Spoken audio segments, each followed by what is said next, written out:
Friends, and I hope you're ready for another fun-filled and policy-driven day this morning. So remember I gave my quote yesterday about South Carolina? I want to have a survey here. So after seeing the results from our presidential primary, is South Carolina too small to be a republic or too large to be an insane asylum? Which is it? Could it be both? It depends on the county. I will say, there aren't. And in Charleston County, our county went for Nikki Haley. Woo! Yes, pardon me? One person, one vote. That's all it is, guys. So I'm super excited about today. We're going to have some video remarks to kick things off. But y'all, welcome, and we got a lot of work ahead of us and a lot of fun. So thanks for being here again today. We'll get started soon.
Great, I think you're gonna like day 2 again.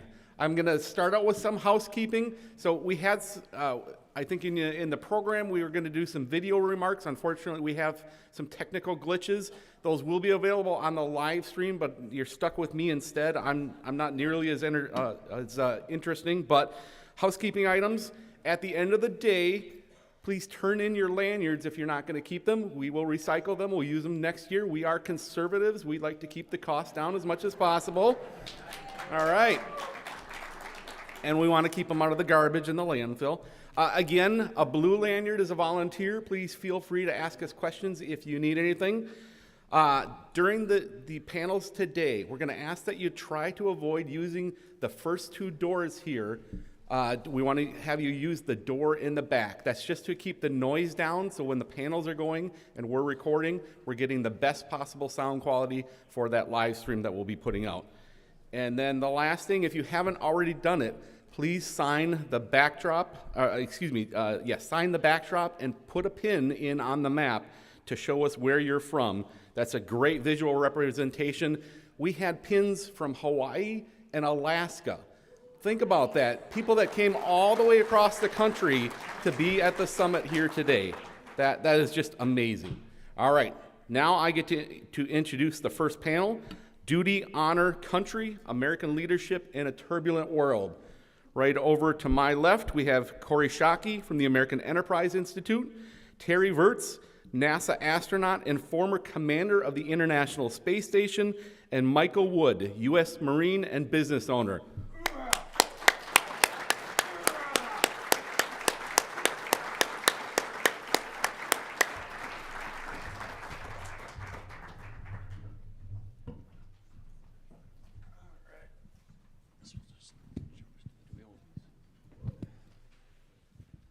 All right, thank you very much for that very warm welcome. It's good to be here.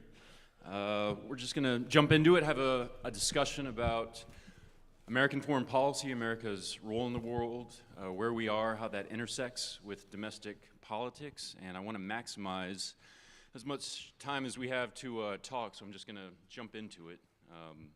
If I'm on my phone here, it's because this is where my notes are. It's not. I promise I'm not on Twitter. So Bismarck once said, it was probably apocryphal because all the good quotes are apocryphal, but he said that America was the most blessed nation in the world. We had a stable, friendly country to the north, a weak, poor country to the south. To the east we have fish, and to the west we have more fish.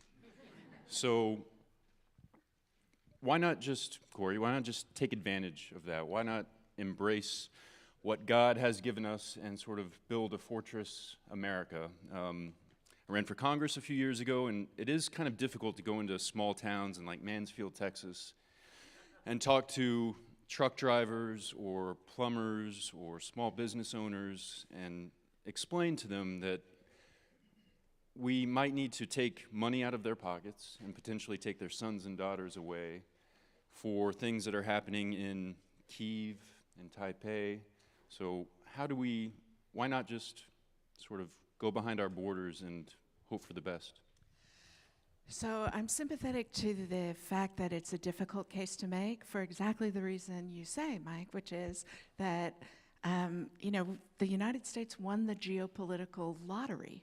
We have good neighbors and oceans, and so we are going to be the last country affected by the collapse of the international order that the U.S. built with its friends after World War II, right? Like, we have the widest margin of error of anyone, and so it is a hard case to make. Americans aren't natural internationalists because of our good fortune. But I think the way that when I'm talking to my dad's Rotary Club, I get a little bit of traction is to use the insurance metaphor, which is that it is much cheaper and much easier to keep something that's already beneficial in place than to have to recreate it. And what we had to do in World War II was recreate it because we had allowed an international order that had made us safe and prosperous to atrophy.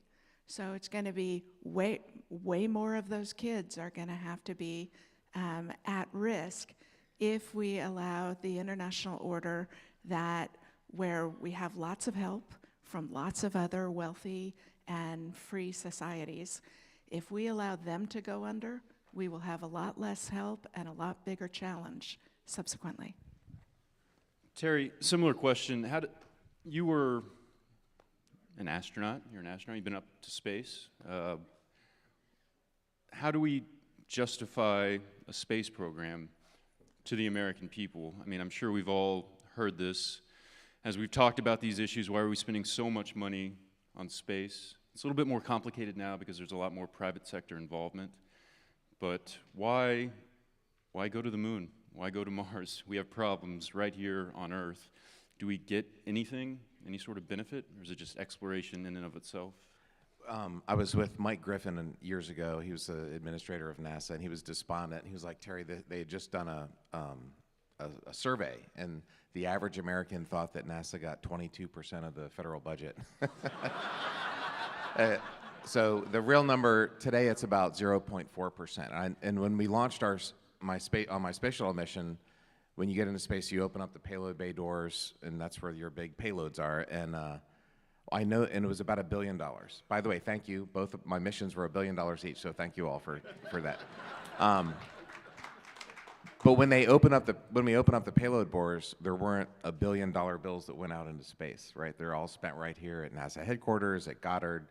We have engineering jobs and science jobs in large part because of the money NASA gets. We have private companies now, but in the 60s, like Rockwell and Grumman, and there were private companies that built Saturn. So there's a pretty good, any government money gets spent, there's some economic, return on investment, but the money that NASA spends is pretty good.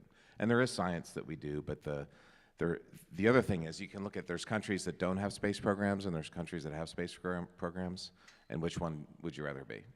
Yeah. Can I add something to that? Please. Which is America's actual superpower is the power of inspiration and space exploration. I mean, you were telling us a little bit ago about the possibilities for generating human kidneys. Yeah. For people who suffer from diabetes, that's amazing. And so to be a country that imagines a better future actually is a huge advantage to the United States. Can I add in real quick? I was in, to talk about America's role as a superpower, I was in Corsica, France years ago, in an F-16. There was an air show. I flew my F-16 down there, and there was this little old Frenchman. He was probably there when Napoleon was exiled. And he came, and we were speaking in French, and he came up, and he was like, "You're America. You landed on the moon. Like, that's the best branding that you could possibly have." Just out of curiosity, you said that when we were talking before, that you served with cosmonauts. Yeah. What was so Russia's industrial base has become very important over the last 2 years. It's much talked about. What was your impression of the Russian space industry, the Russian space force? Because, obviously it's a very horrible situation in Ukraine. Obviously things aren't going exactly the way we like.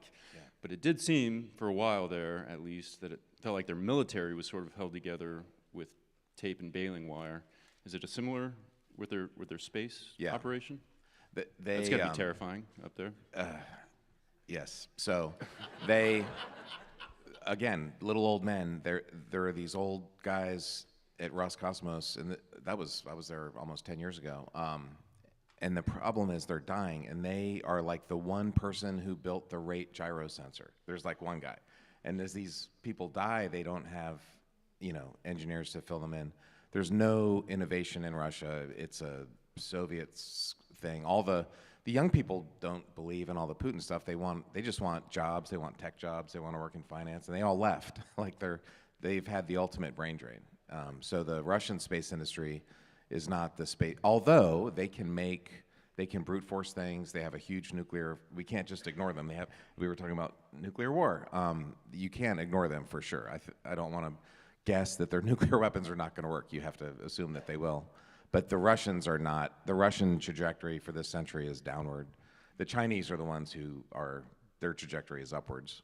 Yeah. And what we have seen over the course of the 2 years of Russia's most recent invasion of Ukraine is that there is a weaving together of bad guy countries.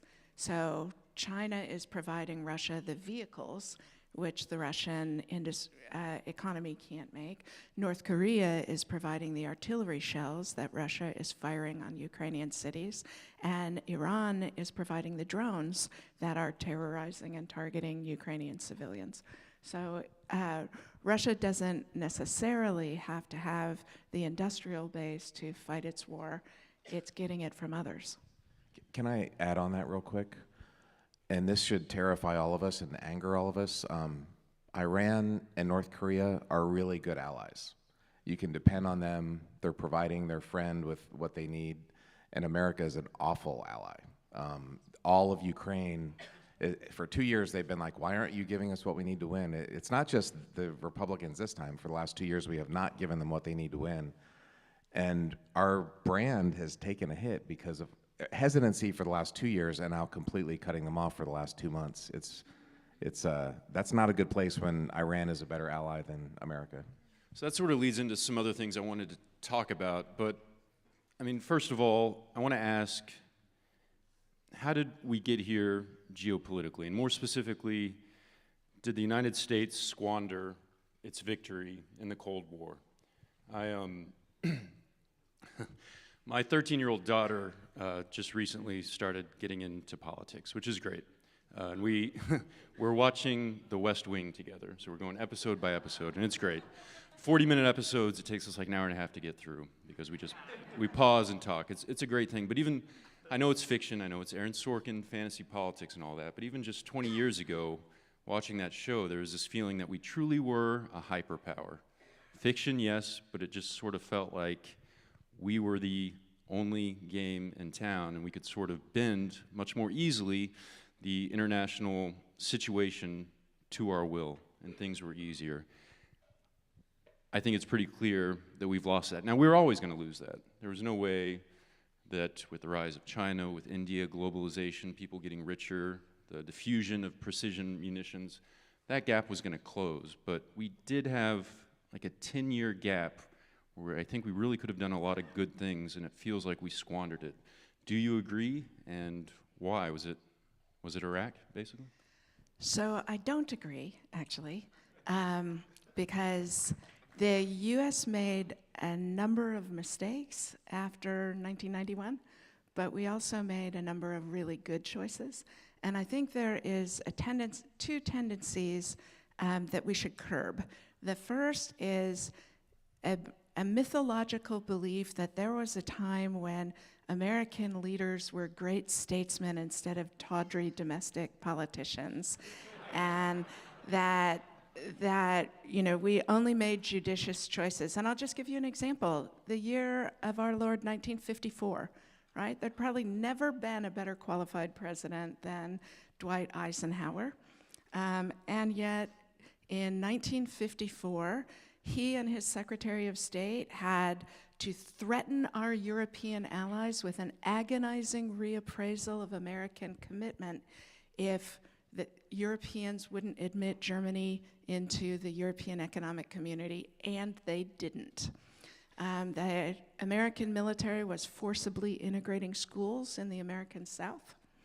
The United States government was clandestinely working to overthrow governments in Iran and in several decolonizing places. I mean, math class isn't newly hard. Math class has always been hard. And we do ourselves a disservice if we think it used to be easy and now it's hard. It's always hard. Moreover, in the 1990s, the United States expanded the NATO alliance, bringing into both the Western economic sphere and the Western security sphere hundreds of millions of people who had yearned for that for 70 years. We created an international financial network where the Federal Reserve actually is the central banker of the world. And that's, as a French prime minister once said, an exorbitant privilege. And so I think I agree with you that the Iraq War was a squandering of American potential. But I think we tend to overstate that. And let me just give one last statistic, which is that we have a tendency to think of the United States as the Chinese government thinks of us, as a country in decline who has squandered its moral superiority. But you know who the people who genuinely believe our values are universal and we are stampeding towards success with them? Xi Jinping and Vladimir Putin are the two people who believe that, because they won't trust their publics to test the proposition. The last thing I'll say is that in 1990, the United States was about 40% of the GDP of the G7, the 7 richest countries in the world. Now we are 58% of the GDP of the 7 richest countries in the world. So we are getting stronger relative to the strongest countries at a time in which China is now marooned in the middle income trap. $18,000 is the per capita GDP of China, which is roughly the equivalent of the per capita GDP of Mexico. And they can't now make the political choices for ideological reasons that will propel them back to success. So we don't have the problems of a rising China. We have the problems of a stagnating China. So whenever we think about the costs of the Iraq War and the war in Afghanistan, obviously the most important costs are those of American lives and other lives, but also a whole lot of money. But wasn't a huge cost of those conflicts and how those conflicts were waged and conducted, that it sort of undermined a fairly broad internationalist consensus within this country in both major political parties? There are always exceptions to this. Obviously, on the right, there was sort of a Pat Buchananist wing. On the left, there was the new left, the Blame America First crowd. But it really does seem, maybe because of Iraq, for a number of reasons, that one major political party, my former political party, is now, I mean, I don't know how else to put it, anti-NATO, which is just unthinkable. And things are bad now, and if the past is any indicator, it's only going to get worse. I don't know, in 2028, can you win a GOP nomination by saying that you're going to honor Article 5? So is it going to take another world war to rebuild a broadly popular internationalist consensus in America? And if not, can this work if only one party supports it? It only takes one anti-NATO president for it to go away without a shot being fired. It's a great question, and it's scary we actually have to ask it at this moment in time when the United States is so safe and so prosperous. I don't actually think it's true, though, that only one political party supports America being an ally to other free societies. Just to take the example of aid to Ukraine, if a bill can get to the floor of the House of Representatives, it is going to overwhelmingly pass. So the problem, 69% of Republicans, registered Republicans, favor continued or increased aid to Ukraine. So we haven't actually lost this fight, even in the Republican Party, and we need to keep prosecuting it. I would encourage all of you to call your member of Congress and advocate for passing continued aid to Ukraine so that they can continue to fight for their freedom.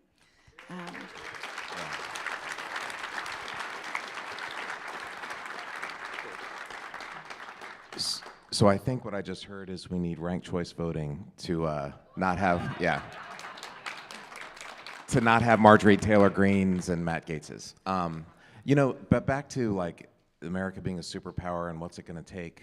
The most disappointing thing about Trump is not Trump, it's that tens of millions of Americans think that he has the character and skill to be president. That's what, He's a serial loser and has been his whole life. But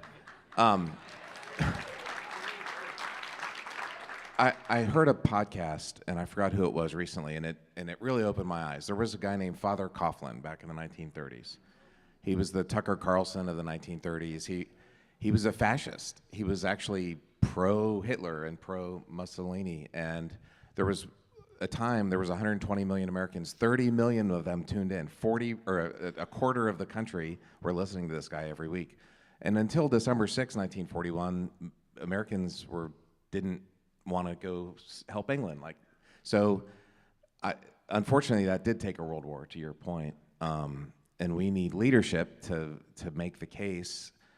It's really good for truckers and average Americans who are not, Enterprise Institute or at this conference. It's really good for them that there's a stable world order and that they can have free trade and that their kids don't have to go fight these wars.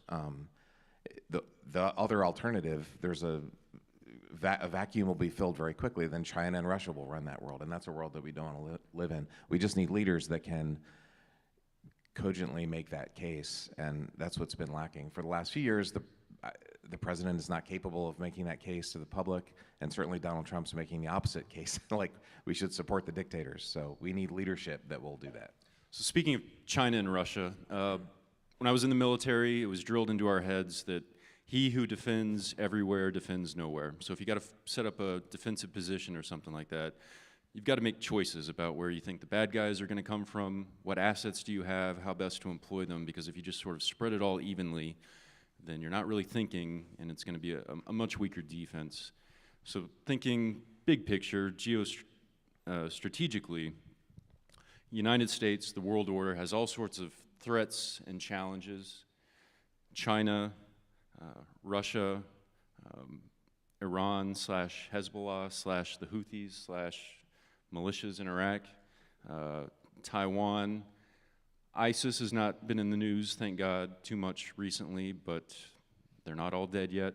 So how do we prioritize and rank these? Because even for a superpower, he who defends everywhere defends nowhere. You have to make choices, and you only have so many resources. So how should we think about balancing those? I will say that I'm a huge supporter of Ukraine. I very much want us to have their back, and I don't have a whole lot of patience for the unthinking criticisms of our support of that country as they fight off this existential threat.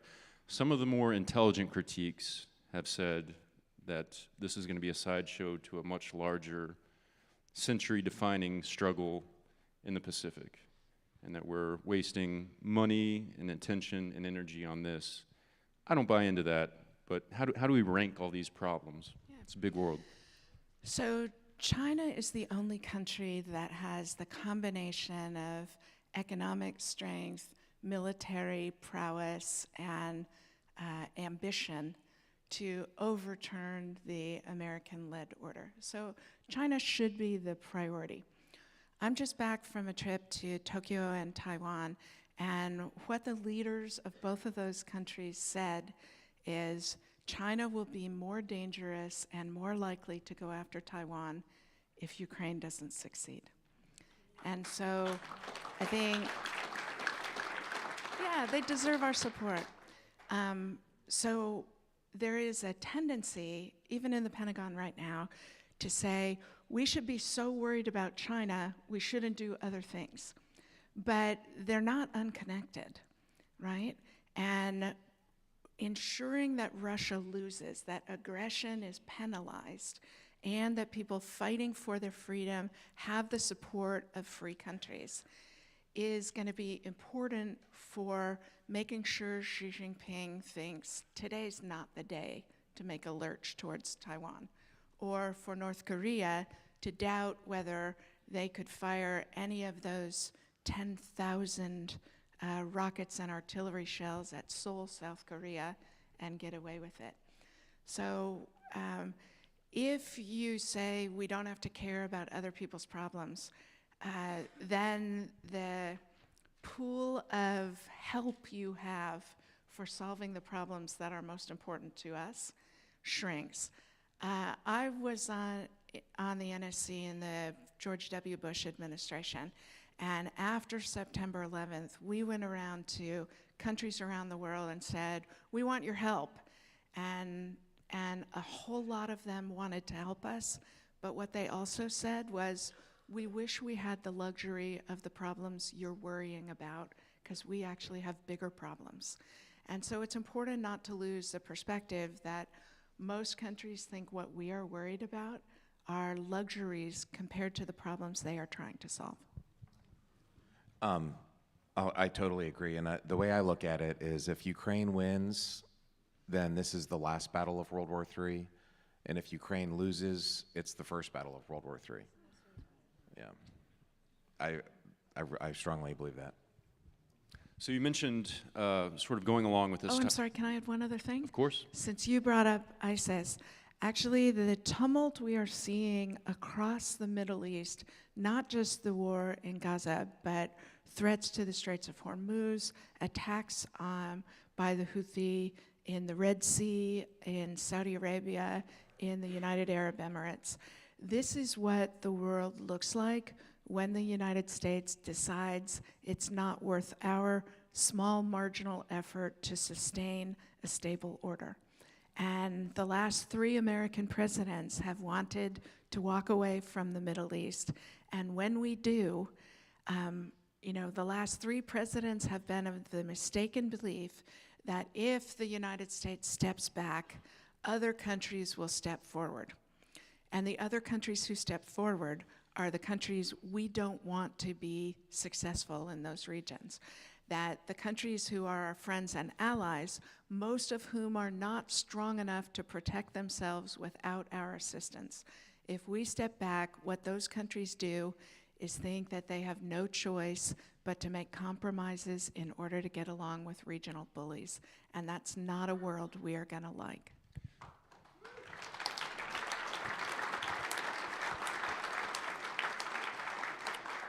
So after September 11th, we spent 2 decades fighting wars. And throughout that time, I don't think policymakers, I don't think guys on the front lines, the American public, ever really had a concern that we would run out of bullets, or that we would run out of artillery shells, or that we would run out of precision-guided munitions. I think it's certainly been eye-opening for me over the past 2 years, sort of seeing how quickly the world's number of artillery shells can be depleted. And it's been very, very frightening. You mentioned China's middle income gap. About a year ago, I read a really good book by Hal Brands called The Danger Zone. It's a great book. Probably not going to do his thesis justice here, but he basically says that we're in a danger zone right now in terms of conflict with China. That they have been rising for a while, they're sort of plateauing, and then because of demographic challenges, because they are in this middle income gap, they're not going to be able to keep growing, and they're going to start relatively declining compared to us and compared to the rest of the world. So this is potentially their best shot to get Taiwan or to cause some sort of other mischief. And so, first of all, I don't know if you agree with that or not, but can we support NATO? Can we support non-NATO allies like Ukraine? Can we fight potentially a major war with Ukraine with our current defense industrial base? We're all good, well, maybe not all of us, but we're all good free market conservatives here, and we should sort of get goosebumps whenever somebody says the word industrial policy. But should we have some sort of industrial policy to sort of rebuild a defense industrial base? I don't know how many ships we could build in a year if we had to build a whole bunch of ships really quickly. So the dirty little secret of military assistance to Ukraine is that what it has revealed is that the assistance we are giving Ukraine is marginal to what we would need. We do not have the ability to fight so we have been fighting militaries that aren't our peer for 30 years. If we had to actually defend Taiwan, the United States military would run out of precision-guided munitions in under a month. So what we are giving Ukraine isn't actually relevant to this bigger problem. What it is revealing, hopefully in time to fix it, that we have a badly under-invested defense industrial base, right? It's not the function of what we are giving Ukraine. What Ukraine is to the present is what Britain was in the late 1930s, a warning to us that we have not invested in a military that we could very well need very soon. And so we should give aid to Ukraine, and we should also, 68% of money spent on military assistance to Ukraine is actually spent in the United States. It's spent rebuilding the industrial base that we will need for ourselves, even before you get to assistance to American allies. So this is a really good investment. All we need to do in order to rebuild the American defense industrial base is spend money and give businesses multi-year contracts. Because what has happened in the last 20 years is Congress and the administration playing chicken. So they don't put munitions into the budget, knowing Congress will have to back and forth and back and forth. So businesses don't trust either the administration or Congress. They need us to commit to 2, 3, 5-year contracts so that they can hire and train the workforce and be able to expand their industrial plant to do the kinds of things that are obviously needed. Yeah, you can't snap. Can't snap your fingers and just create an artillery factory or something like that, right? I think what I just heard is we need ranked choice voting.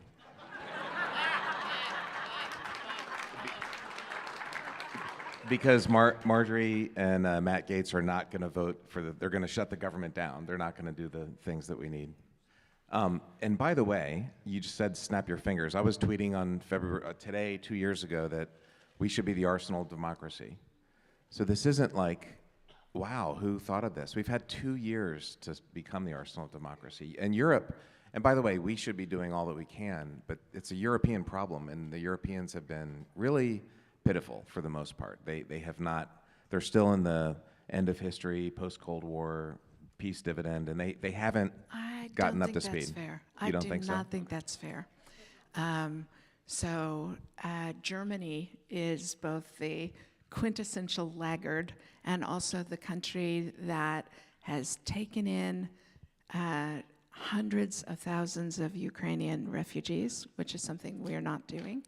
The U.S. has provided the largest share of military assistance to Ukraine, but Europeans have provided the largest overall share because they are committing to humanitarian aid that we're not. They're committing to all sorts of civil stuff that we're not.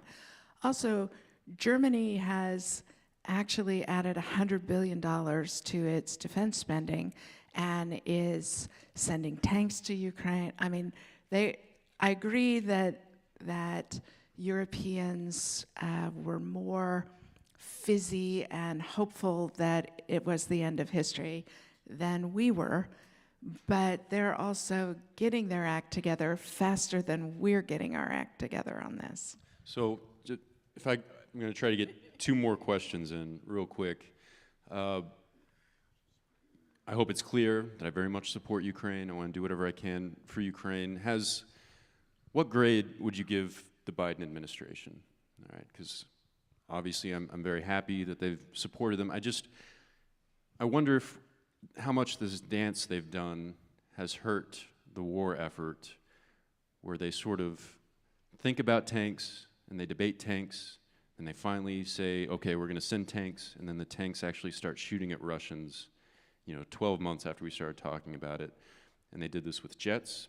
It seems like they're doing this with ATACMS. Obviously, I think we got HIMARS there fairly quickly, but I mean, I'm afraid that all of these delays and all of this, whatever the reasons were, has led to a stalemate, whereas if they had ATACMS 18 months ago and jets 18 months ago, who knows where the front line would be right now? Who knows who would control Crimea right now? So you are exactly right. I would encourage everybody to go to the Washington Post website and look up an interactive piece made by one of my colleagues at the American Enterprise Institute, Brady Afric, because what he does is show with satellite photography the way that the delays over providing assistance to Ukraine permitted the Russians to build the defensive belt that Ukraine is now having to, at great cost in lives, fight their way through. So we are complicit in the failure of the Ukrainian offensive because of the time lag. I'll say I would give Biden a D, maybe a D minus. He's done the minimum, but I'd give the Biden administration a solid B. That they deserve it. They identified early what the Russians were doing. They declassified the intelligence and publicized it, first privately to allies, to give everybody time in their own domestic debate to build a solid Western front. They've provided an enormous amount of assistance to Ukraine. Where I think we might agree is that the Biden administration has been slow and hesitant in the delivery of assistance in ways that assisted the Russian war effort. And also, their overriding fear is of the United States being drawn directly into the war. And that's what's driven the hesitation. And they have conveyed that anxiety so repeatedly, right? How many times has the president said, we don't want World War III?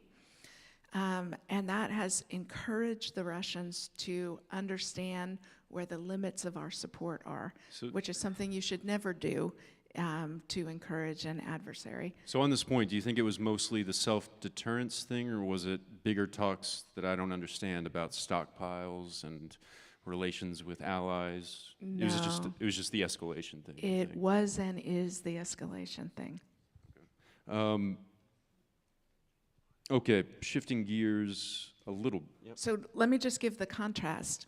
In the 1958 Berlin crisis, when Soviet Premier Nikita Khrushchev threatened that unless the United States recognized East Germany, which would have collapsed West German commitment to the West, that they would shut off West Berlin and we'd have to fight to reopen it.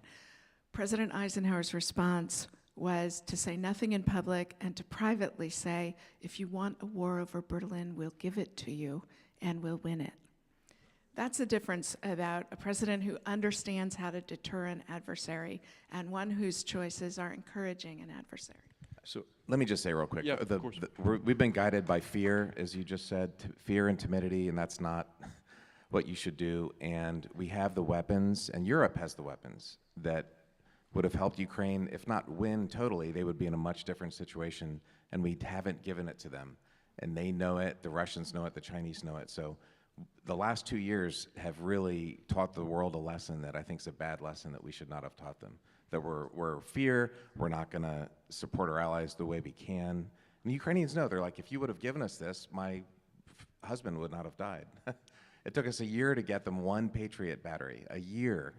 It took us 18 months to give them 30 M1 tanks, 30. They need, the Russians have 3,000, you know? So I'm not as kind, but I understand. We have, if it hadn't been Biden, Ukraine would have been taken over. So at least we did that. So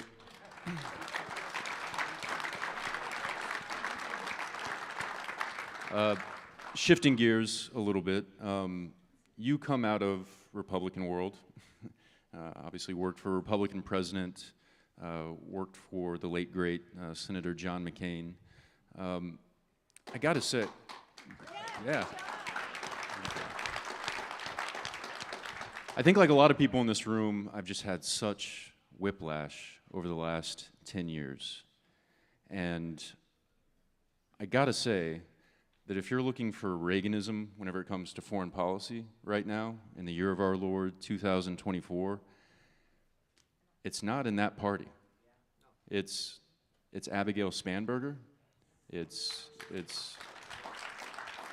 I mean, I'm really not sure why this happened exactly. I'm sure there are a million different reasons. There's just negative polarization, all of that. But I mean, you mentioned, I mean, first of all, I'm not quite sure if 65% of Republican voters who actually turn out support Ukraine, and those are the ones who matter in primaries.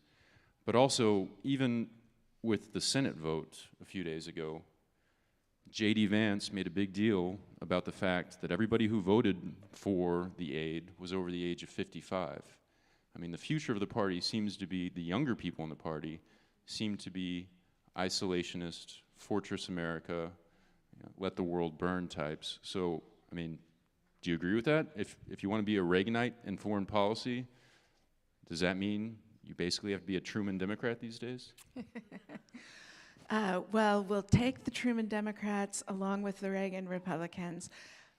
You are right that we are having a huge conversation among conservatives about what we want America and the world to be like.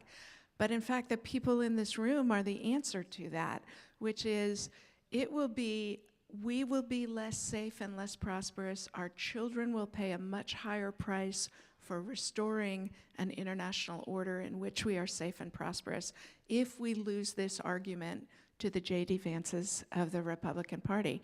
We actually need to win this argument among Republicans in addition to working shoulder to shoulder with Truman Democrats. Okay, Mike, one more thing.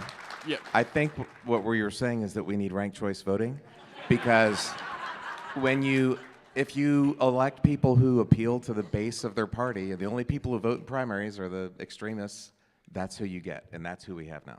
So. Okay, that's all of our time. Thank you very much. I hope you got something out of this. Enjoy the rest of the panels.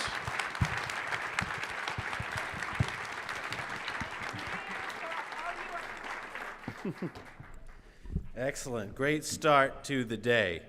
We will roll right along into our next discussion. We are honored to have these three panelists, all three of them, for just a critical discussion, I think, to all of us. The rule of law has been central to many of the discussions that we've had so far, and I really can't think of three better panelists to talk about the threats that the rule of law is facing in our Constitution. The title of the panel is Checks and Balances, Protecting the Rule of Law. And I'd like to welcome to this stage at this time our panelist, Mr. George Conway, with the Society for the Rule of Law in the Atlantic. You've read his writings. Honorable Judge J. Michael Ludig of the U.S. Court of Appeals for the Fourth Circuit, retired, and Miss Barbara Comstock, all three of the Society for the Rule of Law. Thank you.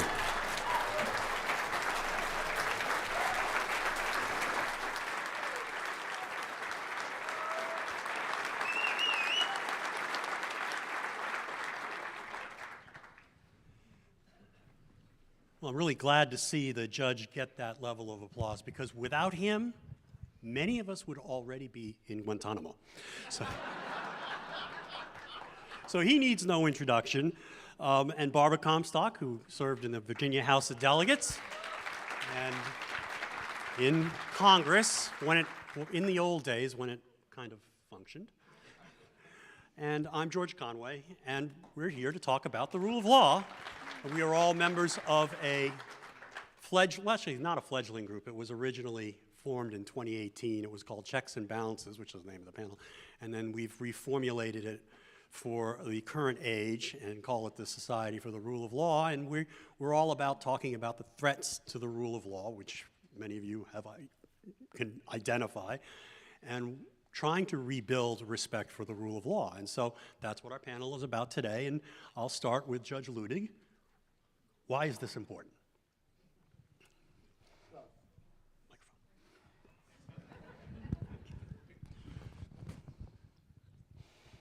I guess I'm no longer on Twitter anymore.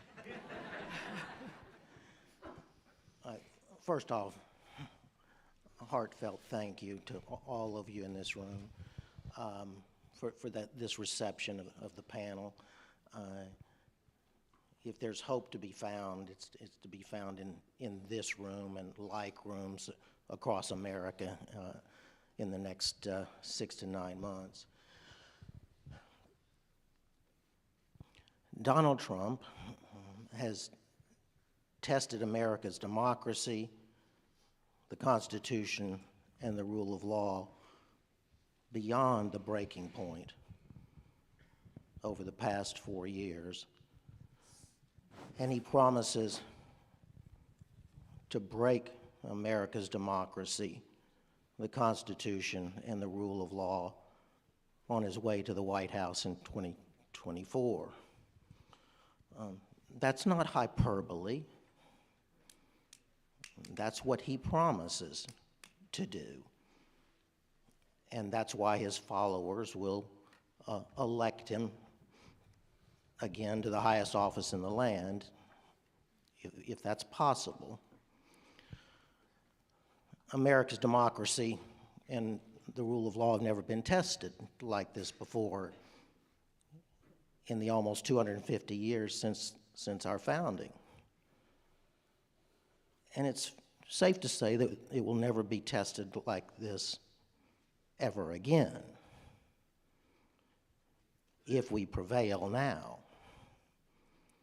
If we don't prevail now at this very moment against this existential threat to America's democracy and the rule of law, then we will have fulfilled the founders' greatest fears,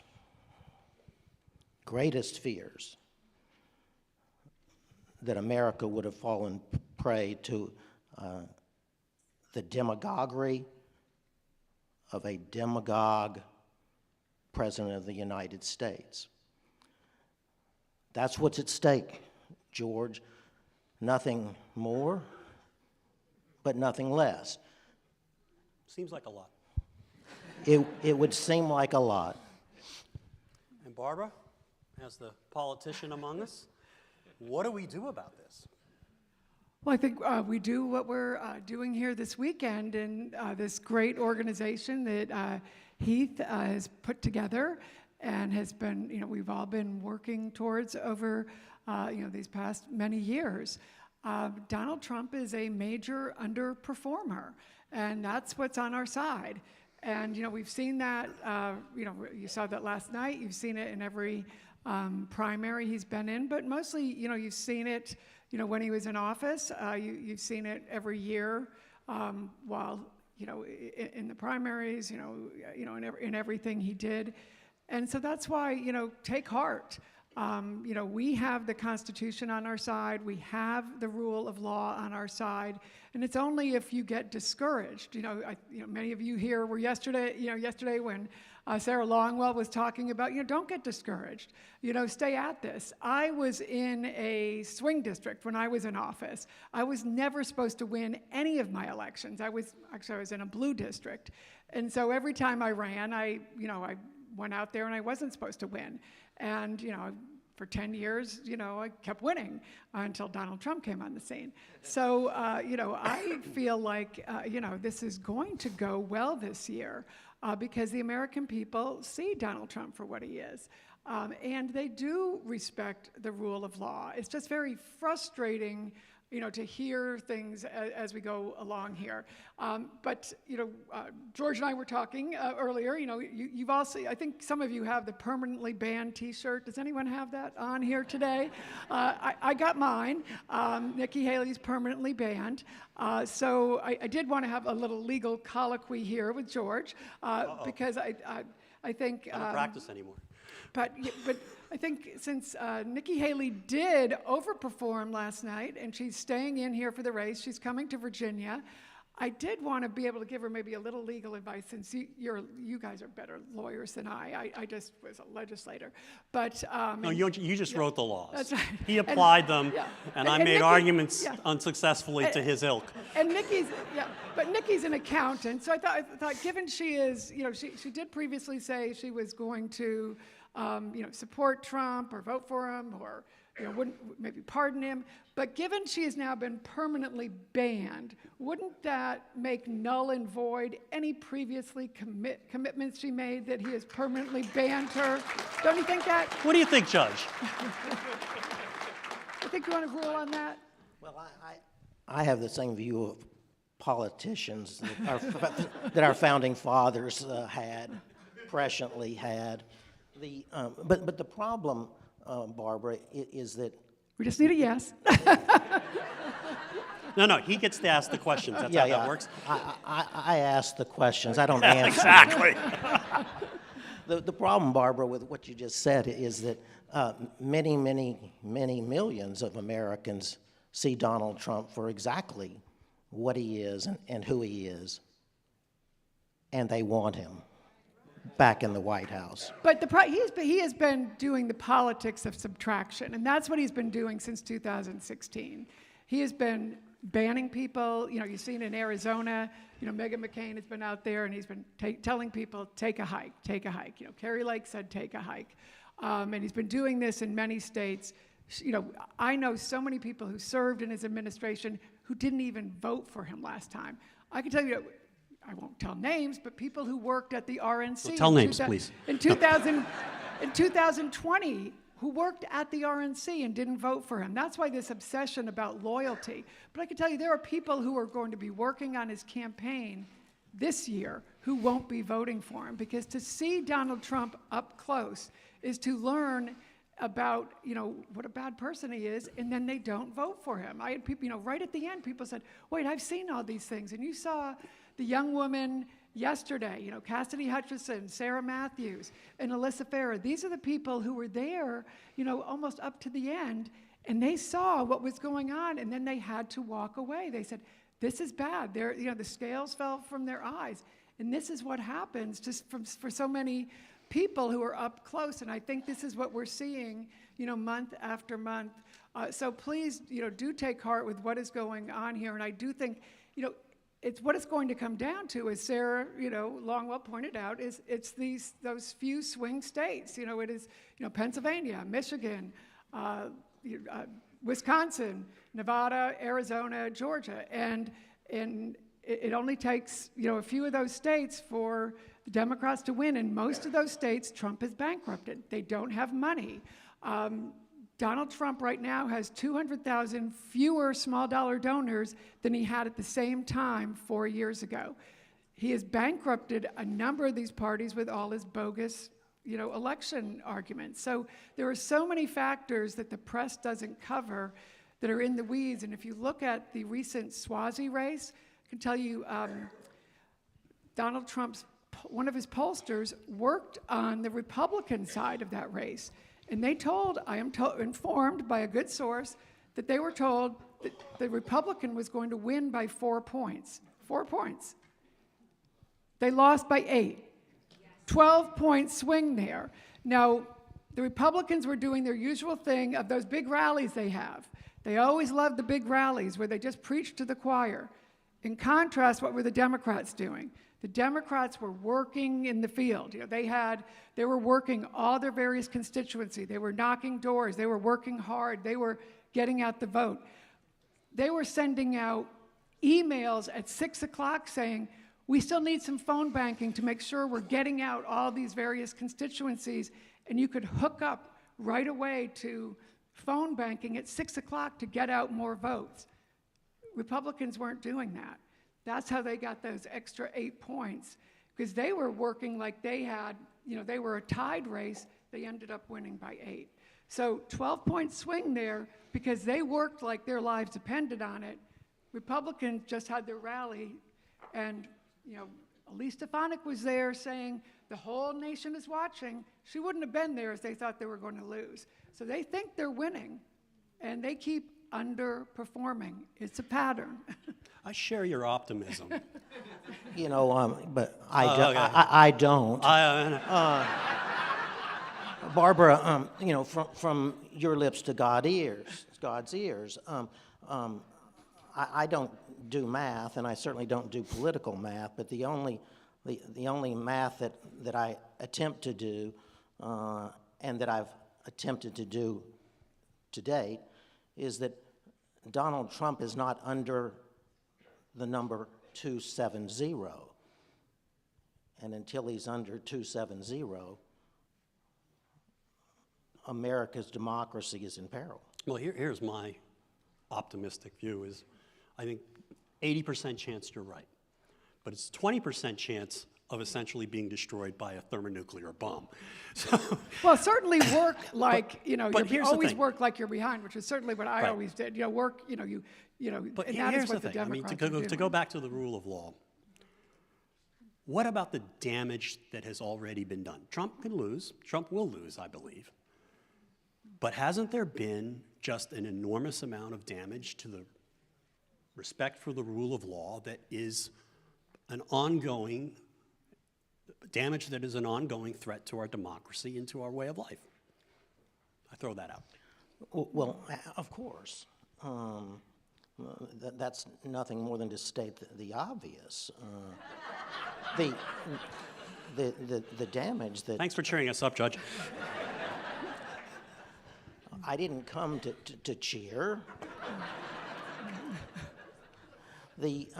But no, the damage that Donald Trump has done to the rule of law is inestimable, but more importantly, it's irreparable. America will never again be the beacon of freedom, the beacon of democracy, and the beacon of the rule of law in the same way, if at all, that it has been for the past 250 years.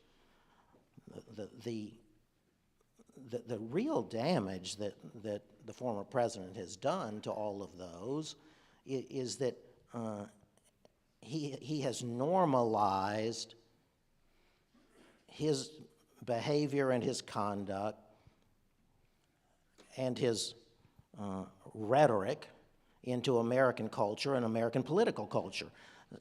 Think about that for a moment. Normalized it into the culture. No longer will it be unprecedented and unthought that a politician, even a president of the United States, would seek to overturn an election that he lost.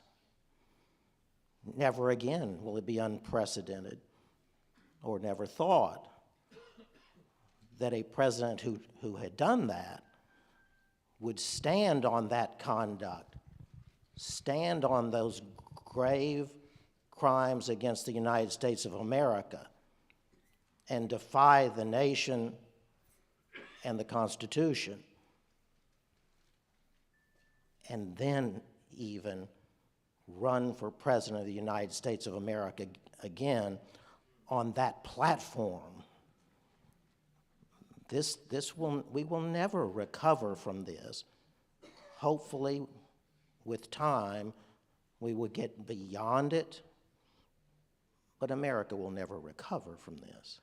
But on the positive side, what has been good, I mean, unfortunately, Donald Trump has, he's shown politicians, shown us who politicians are.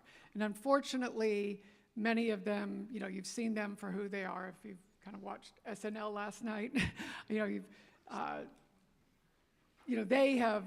politicians have lied to us about the election being stolen for 4 years, and unfortunately, you saw like in South Carolina last night, I guess 2/3 of Republicans thought the election had been stolen. So that is what is unfortunate. But in the courts have said, no, it wasn't. So we have the 60+ cases that rejected Donald Trump's lies. We've had the over 1,000 cases that have gone through the courts saying that the people who stormed the Capitol, that they were criminals. They are not hostages. They were not tourists. They are criminals, and those cases continue to go through and be upheld and prosecuted. And as a result, those people, when Donald Trump was indicted 4 times, there were not turnouts of mobs again coming out. And a year ago, I remember debating a Democrat saying, oh no, we cannot indict Donald Trump because mobs will storm the courthouses and it'll be horrible. There'll be riots in the street. And remember that first indictment, few people down at Mar-a-Lago, but there were no big mobs because they realized the rule of law was working and that they would be arrested like those people. And that's because of you all and the people in this room, and because of what the January 6th committee did, because of what Liz Cheney did, because of what Adam Kinzinger did, what the judge did. It was because of a few good men and women. It just takes a few good people to do the right thing to make that difference. Now, it was a few people who made those sacrifices. We have all those hundreds of people who Yes. have been prosecuted, And then you had, E. Jean Carroll right? being put together with a good lawyer, and because of that, we now have an $83 million verdict. We have, the court cases that are going forward, and now what $500 million verdict he has, and now we have 2 more cases that are going forward that he is going to, and those things grind slowly, but they are going forward.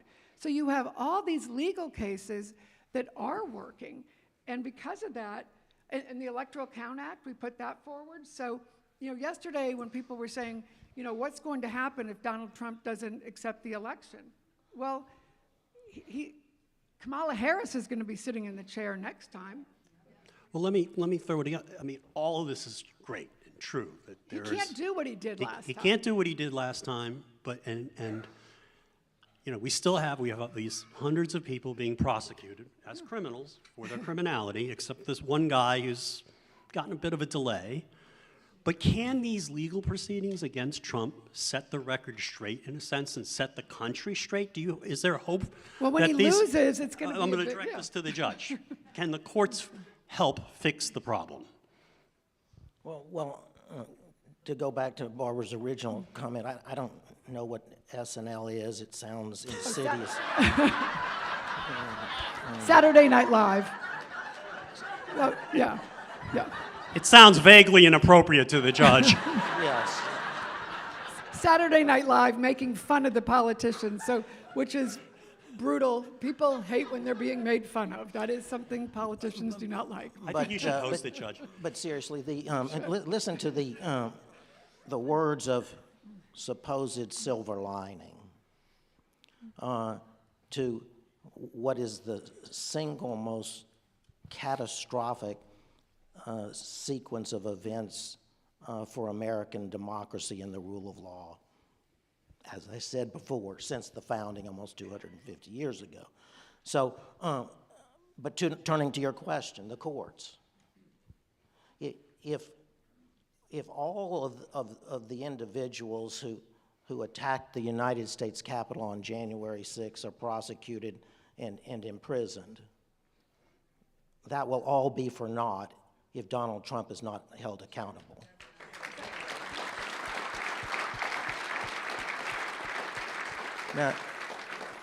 Now, the only thing in this life that I know anything at all about is the courts. And the court, Donald Trump is going to test the federal judiciary in the coming months, unlike it's ever been tested before and will ever be tested again. And frankly, it remains to be seen who will win that standoff, Donald Trump or the federal judiciary. I mean, every day we witness something literally unprecedented in all of our history. It was not but a few weeks ago where Donald Trump in open court said to the judge face to face, "It's you who cannot control yourself, judge, not me," in the earshot of the jury in New York. I cannot even imagine what Donald Trump will say in open court to the judge, to Jack Smith, and to the jury when and if he's ever tried for his offenses against the nation on January 6th. But speaking of the courts, what are the courts doing right now? I mean, we're awaiting a decision, a very simple decision, as to whether the Supreme Court will hear the absolute immunity case. There is no reason in this world for the United States Supreme Court to take and review that case.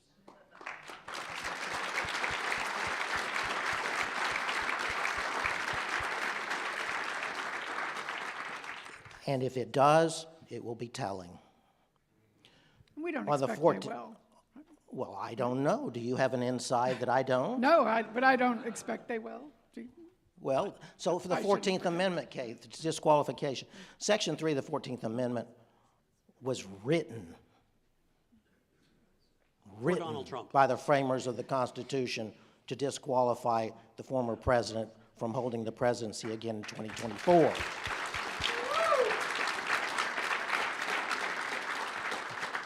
But in a 2-hour argument before the highest court in the land, there was barely a single question on the constitutional arguments that were being made.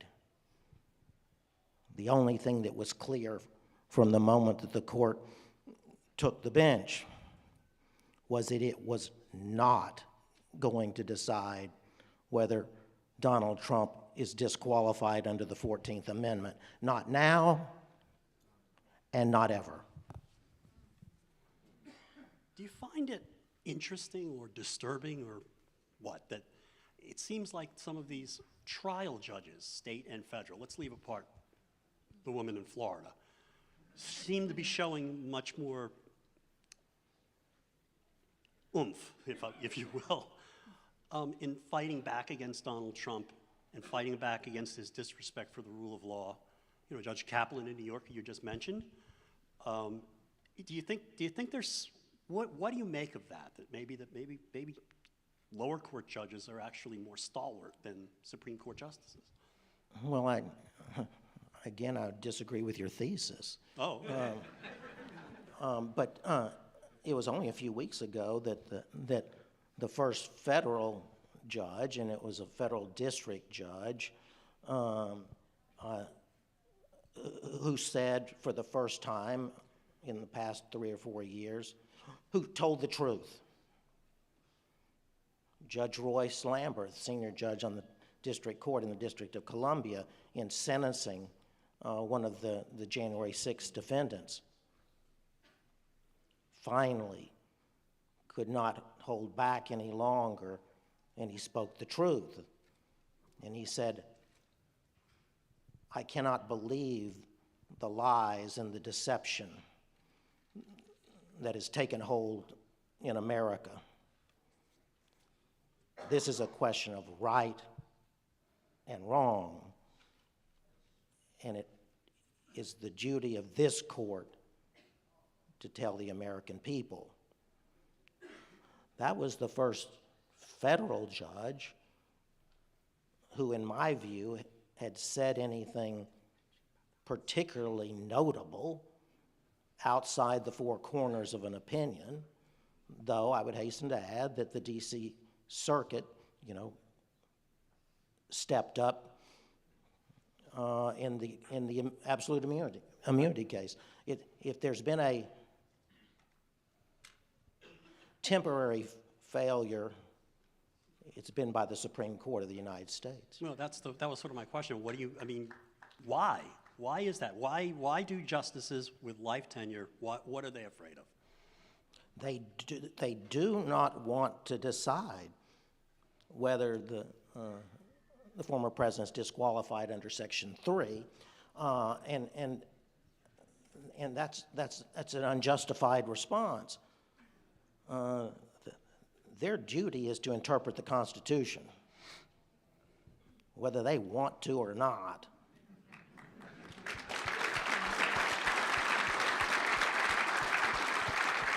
Do you think there's anything we should be doing in the future to basically buck up the courts when it comes to confronting threats to the Constitution and to the democracy? It's not the responsibility of we the people to buck up the Supreme Court of the United States.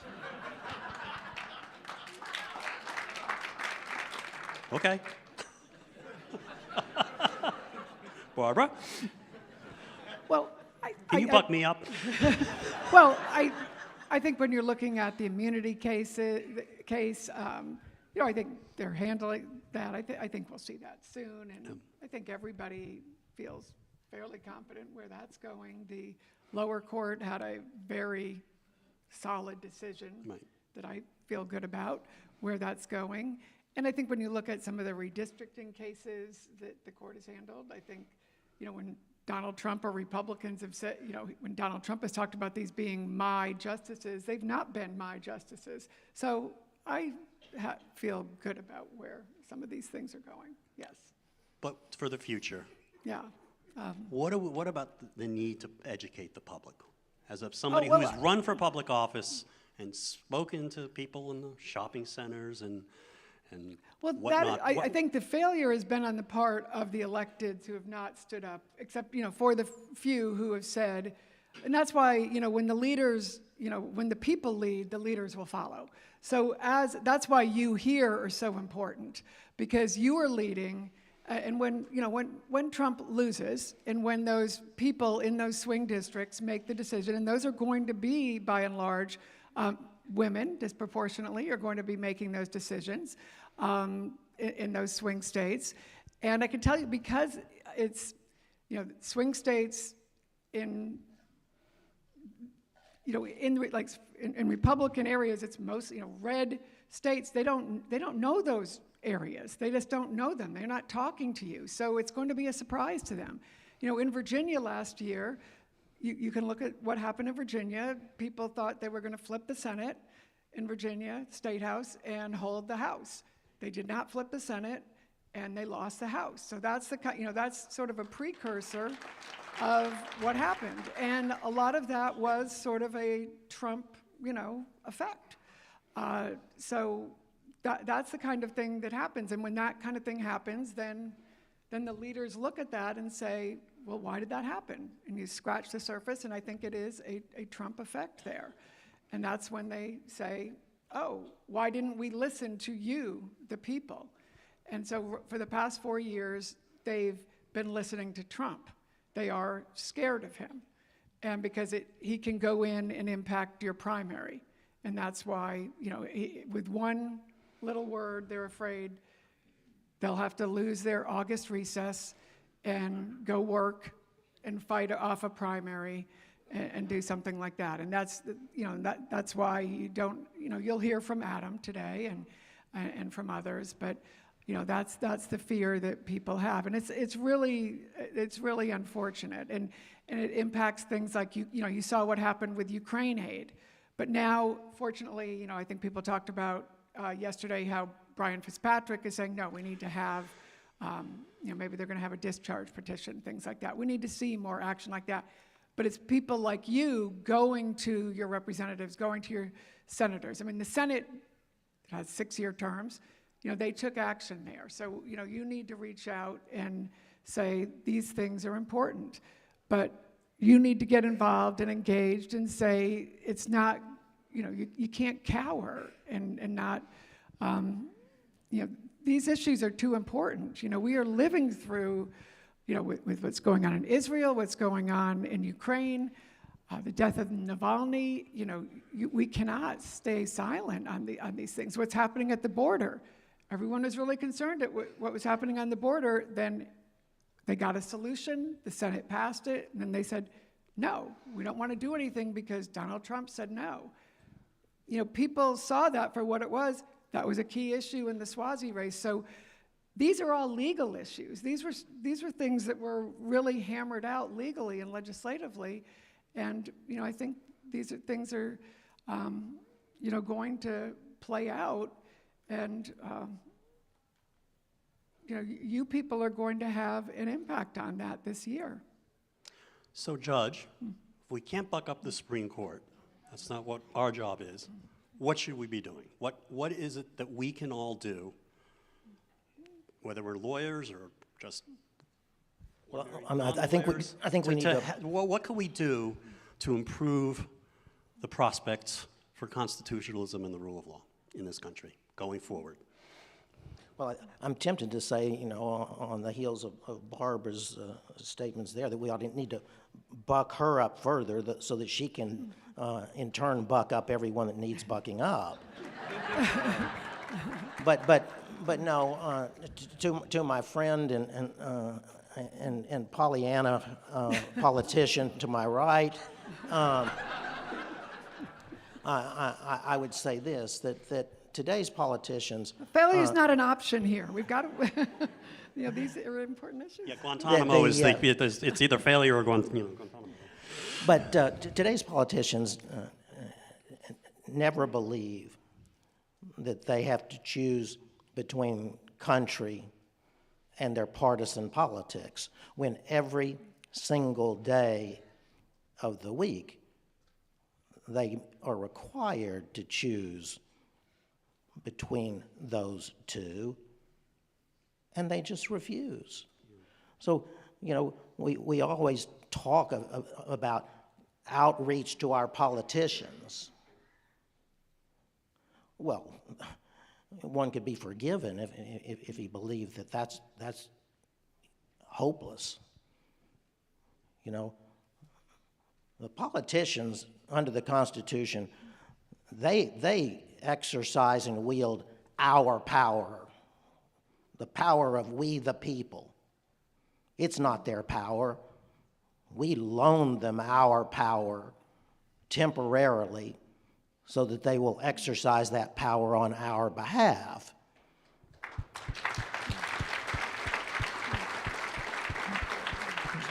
So the only answer today, in this moment,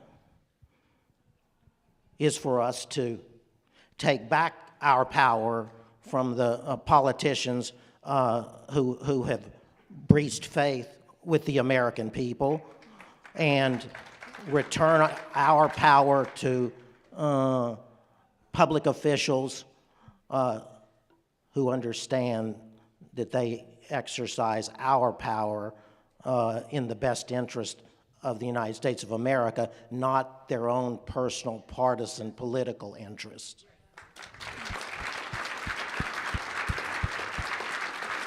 And I think it's often, learning, about all of these, these false allegations of election fraud that are going, that are all out there, and these, and just knowing how your election system works in your state, because often people who are, putting out those lies, if you're actively engaged in working your polls locally, you can tell people, because, people who are getting that disinformation, you can just calmly tell them, have you worked at the polls? Do you know how this works? I mean, I've had people say these things to me, like, well, what about these boxes? What happens to them? What do they do with them? I said, well, when you go and vote at the high school, they don't keep those votes sitting there at the high school forevermore. They have to take, you vote there, and then those votes are, tabulated, and then they don't keep them at the high school, right? The high school will continue to be a high school. Then the votes are taken elsewhere. And so you just have to, have you ever worked at the polls? No, they haven't worked at the polls. So you just have to explain that process to them. So if you're engaged and involved in the process, then you can explain to people and be polite and nice to them and explain the process, and maybe ask them, would you like to go through this process and maybe get involved yourself, and because then they'll have more confidence in the system themselves, and talk to people who are involved. And the more they get involved and engaged, because people have confidence in their local system. And what's interesting is last year in Virginia, it's only when Donald Trump is on the ballot that people don't concede an election, and maybe Carrie Lake. But last year, in Virginia, we had a lot of close elections, and everybody conceded. When they lost by a few votes in Virginia, people conceded.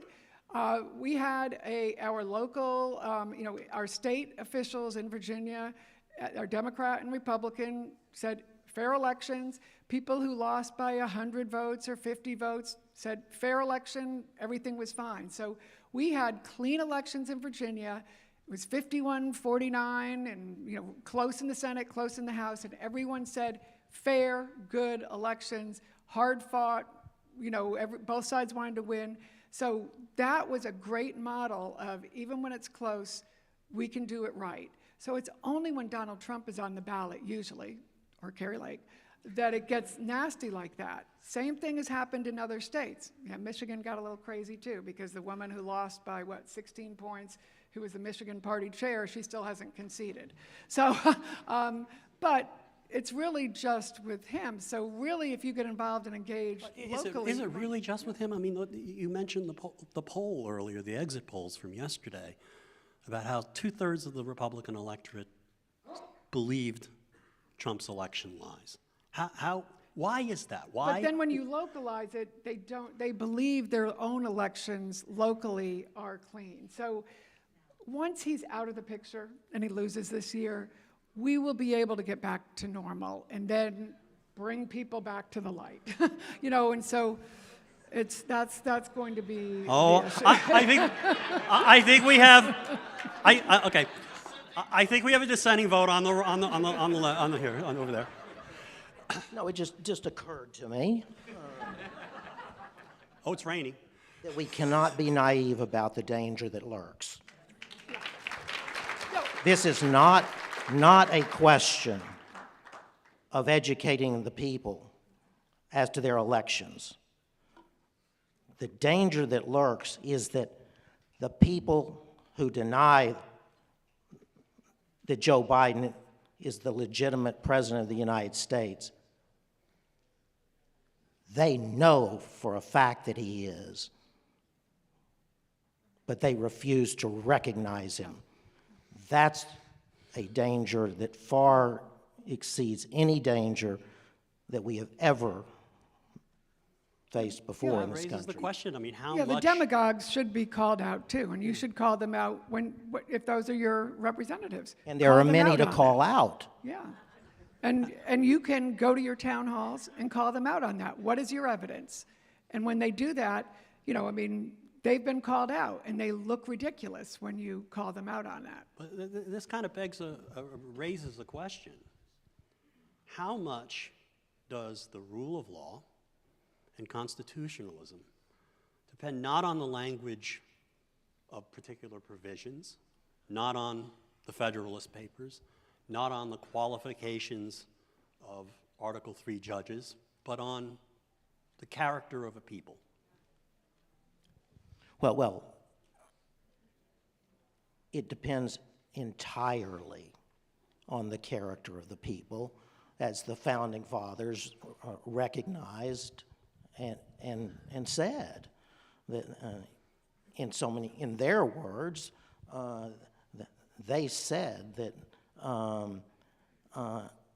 unless the American people are people of principle and responsibility, then this democracy that they were creating could not long endure.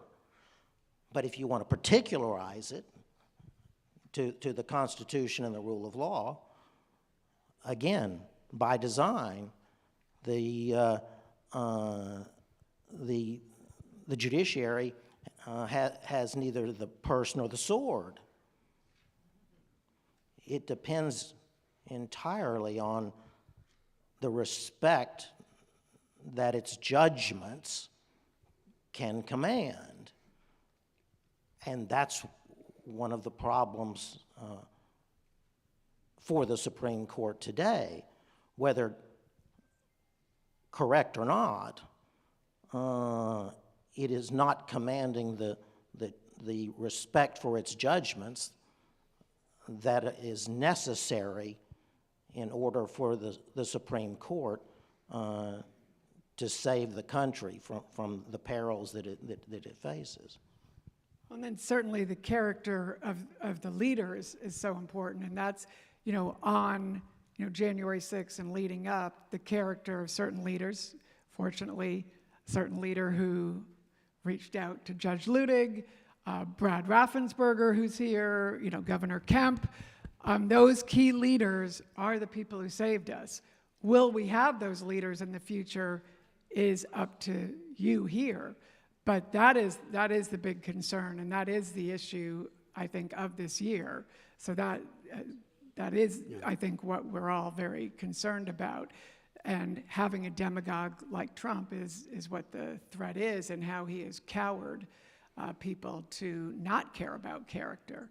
And I think that's the note we should end on. I mean, it really, I think we all agree, constitutionalism, the rule of law, really depends on the character of a people.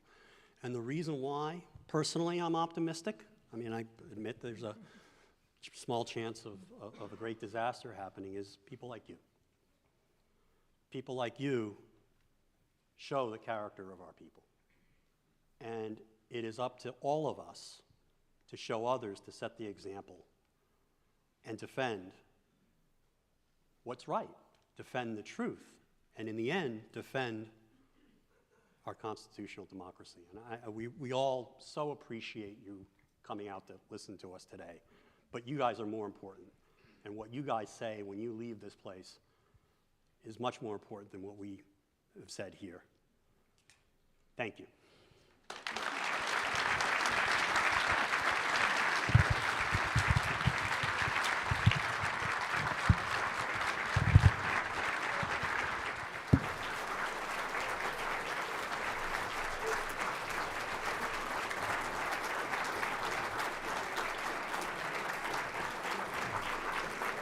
Yes, a much-deserved standing ovation for all three of them. And I just want to say, as they're making their way out, Judge Ludig in particular, just the writing and the leadership of those three, and Judge Ludig, at a time where, you know, President Trump's actions, both as president and afterwards, have raised so many questions about our Constitution, so many new challenges.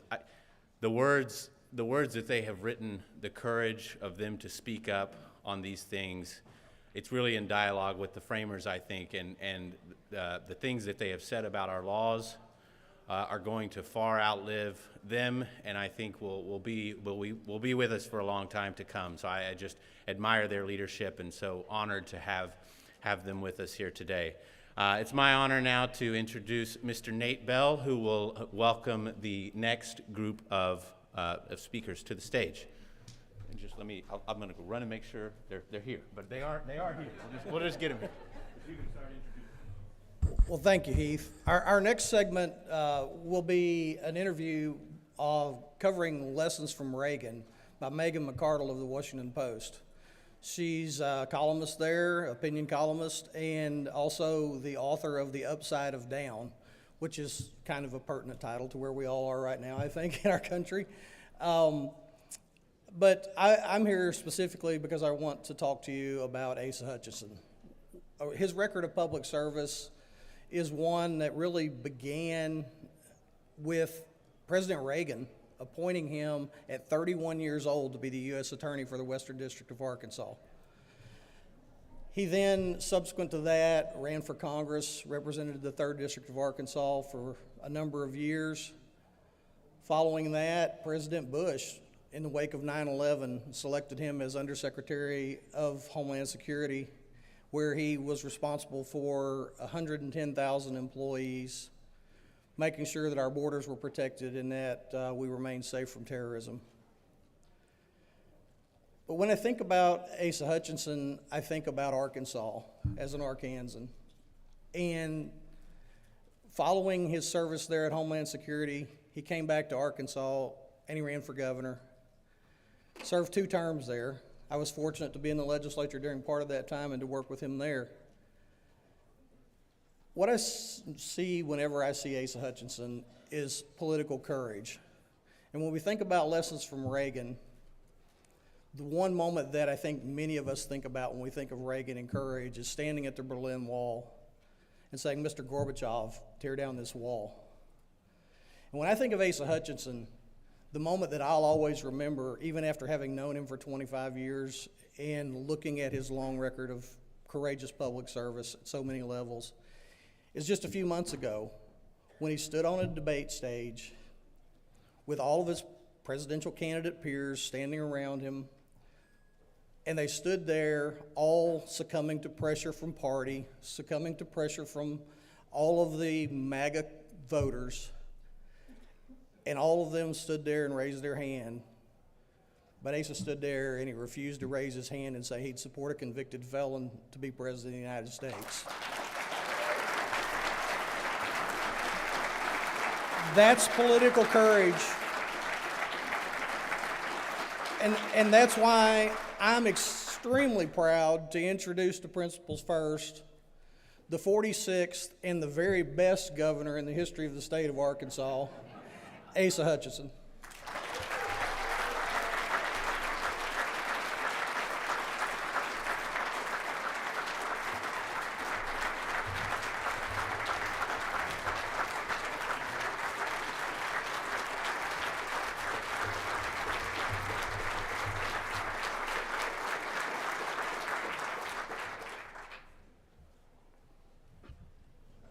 Is this on? Yes. I'm Megan McCardle. I'm a columnist with the Washington Post, and very excited to be here. So, Governor, I'm going to start off by asking, you spoke a lot about Ronald Reagan during your campaign. Why? What are the lessons we should take from his leadership? Well, thank you, and it is great to be at Principals First. I just finished CNN State of the Union, so it's good to be at Principals First. But thank you for what you do, your leadership. It's encouraging to me as a candidate to be in an audience of people like Nate that believes in values and principles and in our institutions. So the question, though, about Ronald Reagan, I love. And first of all, a little bit of the history. I was a very young United States attorney. I was appointed by President Reagan at the age of 31. I was the youngest one appointed by President Reagan. And so I had a relationship with him a little bit from a distance. I was here and he was way up here. But I got to see him in the Oval Office and to visit with him. And so he's been a mentor of mine. I was his city coordinator in Bentonville, Arkansas in 1980 when he won the presidency. And so I've observed him, and I would offer 3 lessons that I see in his life that are important today. First of all, he was I call him a consistent conservative or a principled conservative. And you started whenever he was a Democrat, and he said, the Democrat Party left me. And he became a Republican because of principle. And then in 1976, of course, he took the battle to the convention. He took the battle to the convention for principled conservatism and trying to change the direction of the Republican Party. And he lost, and of course, Gerald Ford lost in the general election as well. And it was a sad night for me because I thought that was the last time that he would ever have an opportunity to be president. 4 years later, the nation turned to him in 1980 and he won as a principled conservative. And so that is an important characteristic and lesson we see, that we need to stick with our principles even though everything else sort of comes and goes around the edges. But the second thing, when he got elected, he became a pragmatic conservative. And pragmatic in the sense that he had a Democrat Congress, and he had to work with Tip O'Neill if he wanted the economic package passed. And he was not afraid to reach out across the aisle and actually develop friendships, can you believe that, with people across the aisle.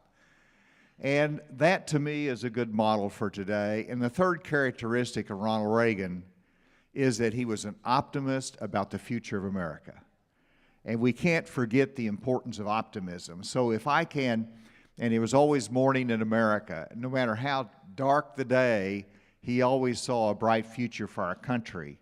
And to me, that's what I want to emulate: consistent conservatism, a pragmatic approach to governing and getting things done, and then an optimist about the future of our great country.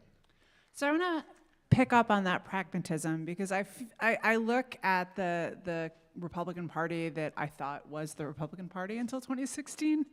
And one of the things that I saw was ways in which the Republican Party had kind of stopped updating that legacy of pragmatism, of optimism, and had gotten stuck on, say, tax cuts as, even though, Reagan had won that issue. You had taken people who were, the bottom 3 quintiles were by that point not paying very much in income tax, but that still seemed to be an issue driving the base. What are the issues where the Republican Party can update Reagan's legacy for the issues that we face now? Well, great question. And, even as governor of Arkansas for 8 years, we lowered taxes from 7% down to 4.9%. But like you said, we sort of won that battle, and I don't think it's a defining issue in campaigns these days. And at the national level, I don't know of any candidates that's really proposed significant tax cuts other than Nikki Haley, who wants to do away with the federal gas tax. But it's not a campaign issue that brings her any votes. Right. And so we do need to make sure conservatism moves into today's world. And that was a worry to me because I like to talk about Ronald Reagan, but I don't want to look back. I want to take those principles and look to the future. And of course, it starts with simply enhancing freedom. It starts with the private sector of the economy, and that to me is the fundamental point in addressing a balanced budget. The only way you do that is through growing the private sector of the economy. A very fundamental point. When I had one goal, I had many goals, but one principal goal that was, as governor, I wanted to see the private sector of the economy growing faster than the government sector. Simple, fundamental point. Right. You apply that at the federal level, reduce regulations, enhance freedom, choice of businesses and making their decisions, and then you grow the private sector of the economy through production of energy, through trade, and then all of a sudden you're starting to address the debt issues that we have. And to me, this is fundamental about where the Republican Party is and where we're slipping away from under the isolationist policies of Donald Trump. And that is, we've always valued our commerce from the United States of America. And going back to the days of Thomas Jefferson with the Tripoli pirates and tried to protect the sea lanes way back in that day.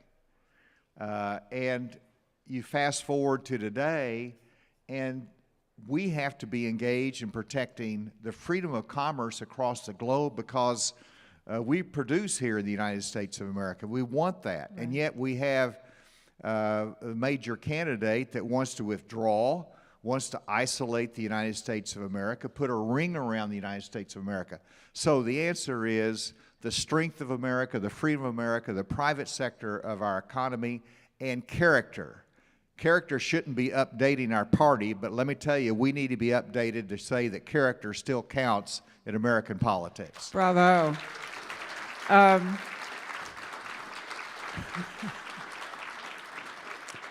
Let me ask you another pragmatic question. I look at our cities today and they seem quite dysfunctional politically. And then I look at the national government and it also seems quite dysfunctional politically.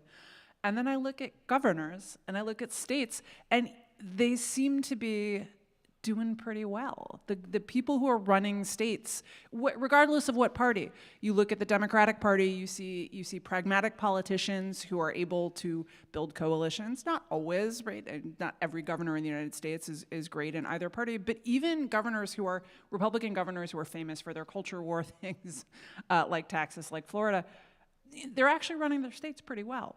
Why is the state level of government so much more functional than any other? And what can we take from that trying to fix those other levels of government?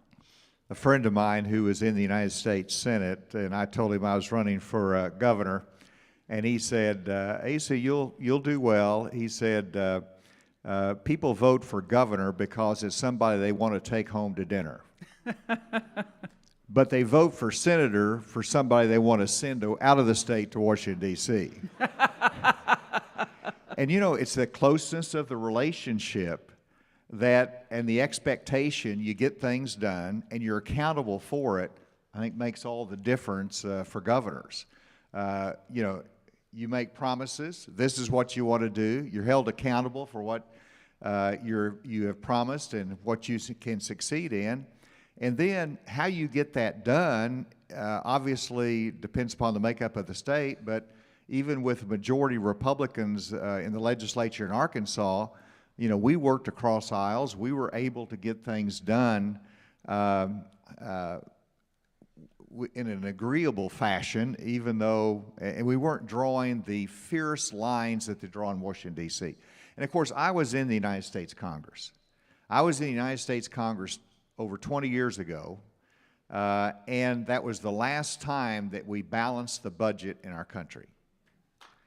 And how did you do that? We had a divided government. You had President Clinton and then President Bush, but President Clinton was there. You had Newt Gingrich as chairman.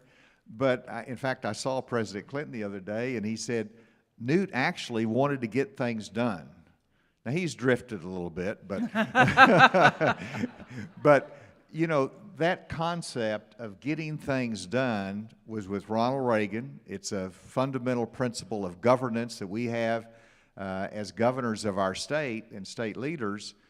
We've got to get back that to Washington, D.C. And let me tell you, I'm more frustrated than I've ever been that the world is falling apart and Congress is on a 2-week vacation. And whenever you fight for asylum reform and the president gives you asylum reform, why do you change your mind and say no? You know, whenever you want support for Israel, when you want support for Ukraine, and you want support for the border, and you get all three, why do you go home and don't get anything done? And I just blows my mind. And so it's about leadership. It's about the fundamental concept of getting things done that, to me, is both conservative and principled. So obviously one of the big issues is that partisanship is melting brains across the United States. I will say that, even if I'm sure you would be too nice to. You've gone into a lot of hostile places, and you have stood up for principle in a place with people who didn't necessarily want to hear that. What did you learn from that, and what did you find was effective, in if anything, in changing minds, or at least, you know, suppressing a little bit of the Well, what is hostility? effective is being there. And, you know, I did get booed, but let me tell you, after you've been putting on a flak jacket and going in to negotiate the surrender of an armed terrorist group, getting booed a little bit is not too bad. And so that's not a problem for me. The important thing is that you've got to go and make the case. And so I actually sought venues that I could go, even though I know it would be somewhat of a hostile environment. And my view was simply that, you know, if I can win, then these are the people you've got to unite together. Now, that plan didn't work out just perfectly, but I went to Turning Point USA. And I was not well received there, perhaps, but they were young people and they needed to hear this message. And so I was there, and let me tell you, my lesson is that it was good to be there. I just came back from Washington Lee University, their mock convention that they have every 4 years for the party out of power. Incredible, incredible event. I followed Donald Trump Jr., I followed Charlie Kirk, and guess what? I made the case, and I was the only voice there that spoke out that we need to go a different direction than Donald Trump. And I had young people and parents come up to me and say, thank you, thank you, thank you for giving us. They needed to hear that alternative view. And so the lesson is, as we've got to go to difficult audiences. When I was head of the DEA, talking about drug policy, I went on Bill Maher. I went on Bill Maher and Politically Incorrect because that's the viewing audience was there. I've been on The View, and you know, it's important to have a little bit of Reagan-esque likability, and I hope I can do that. But as I I spoke, find you very likable, Garland. as I spoke to one audience, it was in Georgia, their convention, and it was so conservative or MAGA that Governor Kemp would not even go there to the event. But I went there and I spoke, and Donald Trump was speaking a little bit later. And I was speaking to an incredible audience, and I gave my pitch, and afterwards this guy came up with a MAGA hat on, a Trump hat, and he looked at me and he said, "Asa, you didn't fully persuade me, but at least I like you now." It's the first step to recovery.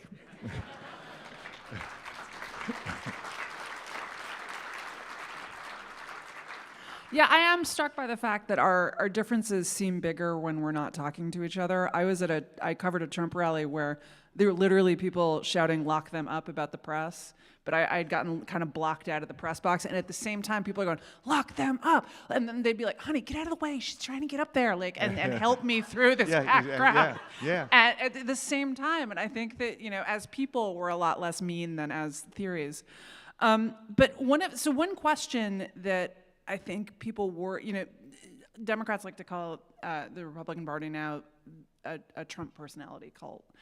I'm not going to ask you whether or not that's fair, but I will say that it seems like there is the main issue for Republicans at this point is just Trump, not Trump. Is anything Trump says is what there was not a platform in 2020. The platform was whatever Donald Trump thinks. What is a party, eventually he is going to leave the scene.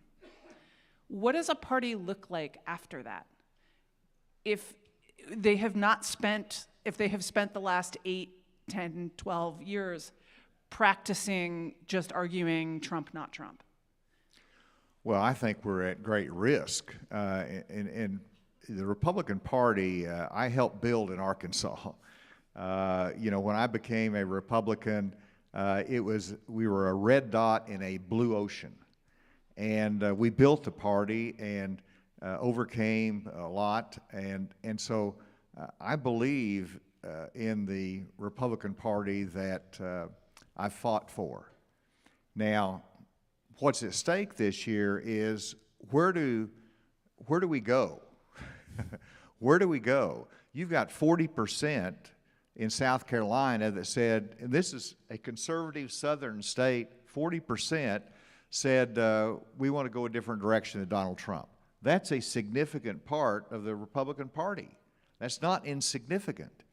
And so Trump, if he moves on and captures the nomination, or you say he's going to go by the scene, how much damage is he going to do to the principles of the Republican Party over the next 4 years? Right now, he's going to make it a pro-Putin party. I'm sorry, that's not what Ronald Reagan would do.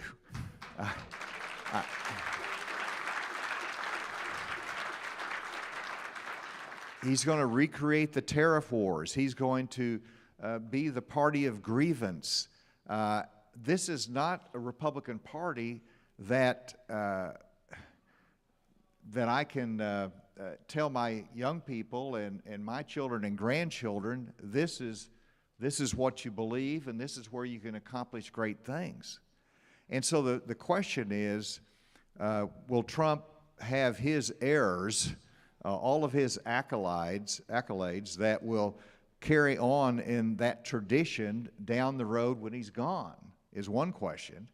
The second question is there going to be a third party this year that serves to give people an option, that serves to make corrections in the major political party?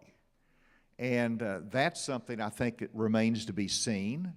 But I'm pulling for Nikki Haley, but we'll see whether she sticks in through the convention and what happens at the convention. This is my viewpoint. But you've 3 choices you got to make this year. You either sit home and do nothing, you get in the Republican Party and fight a war of rebellion, and fight within the party, or third, you try to correct the party and our country through a third-party effort. That's a choice everybody has to make, and it's unpredictable this year. But in any case, the Republican Party has got to get back to its roots if it's going to have a future. What are the big issues that you see in the next 5 or 10 years that the party needs to be concentrating on in order to, again, at some point, Trump will not be there, in order to, what do people need to be looking at and building on in order to have an agenda where they can step in after that and say, look, these are actually the issues you want us to deal with, and this is what we want to do about them? Well, to me, you've got to face the big challenges of our national debt. As Republicans, we don't talk about that enough. We used to, and you've seen what we've done in the past Republican administration, which was increasing our national debt significantly.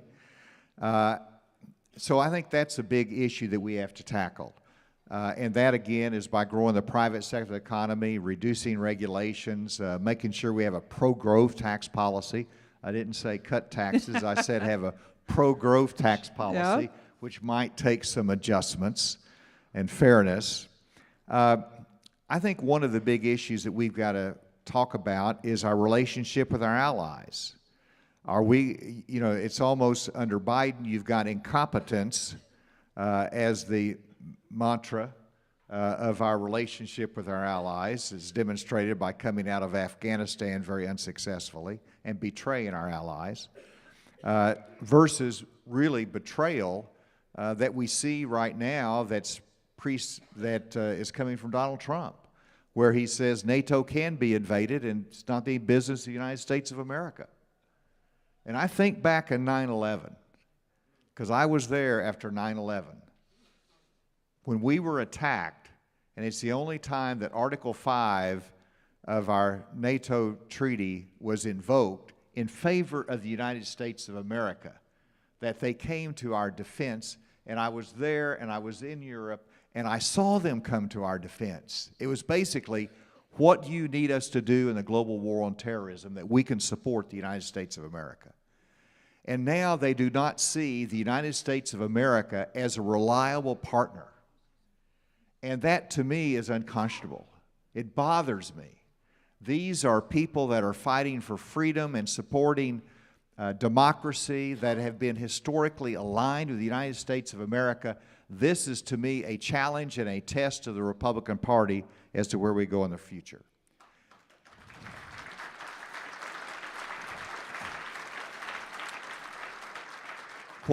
It is about building respect for our institutions of government that are important for our democracy, that have been undermined, that specifically our criminal justice system. And I've been in the courtroom more than anyone else running for president for sure, and I'll be going back to the courtroom since I'm out of the campaign. But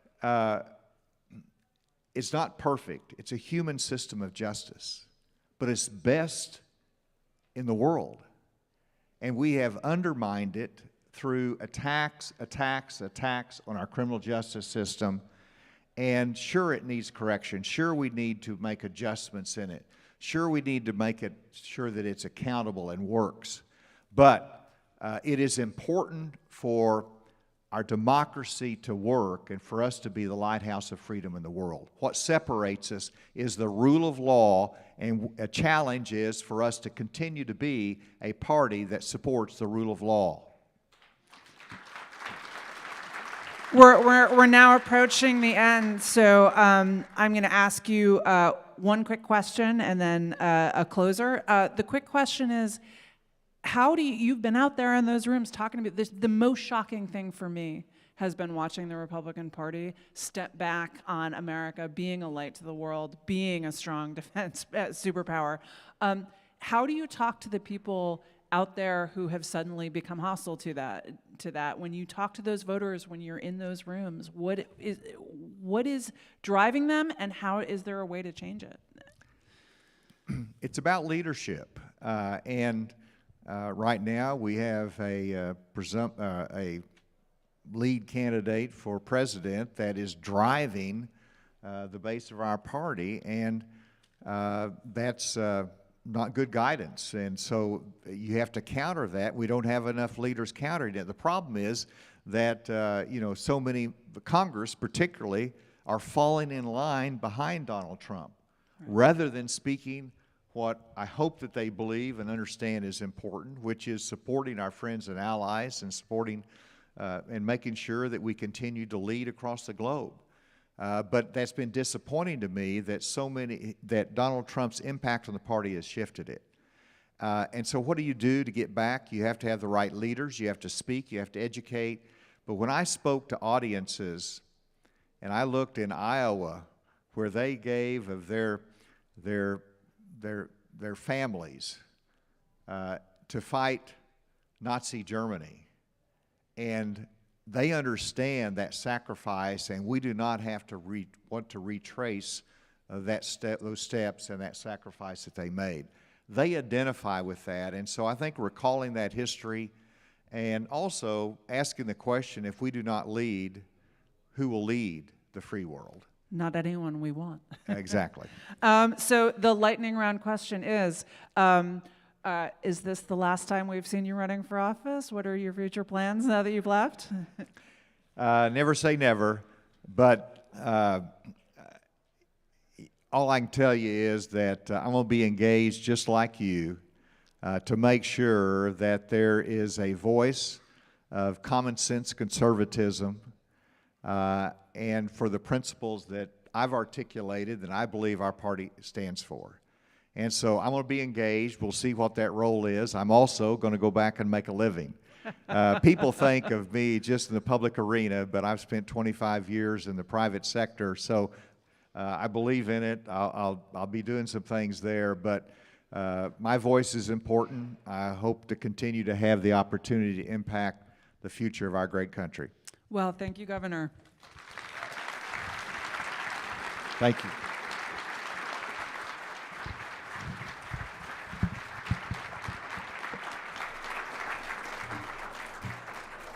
Thank you. All right. Thank you, Governor. Thank you, Megan. That was excellent. It's my pleasure to introduce the next conversation. This is an inaugural appearance of the Dispatch Live here at the Principals First Summit. We are thrilled to have them, and I'll invite them to make their way onto the stage while I'm introducing them. They really need no introduction. You've probably heard all of them on all the Dispatch Lives, Advisory Opinion. Mr. Stephen Hayes from the Dispatch, Mr. Jonah Goldberg, Sarah Isker of the Dispatch, host of Advisory Opinions, and Michael Warren of the Dispatch as well.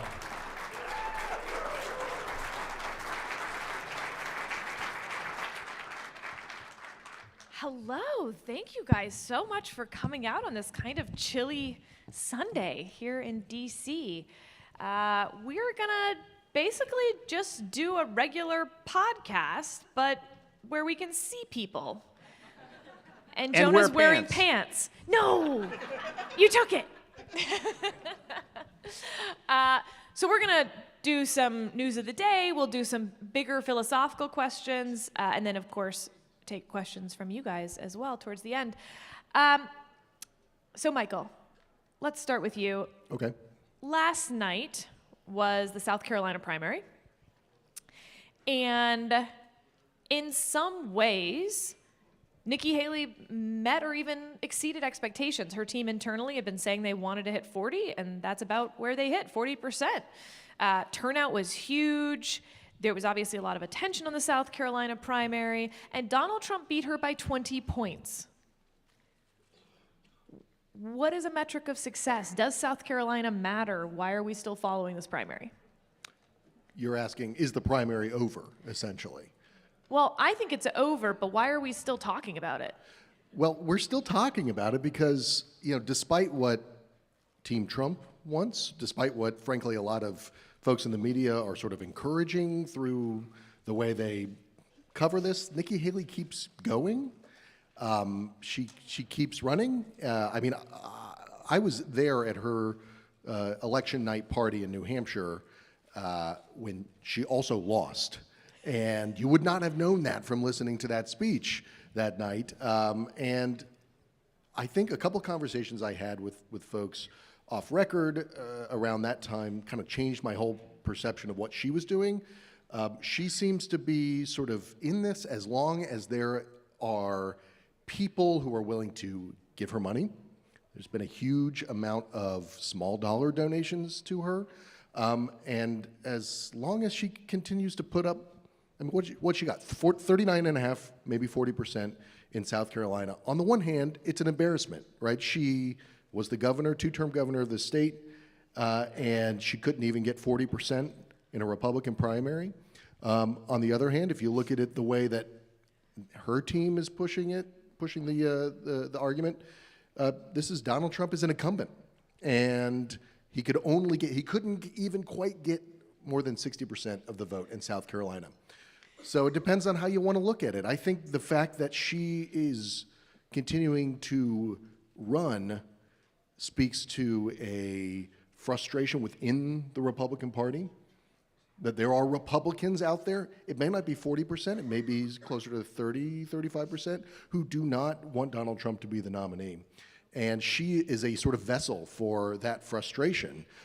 What is interesting is how there is not what you expect to happen in this situation, which is those Republicans who don't want the guy at the top to get the nomination, but kind of start to feel like, maybe it's just time to get on board because we really want to beat Joe Biden. If you look at the exit poll data, if you look at what polling has said among the people who support Nikki Haley, that's not why they're supporting. That's not what they're interested in at this point. They are sort of fighting for something more fundamental about the party, who's going to be the standard bearer, and Haley is the beneficiary of that kind of frustration. Trump is just different, and I think it's different this time too. Is she on track to win any states on Super Tuesday?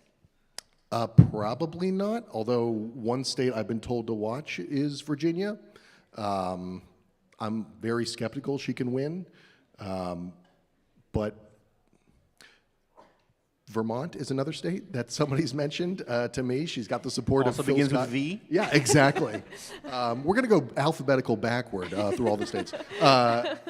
So Okay. it's slim pickings, but she doesn't seem to be in this she won't say this explicitly, to win states necessarily. She's sort of leading a rump movement within the Republican Party that everybody else says, shouldn't exist or needs to get on board. And that's, from a journalist's perspective, that's interesting to me.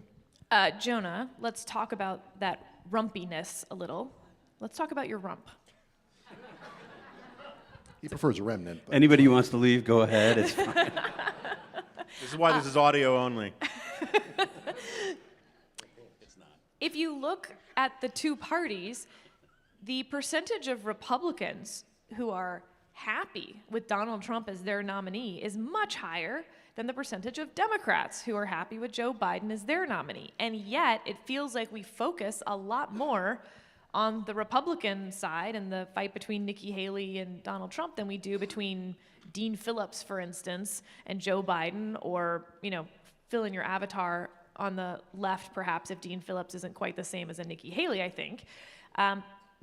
But even in the media, it seems like we're focused on the fight for the soul of the Republican Party and what Nikki Haley represents of this rump movement, when in fact, again, compared to the other political party, Republicans are pretty happy with the presumptive nominee. So, again, why do we keep talking about the Republican primary? Well, first of all, what else are you going to talk about?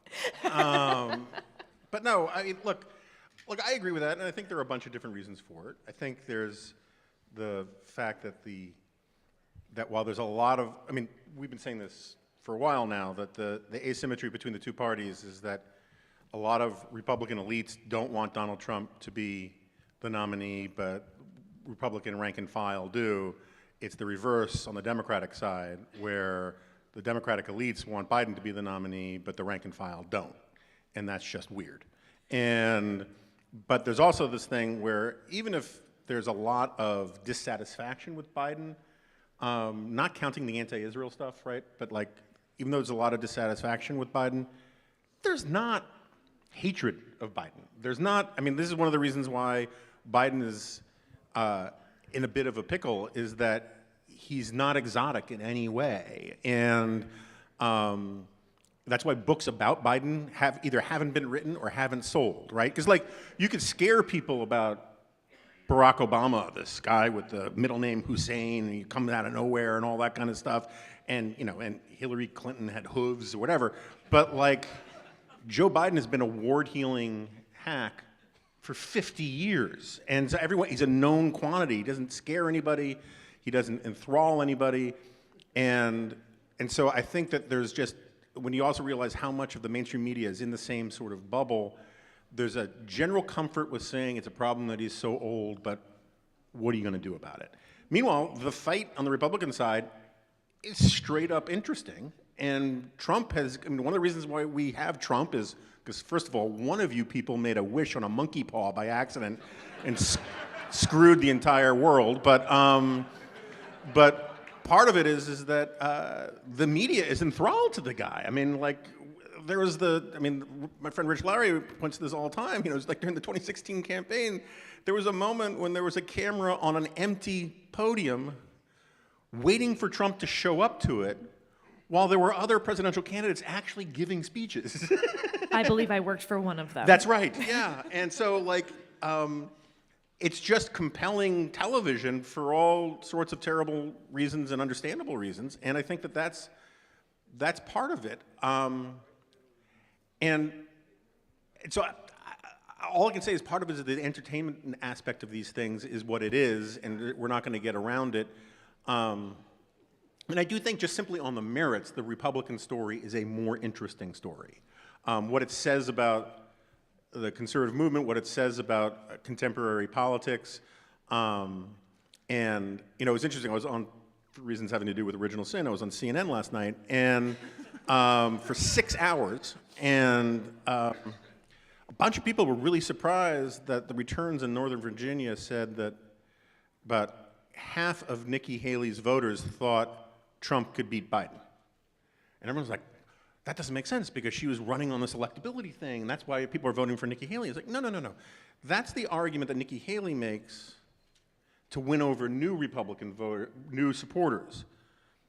It does not strike me in the slightest that half of Nikki Haley's supporters think Trump can beat Biden. That's why they want her to be the nominee, because they don't want Trump to win. And and that's there are a lot of conservatives, not enough, but there are a lot of conservatives who care more about like either conservatism or the country than they care about the Republican Party. And if that's how you feel, you would vote for Nikki Haley over Donald Trump because that's where your priorities are. And the fact that she could beat Biden is an argument you make to your uncle to persuade them to vote with you. It's not the reason why a lot of people who are actually showing up and volunteering and putting time and resources behind it are doing it. They're doing it because they actually think it's important for the country or for the cause to get Trump out of the picture. Can I push back on the premise of your question? First of all, it's wonderful to be here. Congrats to Heath. Glad you all are here. We're excited to be here with you. Second, it's nice to hear you actually speak. Last night on the CNN panel, the panel was about as big as the assembled crowd here, so you didn't get to speak very much.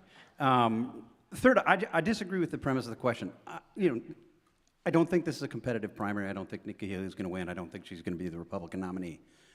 40% of Republican voters in South Carolina voted against Donald Trump yesterday. I think that's significant, not because it means Nikki Haley's going to win, not because it means that this is going to turn into a competitive primary, but because of what it portends for the general election. These are people who genuinely don't want, they don't want to support Donald Trump. The number of Haley voters of that 40% who said they would be dissatisfied if Donald Trump were the Republican nominee was 82%, if I'm not mistaken. Now, some of them will come home, right? Some of them will come home to Donald Trump, but not everybody. We can't look at this like this is a typical election. You're talking about people coming home for purely partisan reasons to someone who plotted a soft coup.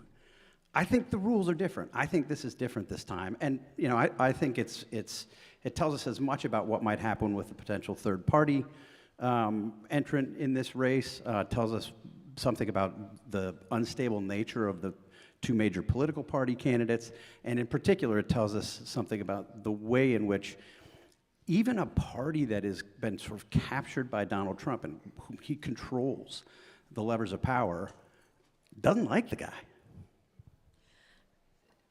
So I have, though, a question about Nikki Haley's path. And I don't mean necessarily a path to the nomination, but the path that we're on, whatever that path may be. Because normally, someone stays in the race like this, it doesn't really matter. The Trump person will get the number of delegates they need, and the Nikki person will stay in the race, collecting the ire of the Trump people, yada, yada, yada, and then we head to the convention. But there's a few things that are going to happen potentially between now and the convention, or now even and the majority of delegates being awarded. Donald Trump is set to start his trial in New York on March 25th. We're waiting on the Supreme Court. One, on the 14th Amendment, Section 3 disqualification question. I don't think that's going to actually turn out to be very relevant in the grand scheme of things. But on the question of whether the Supreme Court will hold off on Trump's federal January 6th trial, and the question of how much, if any, immunity a former president has for criminal prosecution, we may find out tomorrow at 9:30 in the morning. We'll see. Mike's so excited. We're finding things out early in the week as opposed to the end of the week. It's definitely going to be Friday. And I'm curious, Steve, how you see the politics and the media narrative and the Republican primary electorate changing if they're both still in the race as that's going on. Because on the one hand, I think it's very easy to say, aha, this could be a turning point moment, and Nikki Haley suddenly becomes a much more interesting, viable option if Donald Trump is, convicted after a one-week trial in New York State. On the other hand, that's the opposite of what we've seen so far about Donald Trump's legal problems, and if in fact it will be really bad for Nikki Haley, politically, her future, if she's still in the race, looking like she's criticizing Donald Trump, who's being attacked by an elected partisan Democratic district attorney. Yeah, I mean, that's a great question. Let me answer it sort of directly at the outset. I don't know. I think most people who So anyway, Mike. Most people who do what we do for a living, reporting, commentary, analysis, what have you, that should be the answer. When you hear people ask questions about what's going to happen between now and November, given all of the variables you just cited, and let me say, there are 20 that you didn't cite because we're not talking about Joe Biden's age, and we're not talking. There The are all asteroid sorts that of could hit the variables. Earth any day now. And There are put a very so specific- many variables at play that I think it is just almost impossible to draw straight line projections. But having caveated that way, look, I think people who are waiting for sort of the one moment that brings down Donald Trump are likely to be waiting for a while. We have thought this, and I'm part of the we here. We have thought this for a long time. No, you can't instigate an attack on the U.S. Capitol to try to steal an election after booting your Secretary of Defense and Attorney General. Maybe you can.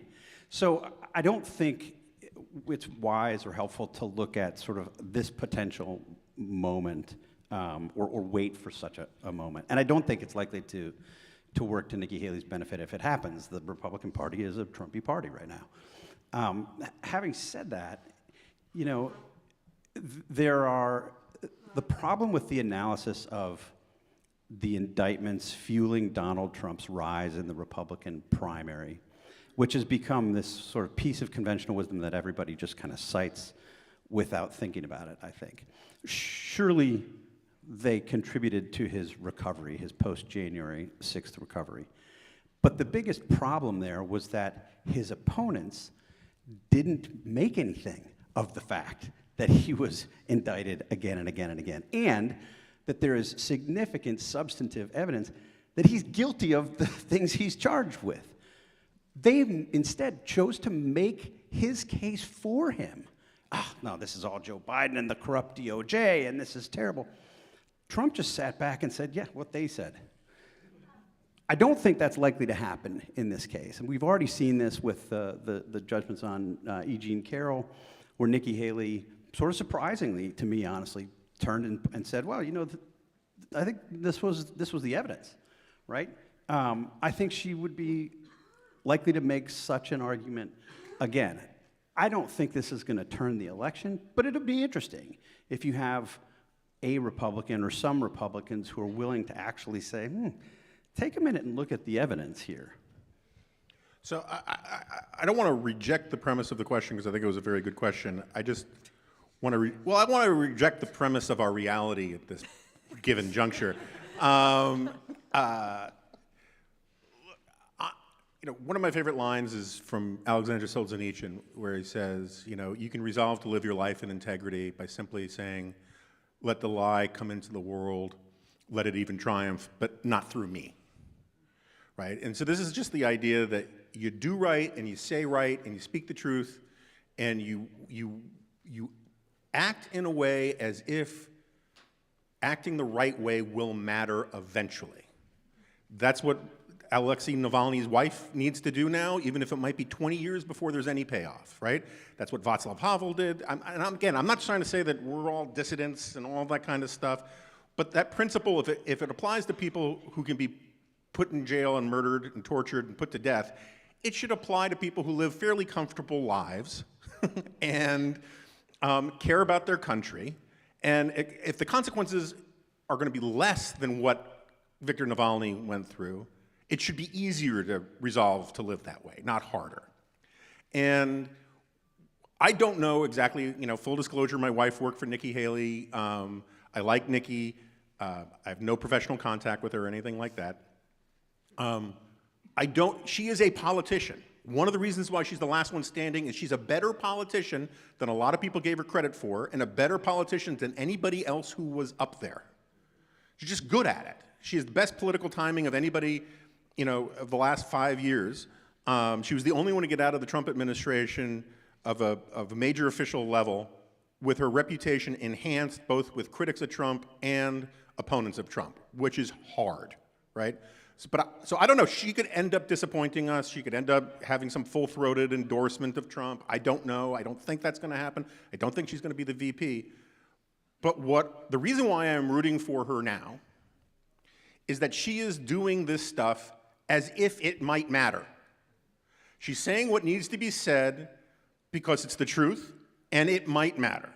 She is helping people give permission. She's giving permission to a large chunk of right-of-center people to say, yeah, I'm okay calling myself a Republican or voting Republican, but not for that guy and not what he represents. And one of the reasons why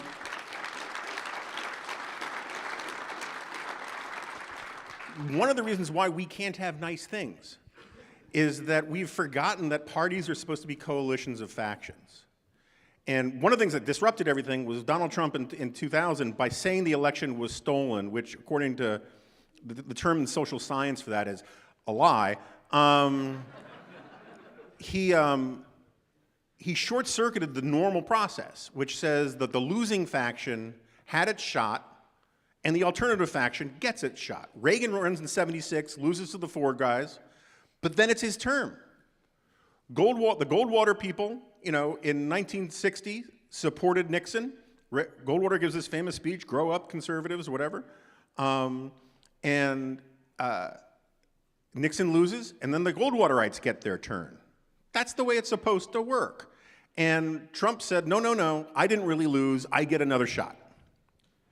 What Nikki is doing is she's setting up a situation where there's a faction of the GOP, not a majority faction, but a significant faction of the GOP that simply gets to say, I told you so, enough of this garbage, it's our turn next. And if you don't believe, if you reject the incandescently un-American, unpatriotic framing that the country will be over if Joe Biden gets reelected, you can talk about the long-term health of the Republican Party without, like, being a cuck or something, right? You're just talking about, like, yeah, it'll suck if the Democrats are in again. I don't think Joe Biden's done a good job.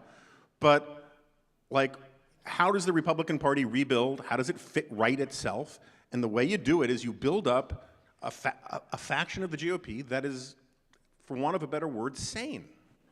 And so I encourage her. It may just be a Mr. Smith goes to Washington thing. And remember, when Mr. Smith goes to Washington, he has this filibuster that goes on and on and on and on, and it looks like a lost cause for him, right? He's saying it's a lost cause, but he's just doing right because he thinks doing right should matter in and of itself. And then the pressure of that causes, Claude Rains, I think it was, just to cave. We don't know that. Trust me, Donald Trump is not Claude Rains. He is not going to be overcome with guilt about all the bad things that he's done, but that's good for America. That's good for the Republican Party, and even if she loses, that's okay. T.S. Eliot was right. There's no such thing as a truly lost cause because there's no such thing as a truly won cause. The cause endures as long as you're willing to fight for it and speak the truth about it.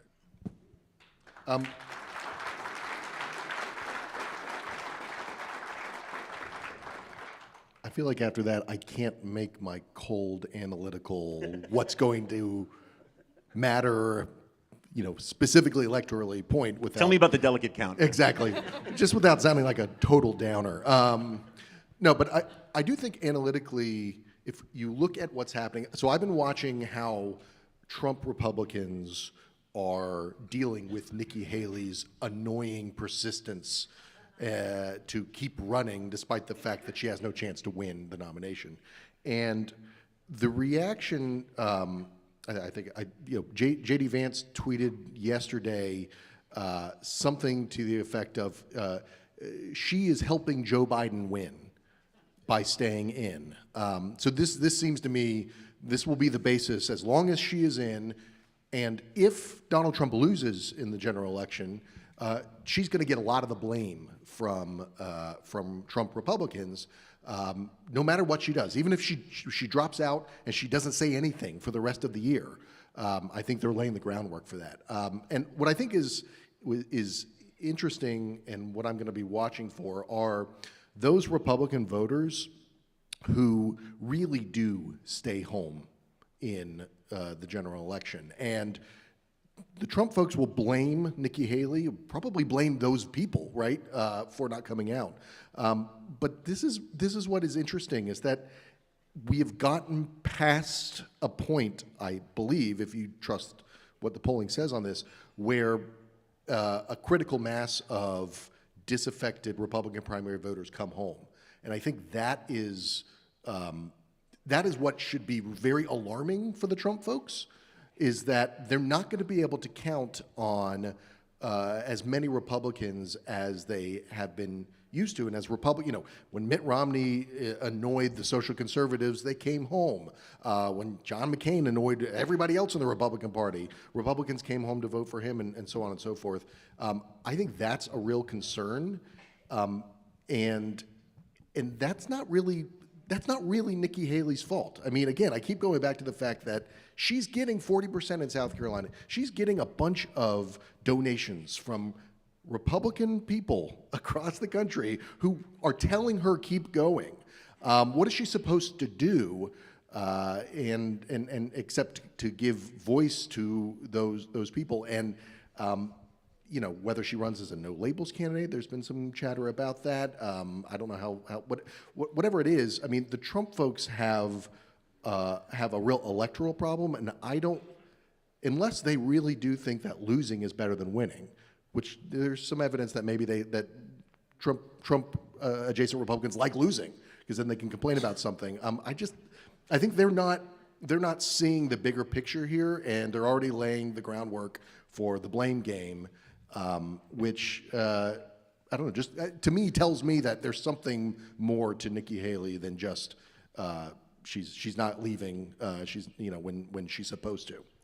On the other hand, Trump is up 8 points in Georgia against Joe Biden, leading overall national polls, outside the margin of error against Joe Biden.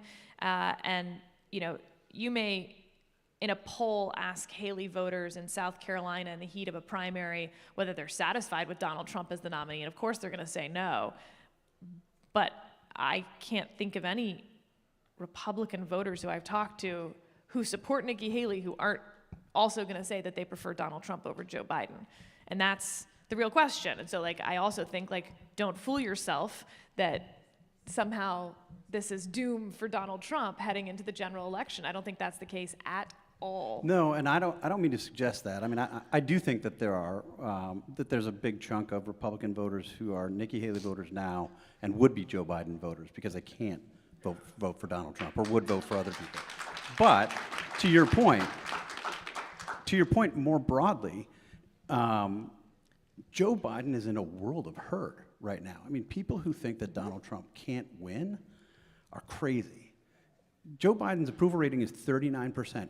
It's literally never been the case that an incumbent president's been reelected with 39% approval. Never, ever. Hasn't happened. If he doesn't get to 48, 49 in approval rating, I don't think he's a very competitive candidate, to be honest. And when you look at polling about concerns about his age and mental acuity, 76% of Americans have either somewhat or strong concerns about his ability to do the job.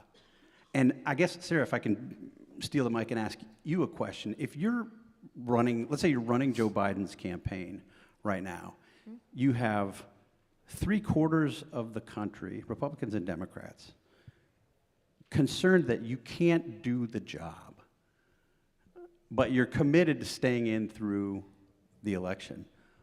What do you do as an ex-politico? I mean, we're very grateful that you're now on our side of things.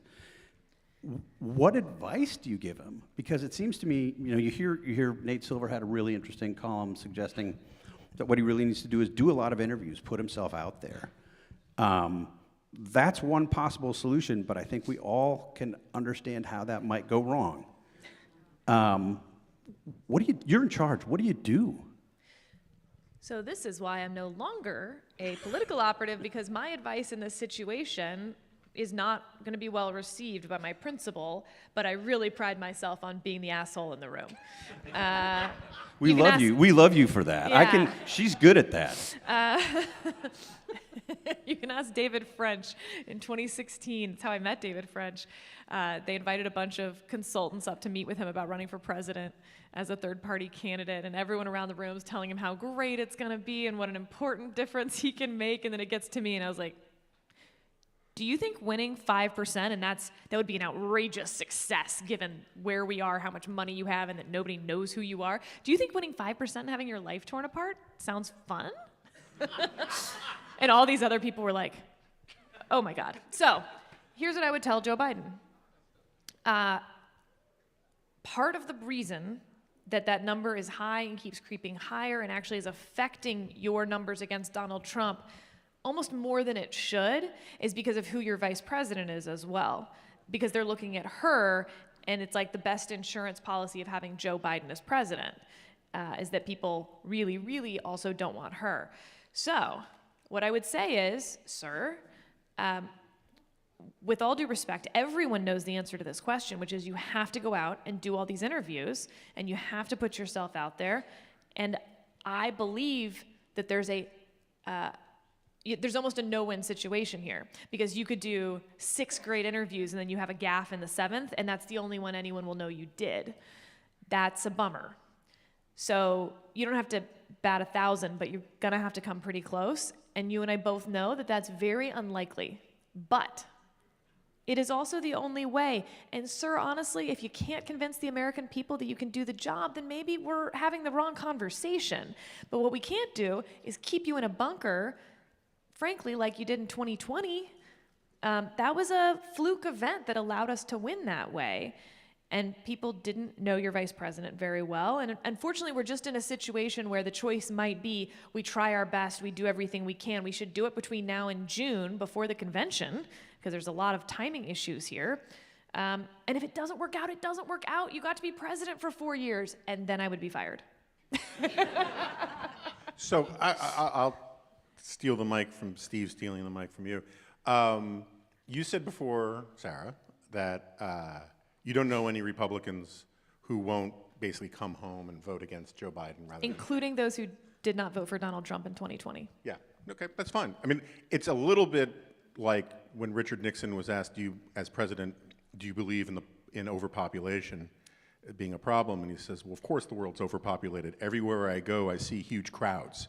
The people you're talking to may not be representative. And this is one of the points that you often make on your great spin-off of the Remnant, Advisory Opinions, is that it depends on the, like as you were making the point about Fannie Willis the other day,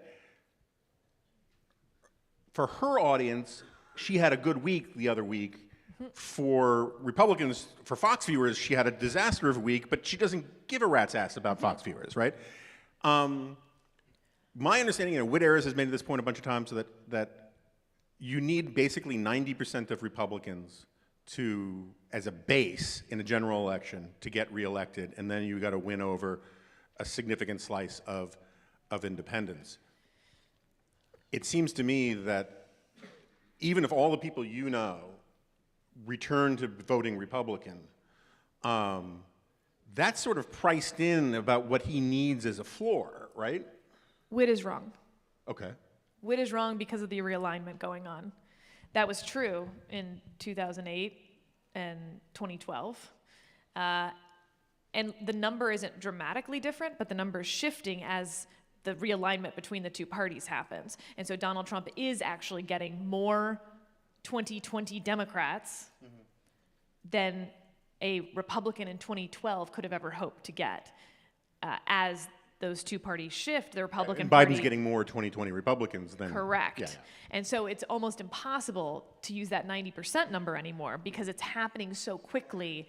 Looking back at how someone voted just 4 years ago, it's, looking back into the dinosaur age at this point. So I just think that's not correct. And I make the Nikki Haley point, not that my focus group is somehow a representative sample, but rather that there's somehow this, I think, very incorrect assumption that no Nikki Haley voters would ever vote for Donald Trump, or all of the never Trump people will never vote for Donald Trump. And in fact, remember that that was supposed to be the case in 2016, and the never Trump part of the Republican Party was between 2 and 5%.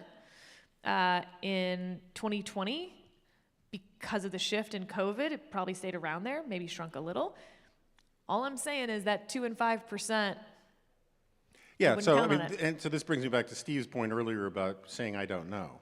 We've talked a lot off microphone about how all of these rules that we grew up with no longer apply, right? I mean, the biggest one right now is, for most of our lives, Tip O'Neill's maxim that all politics is local was a serious thing. Yes. And that's just gone. Yep. All politics is national now. And like dog catcher races, it's like you have to talk about how much you like Trump and how you watch Fox and Friends every morning and all that kind of stuff. No more woke dog catchers. Yeah. And Finally. And so, and you can do this about a dozen different things, and that used to be pretty solid rules of American politics.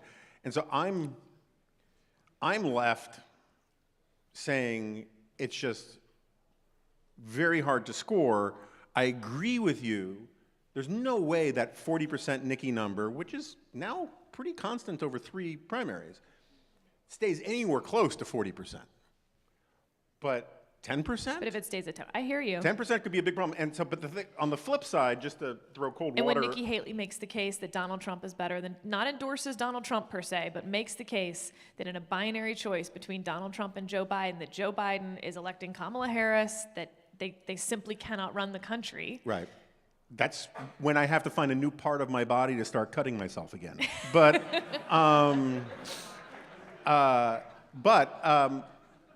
the thing that worries me the most about the Biden stuff is, about Biden's prospects, Roger Ailes, who I think we all agree was a flawed person. I always used to joke he was the weirdest mix of Boss Hogg and Aristotle I ever met. Although he looked more like Baron Harkonnen towards the end. When he would consult about television stations, he would drop into some local market, go to his hotel room, turn on the TV, and turn off the volume. And just watch the body language, and then say, this guy has it, this gal doesn't have it, this gal has it, this guy doesn't have it, purely on that. And that's how he ran the network in a large respect. He didn't care about the words. That's how you got your job, right? Pretty much. They called you Jonah Eye Candy. And he was losing it in those years. David Axelrod was making this case last night, is like, if you just boil down the election to lizard brain stuff, strength versus not strength, Trump, it's very annoying to people who pay attention because Trump says crazy shit all the time, but that's priced into his personality. When Biden says it, it's worrisome. And then the shuffling and the way he moves and the way he talks, it makes people nervous. Turn off the volume of the election, Trump looks like he's in command and has a presence, and Biden doesn't.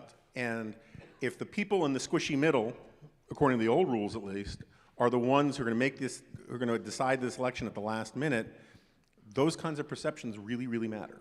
And this is where, like, on the other side of Grifter, Sarah, the political consultant, the other argument that they are just not making, that they should at least be making to their base, the Biden folks, at least to their base. They should not have a 76% concern, is Jake Sullivan as president is a great thing, guys. Jake Sullivan can't get elected, but he's actually doing a very good job.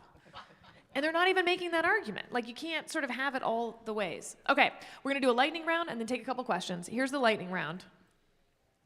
I've created a little basket of things that you can pick only one from. It's like trick or treat. You only get one candy bar. You can have primary reform. You can have a viable third party, but it's still a third party, meaning, you've got a lot of factors that would weigh in. Or you can pick those dum-dum pops that have the question mark on the outside. That is some statutory or constitutional amendment fix, the one neat trick to get Congress to work again. To make everything right, Mike, what are you gonna pick out of my trick-or-treating basket? I mean, that question mark lollipop sounds really good. I like primary reform. I think it's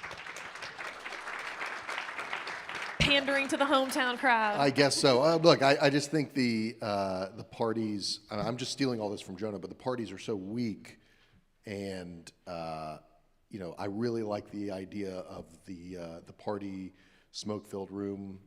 Making decisions not to benefit themselves necessarily, but for the benefit of the party as a whole. That would be a very good thing to have some behind closed doors, men and women, to make those decisions. Lightning. Jonah, lightning. Sorry. My reform thing? Since we don't want to do primary reform thing again, and this might require a constitutional amendment, I defer to you on that, but I would rip up root and branch the campaign finance laws so that parties actually can support candidates that have a good chance of getting elected in a general election without being completely undermined. I mean, the campaign finance stuff and the primary things were the chocolate and peanut butter that created the Reese's Peanut Butter Cup of American dysfunction. And so if you're going to talk about the primary stuff, I think the other part of that is the campaign finance stuff. There is a wrong way to eat a Reese's, than what you just described. That's so sweet of you to give me my Valentine's Day present here. A little bit late, but appreciate it nonetheless. You know how I feel about campaign finance reform. Steve. I would say term limits. I've been skeptical of term limits before. I'm familiar with all the reasons that people are skeptical of them now. Permanent staffers, I get it. It turns out I was naive going into the 2014, 2015, 2016 election cycle about just how important it was for, in particular, members of Congress to remain in office. It matters more than anything. So people who got into politics or started caring about this stuff or became political junkies because of ideas, it was a rude awakening to me that most of the people who represent us don't, or at least many of the Republicans. So you had, over the course of the Trump era, free traders who became protectionists, limited government types who are now advocating for the government to be involved in sort of anything and everything. And it's proximity to power. It's what they care about most. And take that away, limit their time there, and I think you would see significant and substantive reform all to the better. What is Lindsey Graham supposed to do with his time if you do that? I'm not going to answer that question. All right, we'll do quick lightning questions to one person on the panel only.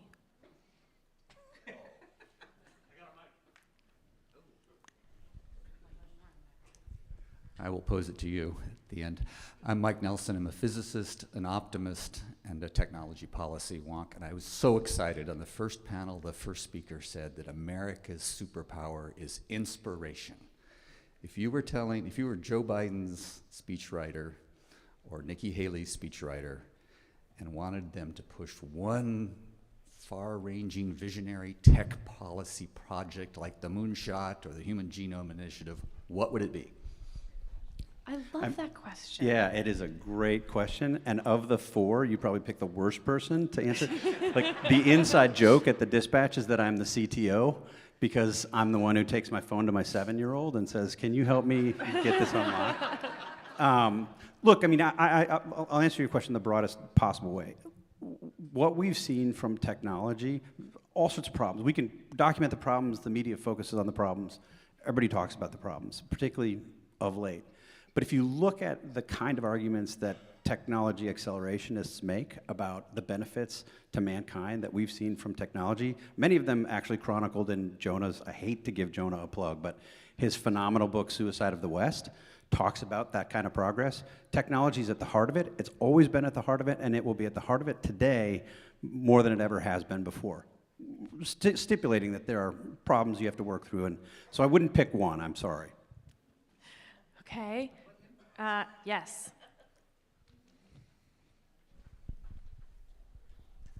So I'll give my question to you. Ooh. Why wasn't ending gerrymandering one of your options that you asked about to solve our current political crisis? A great question, and I'm so excited to answer it. Because I think that there's a real misunderstanding of the problems around gerrymandering. Gerrymandering back in the day used to be one party trying to take seats from another party. That's not really the problem we have with gerrymandering anymore. Because of some of the other problems, the districts aren't gerrymandered to by one party to have the high levels of partisanship in those districts. They are a little bit. I'm not gonna, this isn't a black and white thing by any means, but to a large extent, the people have become more partisan within the district that they were already in. The parties are gerrymandering these days for just more incumbent protection. They're not even trying to steal seats from one another anymore. There's so few seats that are even stealable as people become more and more partisan and negative polarization takes over. I think if tomorrow you drew a bunch of just, districts that looked like, Nebraska and Iowa in the middle of the country, just a bunch of square, boxes, it would not particularly help the problem because it's the voters in the boxes that seem to be the problem and hating the other side so much that they'll change their political opinions as long as it's owning the fill in the blank other side. So again, this isn't like gerrymandering would do nothing. I'm all for fixing that, but we've also seen in a lot of these states that try to have independent commissions, it also doesn't help. So I haven't also seen a solution to gerrymandering. Virginia tried to have an independent commission, didn't work. New York, all of these other states that have tried it, the independent commissions just get captured too. So I don't think it will solve the problem the way that people think it will. I don't think there is a solution to solve the problem that has proven particularly viable. And if you don't solve the underlying problem that voters are the problem in a lot of these districts, then, what have you accomplished?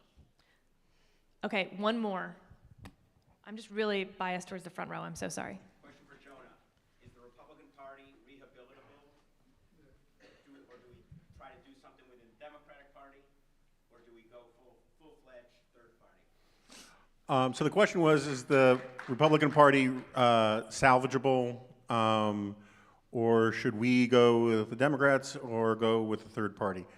So I'm going to beg off slightly on the question insofar as I don't know who the we is, right? So like before when I said this thing about, just doing right as you see it, like part of my point about what's ruined big chunks of at least of right of center media, and I would argue media in general, because I think this is a problem New York Times, Washington Post, and elsewhere as well, is too many journalists think, but it's a particular problem for conservatism, and that's the thing that bothers me. There are too many conservative pundits and journalists and writers and eggheads who think at the end of the day, their job is to be a political consultant for a party. And it's a very subtle form of corruption. I'm not saying the people this happens to are all corrupt. Some of them are my oldest and dearest friends, including me for a very long time. It's a very subtle thing where when you have a sort of team mentality and you think that the Republican Party are the players on the field for your larger team, you start thinking in terms of, well, what's good for conservatism must be good for the Republicans, and here's how they should do it. And that frame of mind can steer you in a bad place. And one of the reasons why we started the Dispatch was to sort of break out of that model a little bit. And I will tell you, I have muscle memory for it that makes it very hard for me sometimes to still do that way. I just feel weird talking about, like, well, here's what the Democrats should do to win elections. But actually, once you get out of that mode of thinking, like, the things I think the Democrats should do to win elections would be good for America. Like, fighting crime in the cities would be good for the Democrats and good for America, right? Getting rid of some of the absolutely insane sort of campus speech capture of the Democratic Party where they think they're winning over more voters than losing when they talk about birthing persons and that kind of stuff, right? That would be good for America, and it would be good for the Democrats. And so my sort of point of view is think about what's good for America and then talk about it. Whoever wants to pick up that advice, that's great. And so on the question of whether or not the Republican Party can be saved, look, because of our constitutional structure, we are probably stuck over the long haul with the two-party system. Richard Hofstadter had the famous line about third parties, you know, that historically they're like bees. They have their effect by stinging and then they die. And in 1912, you know, we got the worst president of the 20th century because Teddy Roosevelt was too big a baby to actually, like, support the Republican Party, and that got Woodrow Wilson in. And so I have no problem strategically supporting or voting for a third party. I mean, I live in the District of Columbia. You know, it doesn't really matter what I think about my vote. But if you think long term, what would be best for the country is for the Republican Party to be sane again, I got no problem with you voting for a Democrat or voting for a third party if you can game it out that voting for the third party doesn't help Donald Trump, right? So being strategic with your vote doesn't bother me in the slightest. Long term, we're still going to have a two-party system. I think for some of the reasons that Sarah was referring to earlier, the coalitions that make up these parties is changing really rapidly already. And one of the weird things, though, is that, you know, with negative polarization, which just basically means, and this is borne out by studies, most people vote, most of the hardcore primary voters hate their own party too, right? They hate listen closely to Republican primary voters. They hate the Republican Party. They just hate the Democratic Party more, and vice versa. AOC and Bernie Sanders hate the Democratic Party. They just hate the Republicans more, and in that kind of system, when those are the dominating voices, if one party's reason for existence is hating the other party, if one party dies, the other party loses its reason to live. And so you could see massive changes in the coalitions. Might still be called Republicans, Democrats, might be called Trumpist and whatever, but the way to think about it is, again, at least the way I try to think about it, is just like, do what's smart strategically with your vote, but don't lie about anything. And the rest, let the chips fall where they may. Thank you so much for having us here this morning. We really appreciate your time.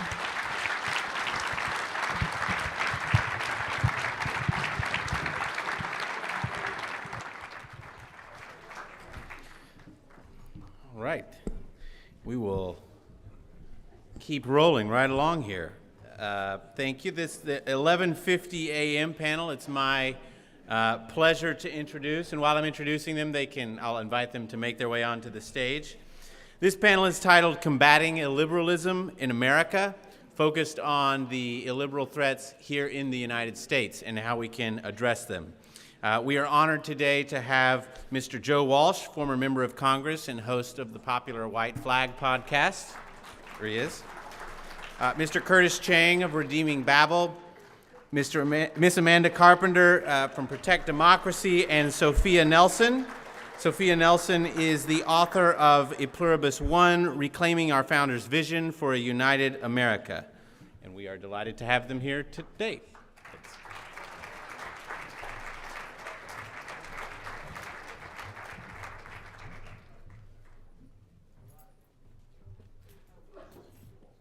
All right, well, welcome, everyone. Thank you for being here. I have a little bit of a change up for this panel today. I got here and was told that I was moderating, which I'd be normally very happy to do, but I've had a terrible ear infection that has turned into something where I don't have any hearing in one of my ears. And so I'm going to turn it over to Sophia to lead the panel for me today, and I thank you very much for stepping in. Good afternoon. Come on, y'all can do better than that. Good afternoon. All right. Listen, this is an important panel because we're going to get into the intersection of DEI, speech, religion, liberalism, our freedoms. It's a lot to unpack in our time. And I would like to set the table for you. One of the other hats that I wear is as a college professor. And I had a firsthand experience with this.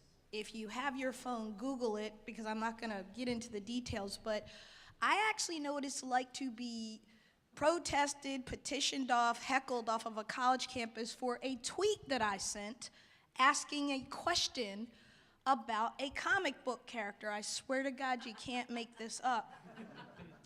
And unbeknownst to me, there was offense taken by members of the LGBTQ+ community who then started internally, this isn't a religious school, we don't do that here. It was a tweet asking a question in the middle of a gubernatorial race in Virginia about parental rights. Glenn Youngkin became governor on that very platform. And so, needless to say, my teaching career came to a screeching halt. It was going like this, and then it went like this. And I am an African-American woman, if you didn't notice. So that means that I am a member of a marginalized group, correct? Well, that didn't stop them from coming for me in a very dark, ugly, serious way. I say that to set the table that none of us is immune from what's happening right now, whether you're on the college campus, at your place of work, in politics, wherever you are. This is a very serious issue for our time. What are our freedoms? What are we allowed to say? What are we allowed to think? What can we tweet? What can we post? Can we lose our jobs? Can we lose our careers? Where are we? So with that having been said, I'm going to throw it first to Joe. And Joe, I'm going to let you set the table for us about where you see us on this issue of illiberalism writ large in our country right Sophia, thank you. And thank you, everybody, for coming. I'll be super brief. We've talked for years about illiberalism on the left. Everybody in this room now knows that there is major illiberalism on the right. The base of the Republican Party, MAGA we'll call it, is illiberal. It is a group of people who demand that government shuts up stuff they don't want out there. What's important for us to understand is this. Unlike illiberalism on the left, where even though mistaken, it's generally well-meaning. People on the left want to try to control what's said and what people think because they're worried about marginalized groups and all the rest. The illiberalism on the right that I hear every day on the right is based on fear and anger. I'm in a weird position. You know me. I come from MAGA. I still engage with MAGA every day. Former Tea Party congressman, former right-wing radio hellraiser. I still engage with the Republican Party base every day. And they are radicalized. It's true. For 5 years now, they've told me every single day, I want government to shut up the person who disagrees with me. We can't let these people go, though. This is the base of this Republican Party. Their illiberalism is based on fear and concern, and a demagogue like Trump tapped into it, and away they went.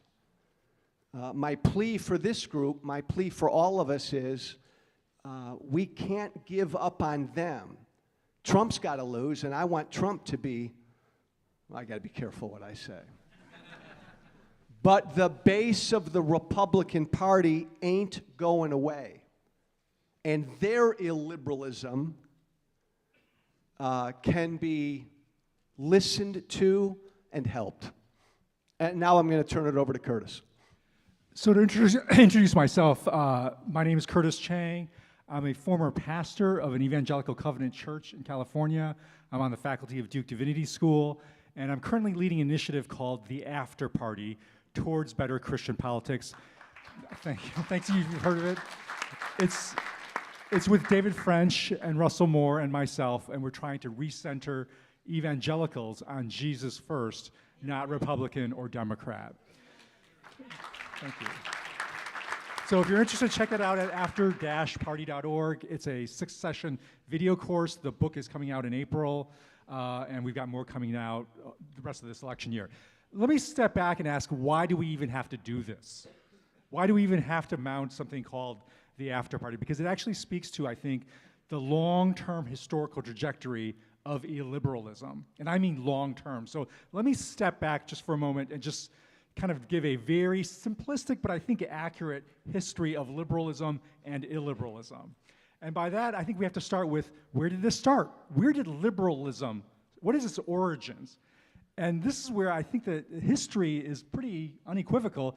It started as a Christian invention. Right? It started as a Christian invention to solve a Christian problem. In the 16th century, we Christians were killing each other because of our religious differences. And in order to solve that problem, Christian thinkers invented liberalism as a way of thinking about how do we organize life so we don't kill each other over our differences, as was happening in Europe throughout the Middle Ages, right? So in order to solve this Christian problem of the original illiberalism, if you will, the original sin of illiberalism, we drew on Christian resources. And we drew on, most foundationally, that humanity, all human beings, every human being, was made in the image of God, and therefore had inherent dignity, value, and worth. And this was the foundation of the basic notions of liberalism, that every human being is born with some inalienable rights that deserve Investigations against his enemies, but to protect himself from any form of accountability. The growing hunger for regulatory retaliation that you see in places like Florida and even Georgia, where people are talking going after Coca-Cola and Major League Baseball because they spoke out against voting rights. And that extends to something that I really, it just gives me the most horrible feeling in the pit of my stomach when Donald Trump talks about deploying the military to American streets in pursuit of his political agenda. And that coupled with the federal law enforcement overreach in the way that he wants to take over state and local police. I mean, this is a terrifying picture. And the way that we stop it, yes, we have to define the problem, explain to people why this can really happen this time.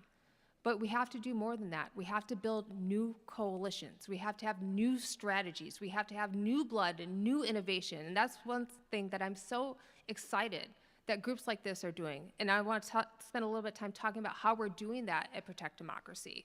Because we're not just making reports. That's really like me going on TV and doing panels like this. This is the least of what we do. And the people that have studied for how we can protect our institutions, both in the short, medium, and long term, we've developed 4 buckets of things that we're looking for. The first and most important thing is to do everything you can to protect free and fair elections in the immediate term.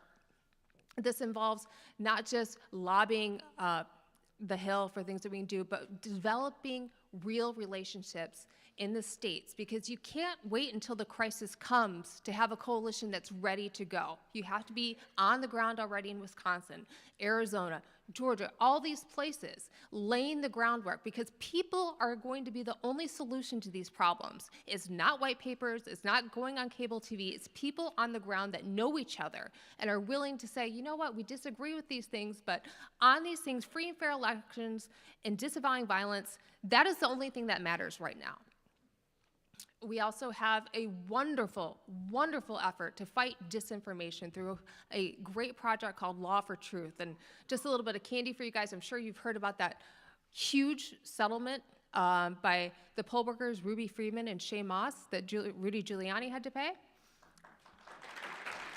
That was great work from our lawyers who have been working on that for years. They're also looking at the disinformation campaigns against the postmaster in Erie, Pennsylvania that was smeared by Project Veritas, who recently also came to a conclusion in that, and there's other cases like that pending.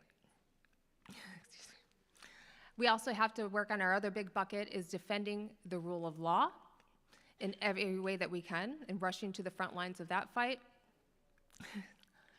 Excuse me, I'm just having a little bit of trouble here.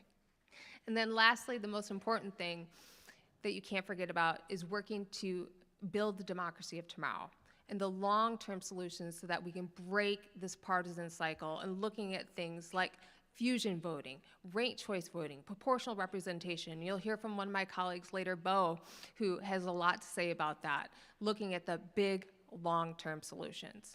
And so I think there's a lot to be excited about. You know, I was a original OG Never Trumper in 2015, and there was very few of us.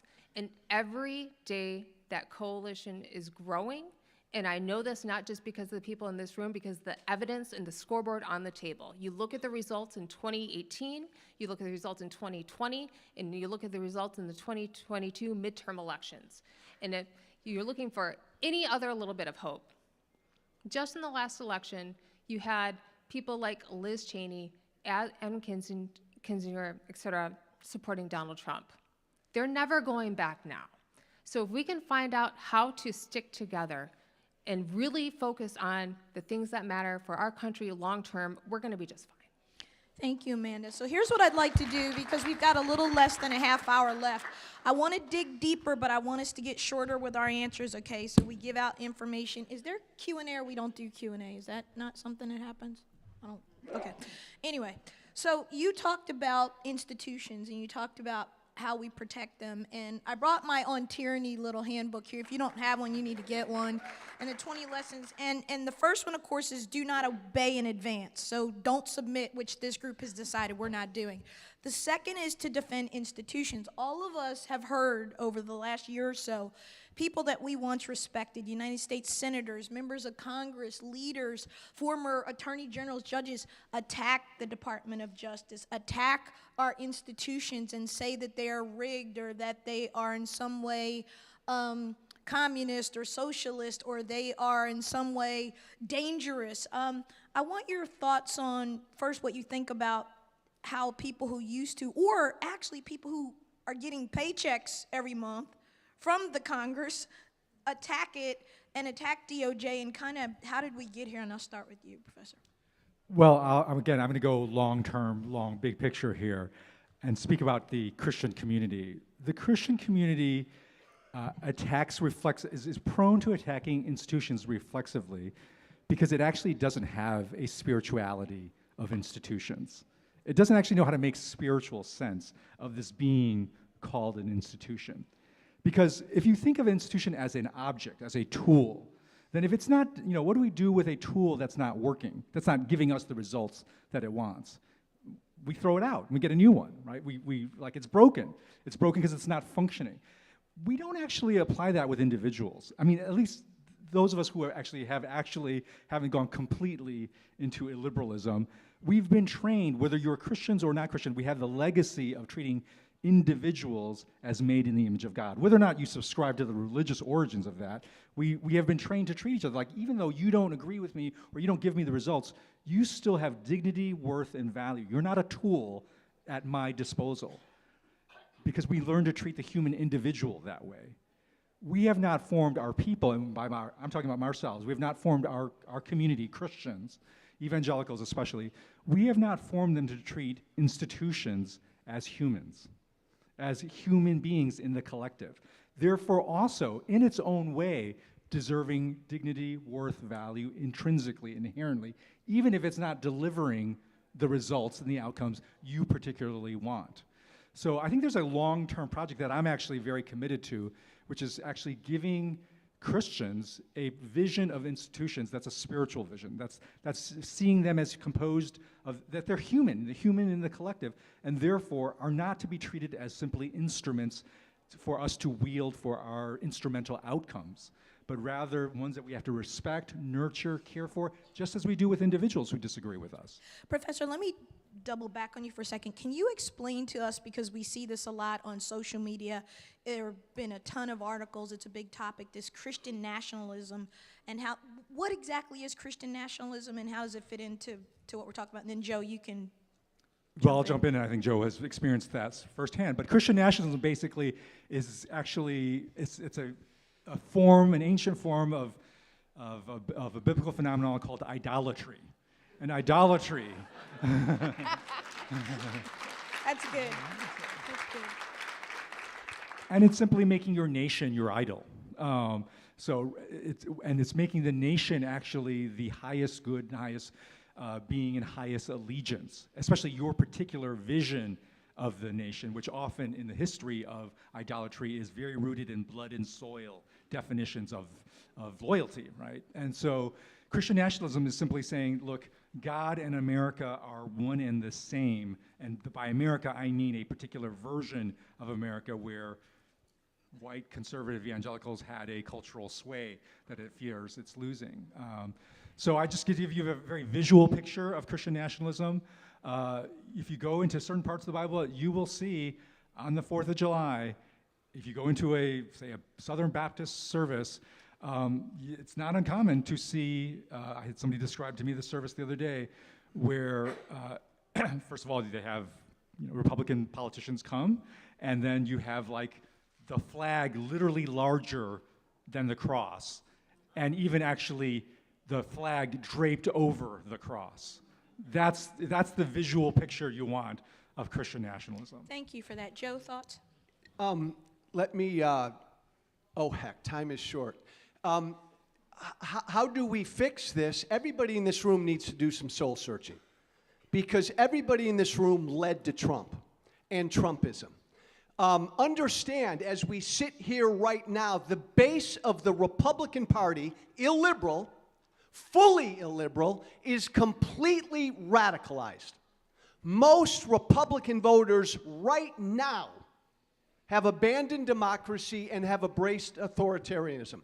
They want the strong hand of government to punish their enemies, shut up their enemies, and all the rest. That's most Republican voters. For the past 7 years, I've stood naked in front of the country apologizing for how crazy right-wing popular culture warriors like me helped to inflame this base.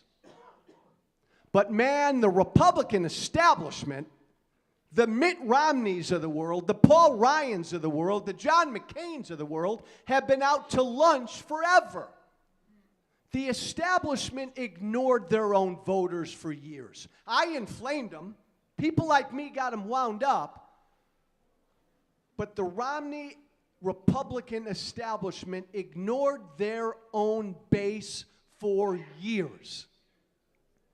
And along came an orange-haired demagogue that lied to them. We need to wake up to this. And I know there's a debate. Joe, I want to push back on that a little bit. I'm going to play devil's advocate. Push back. You said the voters were ignored, right? Trump tapped into something, right? Let's talk about what that something is. Let me weigh in, and I want you to respond. So I'm speaking to this now from the perspective of somebody who became a Republican on her college campus. I'm about to date myself badly, in 1988 when Jack Kemp came and spoke at my college campus, okay? So And I grew up in a very Democrat family, and when I came home, I was like Alex P. Keaton when I came home and announced and you have to be old to know who that is, right? You young people, Google it. But, you know, I came home and said I was going to be a Republican, and my parents had horror in their eyes. But at any rate, fast forward to the Jack Kemp Republican Party and others, George Herbert Walker Bush, et cetera, and come to where we are now. Seeing this as an African-American woman who was always center-right, so more socially, more moderate in my politics, fiscal conservative, military family, et cetera, what I saw happening was this break of where the Republican Party, which to people in this room who don't know the history of the Republican Party, you know it was formed as an anti-slavery party, go all the way from Abraham Lincoln to Dwight Eisenhower, and black people voted for the Republican Party as their party. My grandparents were Eisenhower Republicans, right? And so up until Nixon in '68, Joe, black voters voted the majority of them for the Republican Party, right? So you saw this cultural shift when John Kennedy comes on the scene in the '60s, and then you have Barry Goldwater, and it kind of all goes downhill, except for Nixon is this hiccup. Where am I going with this? Where I'm going with this is it seems that a part of the discussion we're having right now as a country, and particularly what drives MAGA and their anger, is this wokeness, DEI, and what they call the destruction of America, and reverse racism, and you see all the lawsuits. Joe, can you help me? I mean, I know what it is. I've lived it. But I want to understand from your perspective as someone who you said ginned people up, what is that really all about? Why was there this racial break, and why is there such division among us racially in 2024?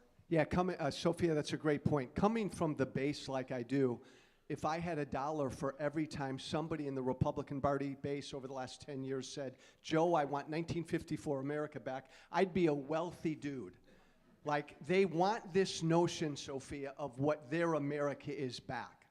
And I guess why I get so angry at the Republican Party. You do realize in 1954 we were segregated, right? I'm just saying. I'm teasing you, but anyway, go ahead. Love ya, I do. They may not. They don't, but yeah, I hear you. The point is, and I don't want to get into a debate or an argument, we're not going back to 1954. The only point I'm making is this. The base has been angry, concerned, scared for a long time at how rapidly this country was changing. We forget 12 years ago, Barack Obama and Hillary Clinton opposed same-sex marriage, only 12 years ago. Mm-hmm. And all I'm saying, Sophia, is the base had these concerns, and the base had these fears. And the Republican Party establishment ignored them, dismissed them, didn't listen to them, didn't educate them, didn't help them wake up to how life is changed and progress is good. Dismissed them over and over and over. Not just, I can give you the border is one big issue, but on all of these issues. And so they became radicalized, and man, then Trump touched them. Joe, you said a key thing, and I hope you went exactly Curtis, right. Amanda, get in here. Jump in. Well, give me a second. I want to get to Amanda, and then I'm going to come back. But you said something critical. You said change. And I wanted you to hear that word because that's really what's going on here. This country will be majority minority in just a decade or less. That's Latinos with the biggest group of minorities. African Americans will be second. We have remained static at about 13 to 14% or so. But the Latino population is jumping huge. I mean, it will be the biggest swath of what's happening there. So you got these debates over the border and immigration and DEI and affirmative action and wokeness and, you know, this, that, this. They're not qualified, right? That's what this is about, and I want you to hear, it's about change. We're not adapting to change. And Amanda, I want to give you quickly a chance to weigh in on this, what you think is happening with, you know, where we are. I think Joe brought us there, and then I'd like to come back to you, and then I'll wrap us down in the last 10 minutes or so. Yeah, I think one of the ways, the nefarious ways that the new MAGA right is trying to short-circuit that process of change. I think a lot of very savvy people have looked at the electoral map and realized it's going to be hard for Republicans to win by the regular rules of the game. And so going into the 25 election, they've put all their eggs in the basket of Donald Trump winning. But not only Donald Trump winning, but remaking the federal government in a way that balloons executive power to make up for the losses that they are probably going to suffer in the House or the Senate. And you see that Donald Trump is really primed for this, because he said many times during his first administration that I have the Article 2 power to do whatever I want. What is different going around with the recognition that they can't really win by the regular rules of the game is that there's an infrastructure to make that idea, I have the Article 2 power to do whatever I want, into a reality. And that begins by essentially winning the presidency and then power rigging all the federal agencies to be accountable to political executives. Now listen, like every president has the power to make his appointments and to promote his policy agenda, but they're talking about doing something that's very different. Rooting out the idea of any independence at a place like the Department of Justice, where you need that prosecutorial independence to ensure that the law is executed in a free and fair and just way. But what's going to be different this time is they say, well, you know what? Well, maybe the president should be able to direct investigations. He just needs to have the attorney general that will do as he wishes.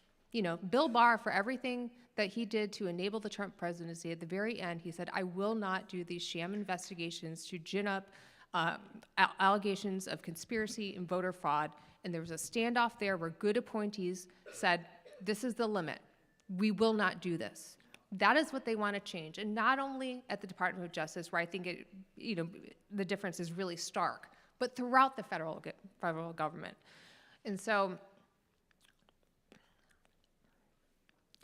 when you're talking about what are they going to do, yes, there is the recognition that they're losing power, but that doesn't mean they're going to give it up. And you see that also with the judgeships and what's happening with IVF.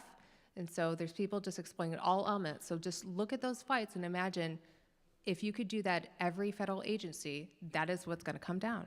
How do we use, Professor, faith, religion to unite us through this change? Whereas every day on my Twitter feed, I get called a Christo-fascist. I don't even know what that is. And just because I say, good morning, this is the day the Lord has made, and, I've angered people with that. Take your religion and what you can do with it. How do we use faith across the spectrum, Judaism, Christianity, et cetera, to bring us closer together to kind of fight this and combat this? Because it's the change that people are really not doing well with. Yeah, so like I said, I have a book coming out in April called The After Party, which is on politics. But last year, I wrote a book on anxiety. And there's a reason I did that, is because exactly what Joe is saying, is you can't understand what's happening in politics if you don't understand anxiety, if you don't understand the anxiety of the base of the white evangelical population. And because their underlying anxiety is about losing things, that's what anxiety is, the fear of future loss. We cannot actually we cannot set up a political situation where we guarantee they will not lose things, because they have lost things, very real things, and some valuable things that they're as valuable to them. Their understandings of marriage, gender, sexuality, family, name it, you can get online. Those are things that you may disagree with them, but that are valuable to them, and they are losing them. Put a pin in that. Stop. This is important. Joe, back to your point. 1954, what does this country look like? It's segregated.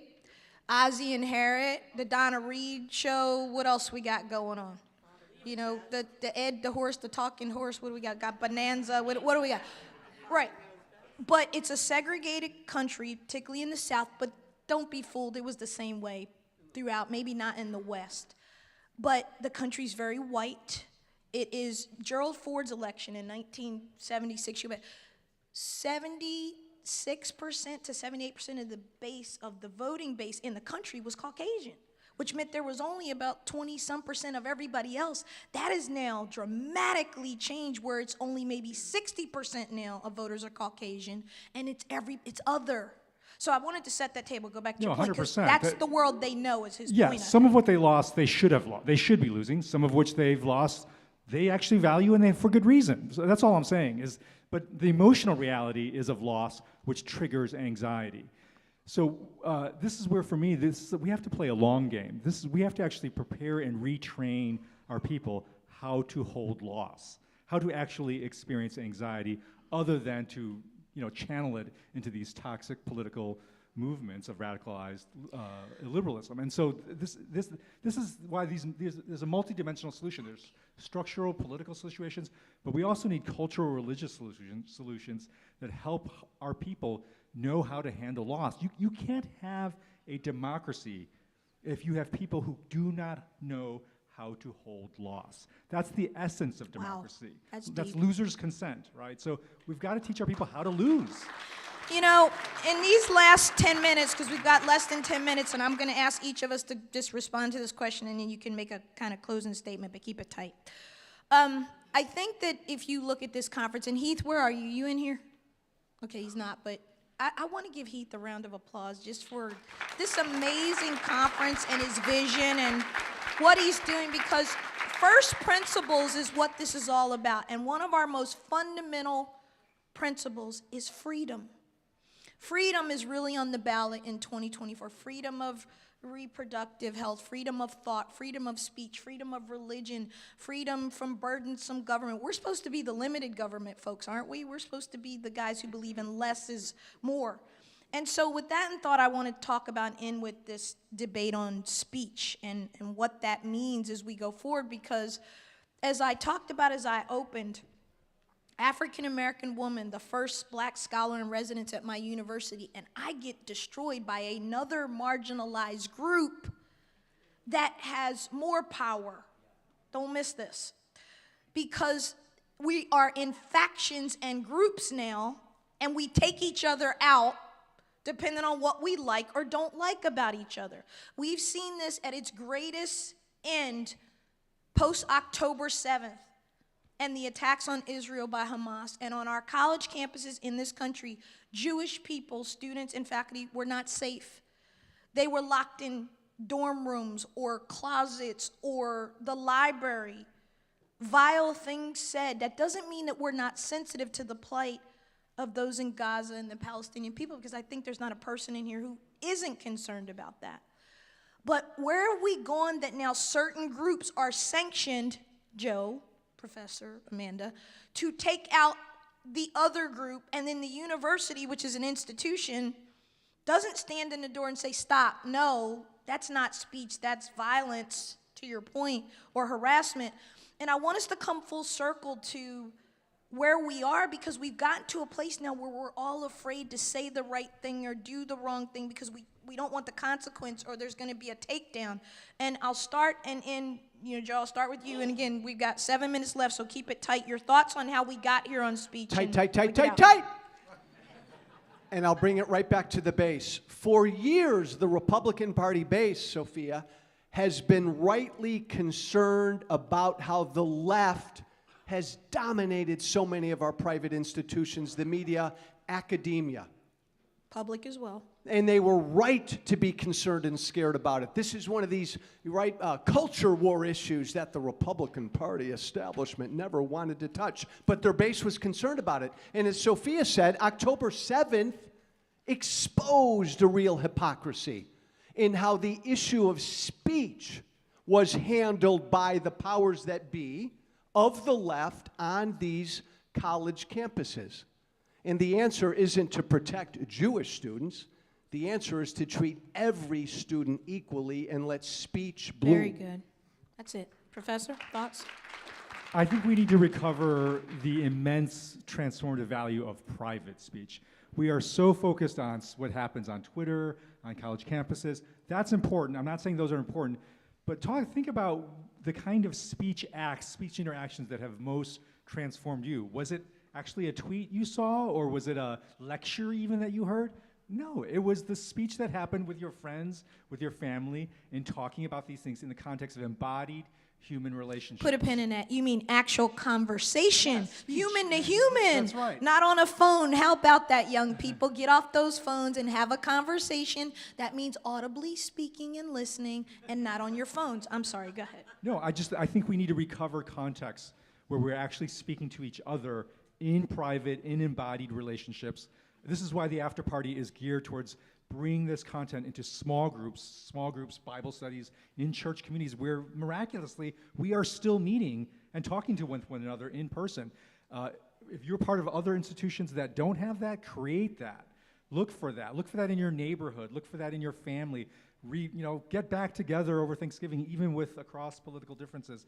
That's the kind of speech we need to actually recover, which will actually have a chance of healing us. You know, I like to give takeaways, so let's talk about what we got as some issues here. So we know that the MAGA movement, Joe said something important. They were concerned about some things, thus the Tea Party of 2010, right? That said, you're not paying attention to these things and they matter.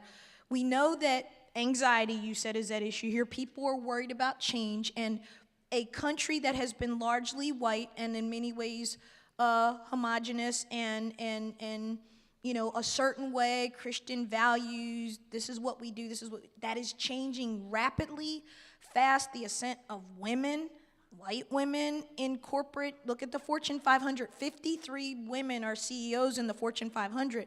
Not one of them is a woman of color. Rosalind Brewer stepped down from Walgreens, so there's now none. But there are judges, Supreme Court justices, 4 women on the Supreme Court. I'm old enough to remember when Sandra Day O'Connor was the first one, right? I was a freshman in high school, I think, when that was happening. The point is, that's how far we've come, right? But what we hear from these gentlemen in particular, and then Amanda talking really about the institutional stuff, is that we're in this shift. We're shifting. And we got to figure out how to shift together. So, Amanda, I'm going to let you take a minute or so to talk about your thoughts on this speech and how we need to do better with protecting our speech and talking to each other, et cetera.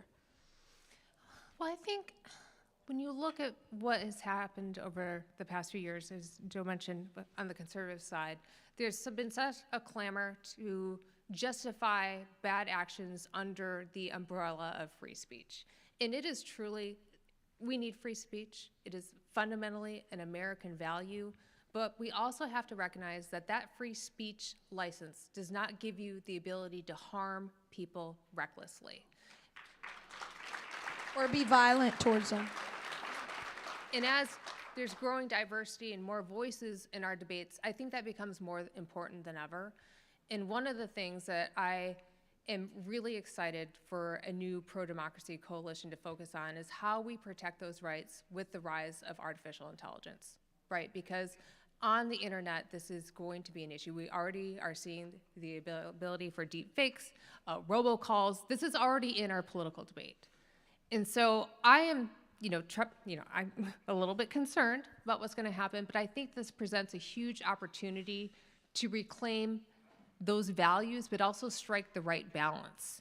And so when we have to contemplate the world where computers and robots are doing this work, how do we safeguard privacy and free speech at the same time? I think will be the biggest challenge for this realm ahead.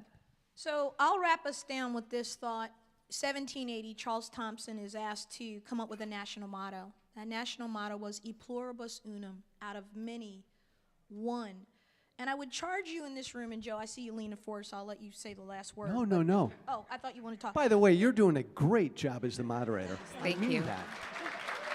Give it up for Sophia. I mean that. We talk about E pluribus unum, right? Out of many, one. Think about 1780, okay? This country still has slavery. We're still divided. But you know what I love about the Founding Fathers? They had a vision that the Union would get perfected. With each generation, they knew Thomas Jefferson, John Adams, and Ben Franklin, when they sat in the room drafting the Declaration, they knew that slavery was wrong and it needed to go. They debated it. They talked about it. Look at Jefferson's first draft. But South Carolina, it's always South Carolina. They weren't having it. And so the point is, though, come fast forward to where we are now. Our diversity, the vision of the founders has come to pass. The question is, how are we going to go forward together and build bridges? You can be pro-life, you could be pro-choice, and we can all agree that IVF should be protected because we want people to have families, right? Someone like me can say diversity and affirmative action all helped me to get to where I am, but I also know that it's wrong to tell other people that they shouldn't have a seat at the table because their skin is white. We got to talk about this stuff straight up and be real with each other and build bridges. Joe, what's your last word? Moving forward, step one is Trump needs his ass kicked in November. Woohoo! No, no, no, no, no, no, no, no. No, this is really important. I'm going to say it again slowly. It's not enough to defeat Trump. I'm about to make a serious point. He needs his ass kicked. It needs to be a big win. The radicalized voters in the Republican Party have moved beyond their base. It's beyond the base. That's the bad news. The good news is they can still be reached. Step one to reach them, though, is their leader, their cult leader, needs to be destroyed in November. Everyone, thank you so much for having us, and God bless you. Thank you.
Warren of Johns Hopkins SNF Agora Institute. They both have been working on these issues throughout the course of the year, and we're delighted to have them with us. They will be in conversation with Secretary of the State of Georgia, Mr. Brad Raffensperger. You guys can come on. He really needs no introduction in what he's been doing in Georgia, standing up and telling the truth about our elections and defending our principles, a true Principles First leader. And then also returning to the Principles First Summit, I think he's a multiple attendee and speaker, our favorite Mr. Stephen Richer of the Maricopa County Recorder's Office, defending our elections in Arizona, standing up to Carrie Lake and beating her time and time again in court when she sues him. So delighted to have you all here, and please take it away. Thank you, Heath. Thank you, everyone, for being here. My name is Matt Germer. I'm the director of the governance program at the R Street Institute. It's my pleasure to be a part of this conversation today. I have, like you, been in the crowd at a Principles First event in the past. Far more people here this year. It's amazing how much this group grows. I think it really speaks to the demand out there for a Principles First agenda. So thank you to all of you for being here and for dedicating a weekend to engaging in these kinds of conversations. We're going to talk on this panel about elections, and in particular, a conversation with two gentlemen who have been through the worst of it when it comes to election denial, when it comes to very angry members of their own party who have expressed their frustrations based upon lies. To get things started, I want to do a little bit of table setting about where we are on elections in this country.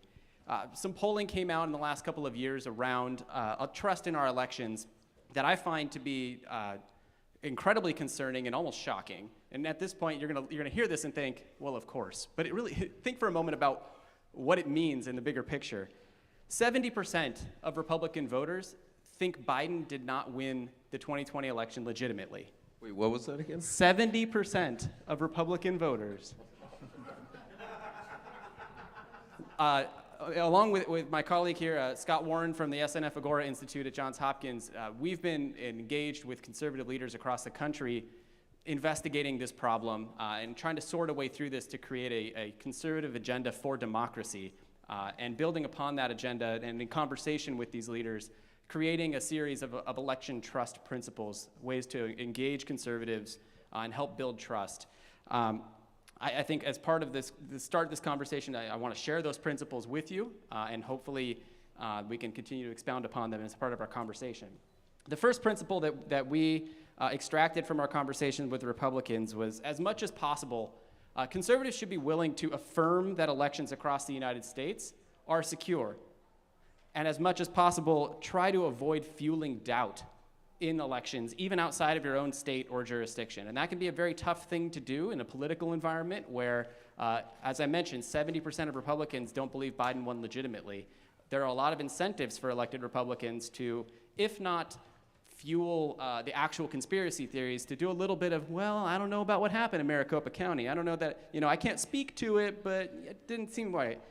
The second principle we had was to engage in transparency and outreach. And actually, this is one of the topics that I think both Secretary Raffensperger and Recorder Richer can talk quite a bit about. As I know, Secretary Raffensperger travels around his state, holding town halls, answering just about every question he can with his constituents. And Stephen is famous for answering even the most ridiculous questions on Twitter. But both of them do a great job of engaging in transparency and outreach to help build trust. And the final one of our principles revolves around conversations when there actually are real opportunities to make a better elections system. It becomes very tempting to say we need to pass this reform or else we can't trust our elections. The danger in that kind of rhetoric is that you're telling people if you don't do this, it's not trustworthy, and that the last time when this reform wasn't in place, it's not trustworthy. So instead, to try to have these conversations in the spirit of continuous improvement. What we have now is secure, but we could always make it even better. Here are some great reform ideas. So with that in mind, I want to pass off to my colleague Scott Warren to talk with the Secretary and Recorder for a good conversation about election trust. Thank you, Matt. Thanks to everyone for being here today. And just extremely excited to be in conversation with both of you who, in the midst of A lot of challenges, a lot of tumult, a lot of folks saying a lot of things about you have managed to do a remarkable job in terms of administering elections and being spokespeople for the importance of secure elections in your jurisdictions and throughout the country.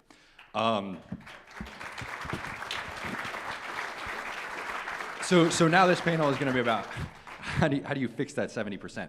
I want to start out, you, Secretary Raffensperger, you're in Georgia, Stephen, you're in Arizona. Arguably, these two states will be some of the most watched this year. How are you both feeling? What do you feel good about? What do you feel good about going into 2024? What do you see as challenges that your offices are really focusing on? Let's start with you, Secretary Raffensperger. We're focused on making sure we have security in place. Our team and our systems are really battle tested. You have to go back. I took office in 2019, and we had probably 10 lawsuits from Stacey Abrams on the voter suppression myth, and then we had the voter fraud myth after 2020. So now we have a verifiable paper ballot. We're going to do additional audits, so we're going to do post-election audits of any race. We've also done a citizenship verification to make sure only American citizens are on the voter rolls, because in these days of open borders, people are concerned about that. And then we also now are making sure that we have photo ID for all forms of voting. So no matter how you vote in Georgia, early, absentee, or election day, photo ID. And that has elevated security, but also then given voters confidence in that. In fact, they did a study from UGA, MIT, and over 99% of people, really felt confident about the processes we had in Georgia. So it's really just to continue to do what we do, prepare. We also have some things that just added benefits. People don't think about it, but we make sure that to your electronic poll pads, you can check in as less than a minute sometimes, but definitely less than 2 minutes. It's really quick. And when you have short lines, it almost implies that they must know what they're doing. If you have those long lines, they say, if they can't do this, how do they really do at the end of the day? And so it just gives that another confidence builder. And I think right now, today, where we are in America, that trust and confidence is the true gold standard. If you can do things that add trust, then you need to really consider about that. Make sure you have fair, honest, and accurate elections, but also put in some trust builders. I think that's really important to do that. We've done that.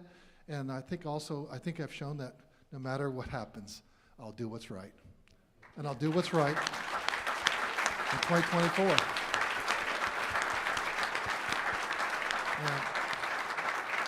And we are a competitive state. I understand that. And we have been for years. And I understand half the people aren't going to like the results, and the other half will be doing handstands. But at the end of the day, we're going to make sure we have fair, honest, and accurate elections. And that's one thing you can trust, that I'll always do what is right. Same question? How you doing? All right, same question. All right, good, bad, and ugly. Good. Election administrators are really just learning how to do this. So you have to have a little bit of patience with us, because prior to like 2018-ish, not that many people cared about election administration. And so in terms of being able to convey accurately and hopefully in a compelling manner, we're just getting used to that. And I think we've improved a lot over the last 3.5 years. So I think for the 2024 election, we're going to be able to talk about some of those things that Brad mentioned, some of those securities, the fact that 93% of voting jurisdictions in the United States have paper ballots. We're going to know what to say and who to say it to, and the media is going to be a lot better equipped. So that's the good. The bad is those same members of the media will say, oh, Stephen, we see you do these tours. Oh, Stephen, we see that you do these videos. But then, Stephen, we see that 66% of Arizona Republicans didn't believe the election was fair in March of 2021, and it's almost March of 2024, and we see that 66% of Arizona Republicans don't believe the election was fairly won. So what are you doing here? And I mean, some of these statistics, like Matt points out, like we've still got a lot of work to do, and I think that it has become more and more sort of metastasized, fossilized, and so it's almost a matter of a religious conversion now at this point. And so we try to focus on the moving forward, wherever you were at before. If you were at a 2 or if you were at a 7, we just want to move you forward. And so, but that's certainly something that we have to contend with. The ugly, the internet's really ugly. The internet is, we're losing the internet in a lot of respects. And not only are we losing the internet from a communication standpoint, but we're also losing the internet in that it turns into a really hard place for election administrators, sort of rank and file election administrators, to go to. And we, as is probably well known by this crowd, it's documented that a lot of election administrators are leaving. A lot of Republicans who stand up for these values are exiting the field either through they lose in a primary, or they just say it's not worth it anymore because I've seen what the internet does for me. So depends on the day. On Friday, I'm generally feeling good because it's Friday, but some days not so much. I appreciate that. And we'll see how the Diamondbacks do this year too. See if they're around in October. So going off this 70%, given what you were just saying, Stephen, that the number hasn't budged in Arizona. Yeah.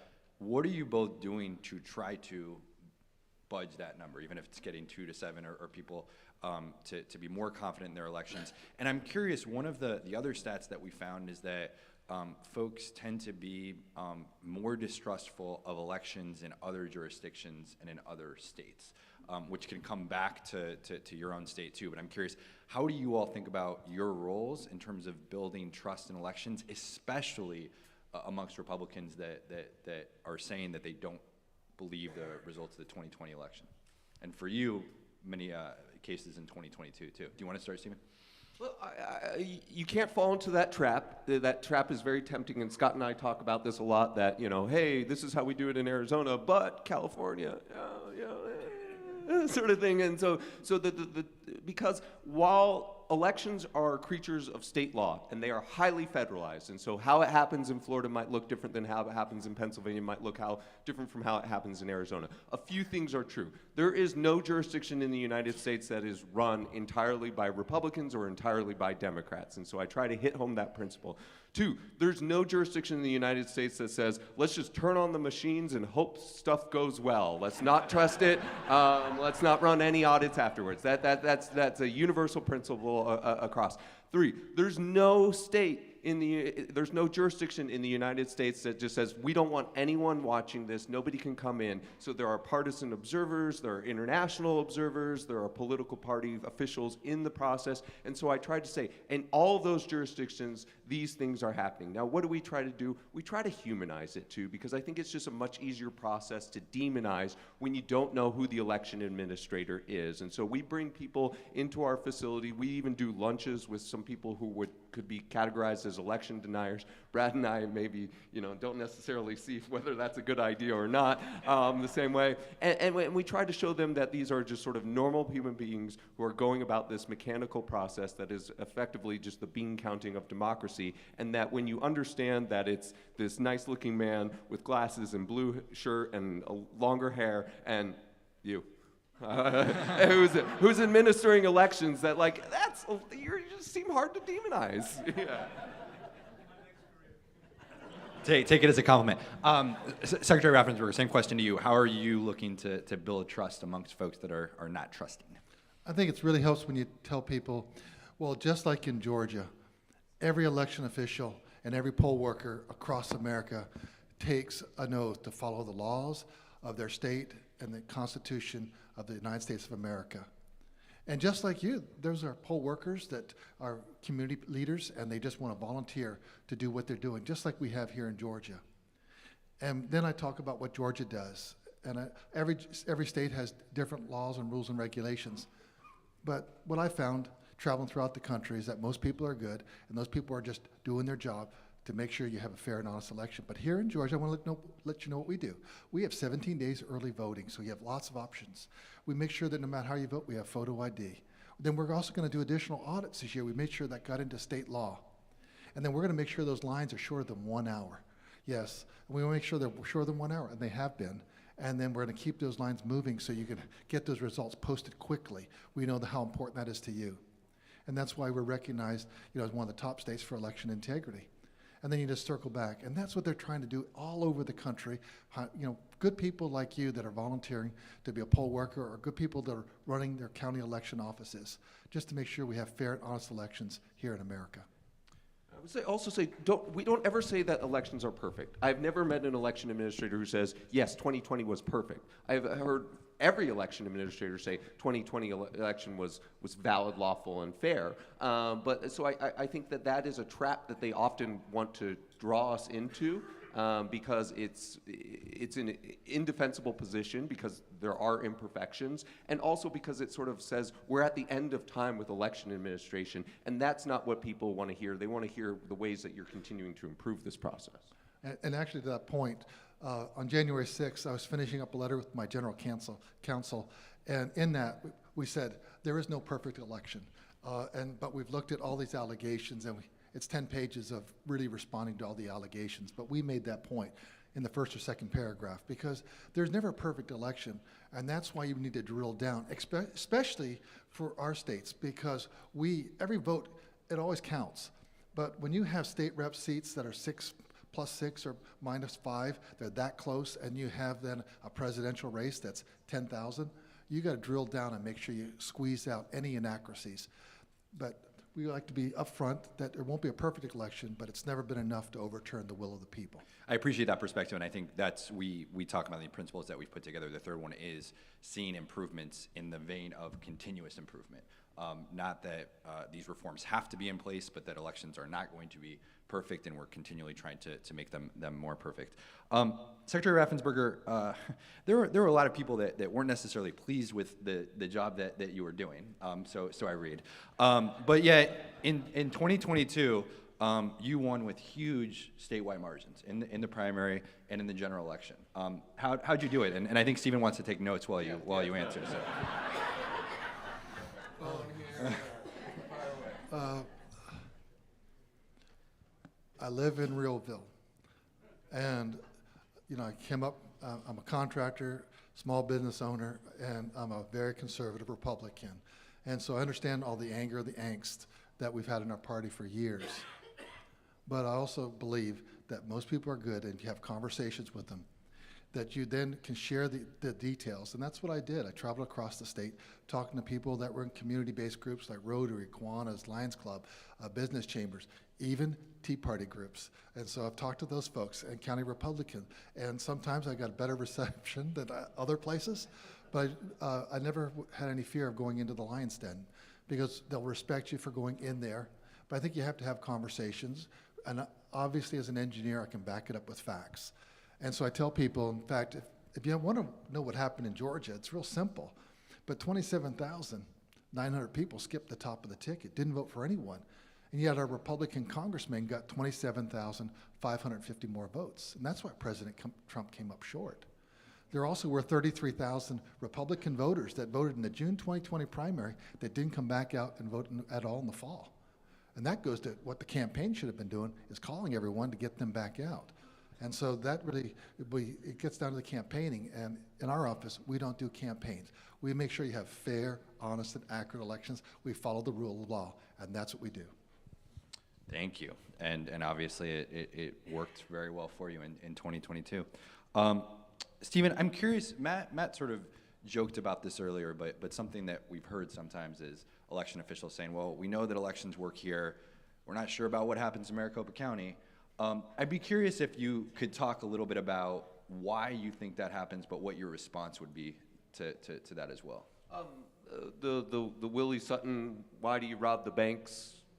Because that's where the money is. And I think that Maricopa County, of the 10 largest voting jurisdictions in the United States, Maricopa County is number 2 behind Los Angeles County. We're the only one that's highly competitive, and we make up 62% of a highly competitive state. And so I think to the extent that you can have some bang for your buck, you can do it in Maricopa County. But then I also think that we are transitioning. We are a sort of political dysphoria right now in Arizona, where we had Republican rule for a long time, and we were called the Trumpiest county in the United States in 2016 because we were the largest county that Donald Trump won in 2016. And so it is not lost on me. Somebody here was talking about change in society, and Congressman Walsh was talking about how we need to be sympathetic to the fact that the world around some people is changing quickly, and maybe some of these narratives are appealing for that reason. And so I think part of the appeal in Maricopa County is that change is happening quickly in terms of our dynamic. Now, there are some other factors as well. I think that the border does stuff to people. I think that maybe the Arizona heat does stuff to people. But I would say we struggle, and I know in 2024, y'all will be waiting on Clark County, Nevada, and Maricopa County, Arizona. Because in the western United States, we are heavy male vote states, which means we have a lower percentage of our returns available within the first 24 hours, and those are the two competitive counties. And I really think that we need to have a conversation with the political left on if we are willing to force early ballots to be early, even if that means giving up a little bit of convenience. I think that would go a long way with helping people have a little more confidence in the process. Appreciate that point. I know you've also made the point in the past that maybe we should wait for all results to come in. No. I think it would make election parties so much more fun if we just said we're not going to release any results until like 5 days after the election, and then we're just going to hit the switch and everyone's going to know, and then the balloons could actually drop red or blue. Instead, now you're just sort of in this awkward limbo right now where it's like, at 72%, do we release a few balloons out? Well, but to Stephen's point, I wrote a letter to Congress and I had 5 points, and they've actually incorporated 4 of those points in the law that the Republicans are working on. But the other one that I had, the 5th point, was I think that all ballots should have to be in by 7 p.m. And when you have states that can send them in 2 weeks after, I just don't want to wait 2 weeks for the balloon drop. And so I think, and voters don't either, that's where conspiracies start, and it's just common sense. Because in Georgia, we give people choice. We're back to 6% are voting absentee. But every ballot, no matter how it's cast, has to be in before close of polls on Tuesday. I'm wondering if I can chip in here just for a second. And Stephen, if you can talk for a little bit about what happened, I think, in 2022 in Maricopa County that has led to the kind of like, I don't know that I trust Maricopa. The dynamics, as I understand it, around folks who might bring an absentee ballot to the polling place on election day, how that can interrupt timing. Wondering if you can provide some context for folks in the room about what happened. Well, just generally speaking, if you drop off your early ballot, so if you get an early ballot, you have to put it in an envelope, and this is true of almost every early voting state in the United States, and you have to put some sort of marker on it, whether it's the last 4 of your social or your, I think, date of birth in Georgia, and you have to sign it. And if you drop it off on election day, it can't be picked up until after polls are closed. It has to be scanned in to make sure you haven't voted twice. It has to be signature verified. It has to be sent to a bipartisan ballot processing team, and then only then can it be tabulated. And so that is a process that people are going to sue about later. They're going to complain about if you don't do it because that ensures the integrity of the process. But they're also going to say, we want it now. And so, you know, again, going back to, gosh, it would be nice if we could just ask everyone to make their early ballots early. Thanks for the explanation there. I'm curious, so leading up to 2024, you all have been, as we've talked about, principal leaders. We need more of you. But what more could you use from conservatives, from conservative leaders, from conservative organizations going into 2024? What do you need more of?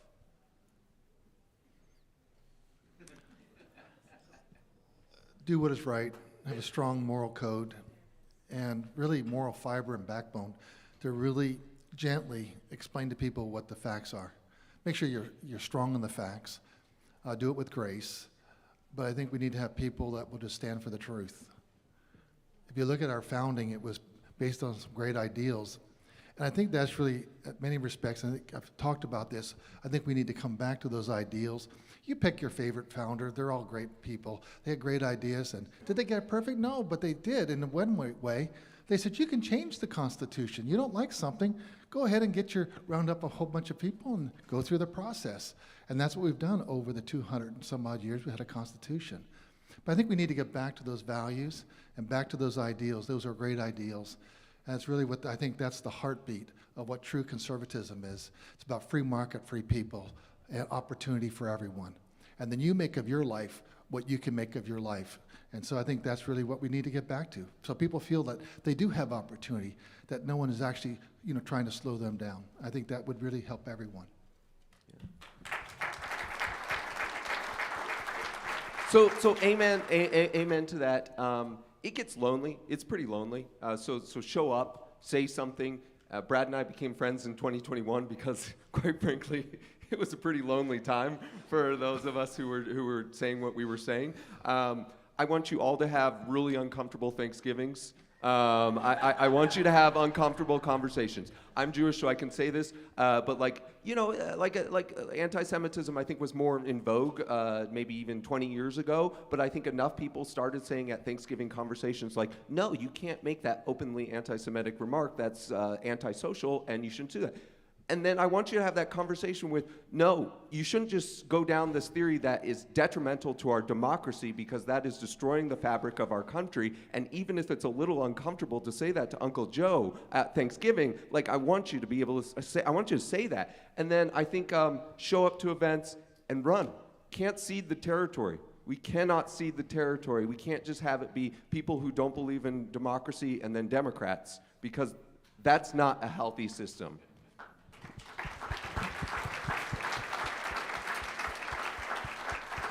Thank you. I'm gonna, so in quick answers to end us out here. You all have talked about how hard this work is, how hard administering elections is. Why do you do it? Why did you decide to get into elections, and why are you still in it today? Well, if it wasn't us, who would do it? And so we want to make sure that we really protect our constitutional republic, that everyone has the opportunity to vote, and we're going to make sure it's a fair and honest election. And when we do that, we actually honor our founders. But even more important, perhaps, every person that has ever signed up and done military service and even lost their life, why would you not do your duty to follow the law and follow the Constitution? When you do that, you honor everyone that has ever fought for this nation and ever given their life for this nation.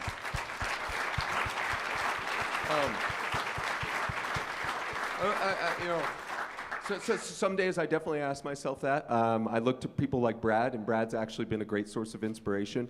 But American history was my favorite class growing up, and I didn't really appreciate it at the time, but the sort of notion that you could consolidate 300 years of American history into this textbook that then had chapters. And then you sort of go back and you think, well, gosh, a lot isn't covered. And maybe it's just because we're living in this moment, but I firmly believe that this is a chapter in future American history textbooks. This conversation we're having about whether the Republican Party, whether American democracy, whether this notion of truth. And so that's scary, but it's also empowering, because if you are one of the people who is living in that moment, then you have an opportunity right now, and we have an opportunity right now, and that's a gift to change American history for the better, so that's pretty cool. Thank you. Thanks to both of you. Please join me in appreciating them for the conversation today and all the incredible critical work that they do in their jurisdictions and around the country.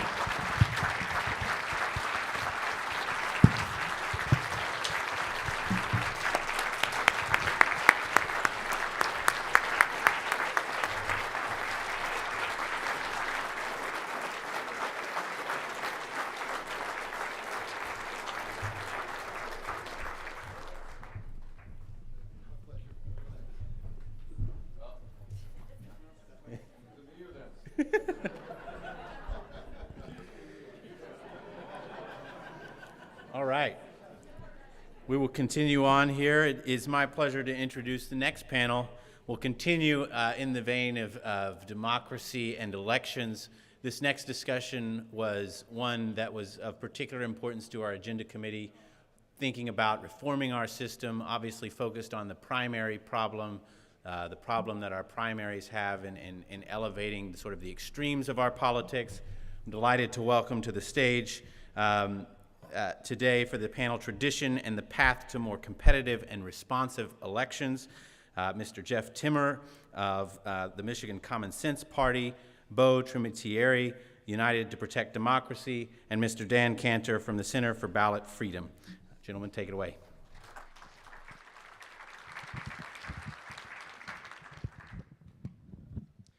Thanks, Heath. Can folks hear me? Yeah. Great. So I'm Beau Trimitieri. I'm a counsel at United to Protect Democracy, which is a nonpartisan nonprofit with a mission to prevent our government from becoming more authoritarian. I'm honored to share the stage with Dan Cantor, who is a longtime leader of the Working Families Party and recent founder of the Center for Ballot Freedom, and Jeff Timmer, of the Lincoln Project and recent founder of the Michigan Common Sense Party. You heard from my colleague, Amanda Carpenter, earlier today about some of the most concerning threats to the liberal order and how we can build guardrails and other reforms we can consider to constrain those threats. We're going to spend this session, the next 25, 30 minutes, thinking about another side to the same coin. I think a couple questions to kind of guide this conversation and our time together. How can we beat authoritarian candidates at the ballot box and keep them from getting power in the first place? How can we make it less likely that very understandable frustration with the two-party system leads to the fracturing of the pro-democracy coalition that Sarah Longwell was talking about yesterday, and the election of extreme candidates with minority public support? How can we make our politics more reflective of and responsive to the vital center of the American electorate, well reflected here this weekend? And how can we better translate the clear majority of the electorate that supports the rule of law and rejects populist extremism into our electoral outcomes that reflect those dominant views? So, to be clear, at the onset, there is no miracle cure. There's no silver bullet. We'd all know about it if there were. And candidly, some of the ideas that could be impactful are, as a matter of political realism, little more than fantasy. So instead, we'd like to take this time to explore a chapter in US political history that's long been neglected and that's little understood. This is a tradition dating back to the early 19th century. There are compelling reasons to believe that reviving and celebrating this tradition ranks among the most promising and most realistic ways to confront the challenges that we're facing as a nation. The practice I'm referring to is really kind of devilishly simple. A candidate receives nominations from more than one political party, and voters use their ballot to not just vote for the candidate, but to specify which of the nominating parties they support. This concept may be familiar to some folks in the room. It also goes by the name fusion voting, and that refers to more than one party fusing together to support a single person for the same office. We're going to talk about this in more detail, but at a very high level, this process gives minor parties a real role in our elections, allowing voters, like many of us here, who don't feel at home within a major party. It allows them to elevate their priorities without risking the spoiler dynamic that we've also discussed at length.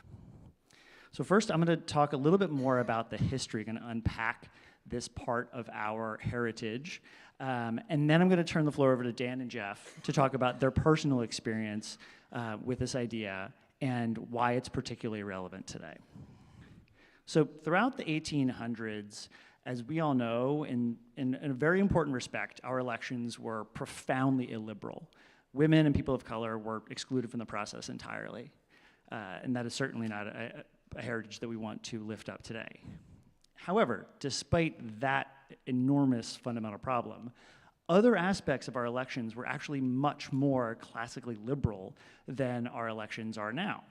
There was very little government regulation of the process, and what that meant was that eligible voters, again, a smaller part of the electorate, but those who could participate, were able to do so much more freely. They were able to associate more effectively together and to use their ballot and other means of political participation to more accurately reflect their views and their priorities. So voters would cast their votes on ballots that were printed by their supportive party that had the candidates' names on the ballot. And in this time, it was much easier for groups of people who felt ill-served by the two major parties to form a new group and advocate for their priorities together. Sometimes these minor parties would run their own candidates, and most of whom, like today, would lose.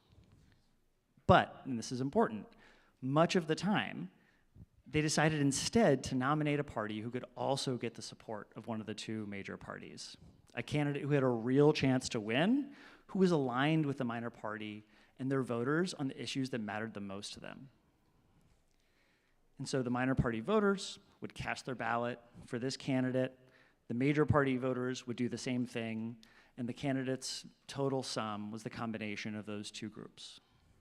In competitive elections, the minor party support often made all the difference between winning and losing, often far exceeded the margin of victory, and especially when the alternative was for the, again, understandably frustrated block of minor party voters to run their own separate candidate who could have spoiled the race. So this dynamic was particularly pronounced in two periods in the 1800s I want to briefly cover. First, in the 1840s and 50s, both major parties, at the time the Whigs and the Democrats, either supported or acquiesced to slavery. Neither was at all interested in pushing back against the slave power. As a result, abolitionists and other people who opposed slavery didn't feel at home in either major party. And so they then seized the initiative to form their own minor parties, the Liberty Party, the Free Soil Party, the Anti-Nebraska Party, and some others. And so in addition to running some of their own candidates, these parties often nominated individual Whigs and individual Democrats who were much better than their major party on the issue of slavery.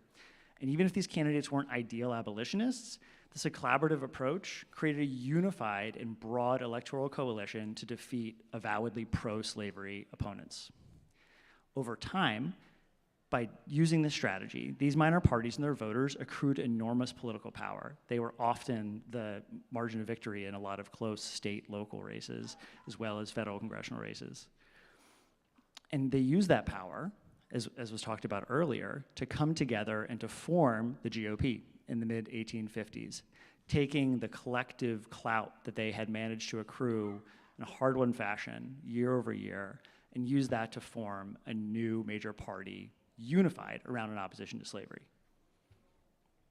Fast forward another 20, 30 years into the 1880s and 1890s, and we saw another similar dynamic reemerge again. At the time, the two major parties, the Democrats and the Republicans, were failing to represent, again, a big swath of the electorate. This time, it was laborers, farmers, and other working people who thought that both major parties, fairly, were in the pockets of monopolies and robber barons. So minor parties, seizing again the initiative, pushed for basic labor protections, industry regulation, and other economically populist reforms to represent these voters who are neglected by both major parties at the time. They used their ballot, as with the anti-slavery forebears, to cross-nominate, support major party candidates on both sides, and again, often were able to deliver victory to the more aligned and better attentive of the major party candidates. So one example from this era is particularly striking, worth lifting up. That came from North Carolina, where a coalition of mostly black Republicans and mostly white populists came together, fused behind a shared slate of candidates. And for the only instance in post-Reconstruction South, they displaced Jim Crow Democrats in power. Absolutely remarkable. They passed a ton of legislation that supported both of their communities. It was this incredible, remarkable story of cross-racial collaboration at a time that seems unthinkable today. But unfortunately, that success was short-lived. Jim Crow Democrats used violence, intimidation, and other extra-legal means to wrestle back power and to quickly take back over the North Carolina state government. And one of the first things they did once they had control again was to pass laws to prevent that cross-racial, broad, collaborative coalition from forming again. And they outlawed the practice of fusion voting. North Carolina wasn't alone at the time in passing laws to do this and into ending this practice. At the end of the 1800s and early 1900s, dozens of states throughout the country followed suit and started passing laws to prevent this sort of bridge building and collaborative approach. Major party bosses in dozens of state capitals realized that their new regulatory power that they could wield as the states moved past party printed ballots to centralized, uniform government printed ballots gave them the pretext to entrench their own power, suppress minor parties, and the competitive pressures that those minor parties had provided for decades. this was both a Democratic and Republican ploy. No one had a monopoly on this maneuver. Whatever party was in control at the time believed, rightly so, that they could make it harder for the other side to work together to displace them if they used state law to prohibit the practice. And so over the past century, I think we kind of know the rest of the history. Minor parties have become largely irrelevant, and they only really capture our attention when they either actually spoil or threaten to spoil a race. Voters who don't feel at home in either major party, like many people in this room, face a choice of either voting for a third-party candidate who they know who doesn't have a chance of winning, or supporting the lesser of two evils between the two competitive candidates, but having to check the box for a major party that doesn't reflect their truly held views and values. And so without the ability of a candidate to earn multiple nominations and voters to associate with their preferred party, we mask the ideological diversity of the electorate and make it more difficult for diverse factions to work together to advance common priorities like a commitment to the rule of law and core democratic principles. Makes it harder for those folks to work together to successfully unite and defeat those who seek to undermine our democracy. So with that background, I want to turn it over to Dan. So Dan, New York is one of the few states where fusion has continued into the present day, thanks specifically to a decision by the state's highest court in the early 1900s that anti-fusion laws violated the New York Constitution. So you've been active in New York politics for a very long time, and you probably have more firsthand experience with fusion than anyone else alive today. Okay. No, but can you? I mean, you're a credible voice on this. No, thanks. Can you talk about your personal background and why you're now leading a cross-partisan effort to re-legalize fusion throughout the country? Yes. First, let me thank Heath Mayo and the Agenda Committee. My bona fides as a principled conservative are basically non-existent, but I am delighted to be here. I think it shows a certain open-mindedness by the organizers to have invited me.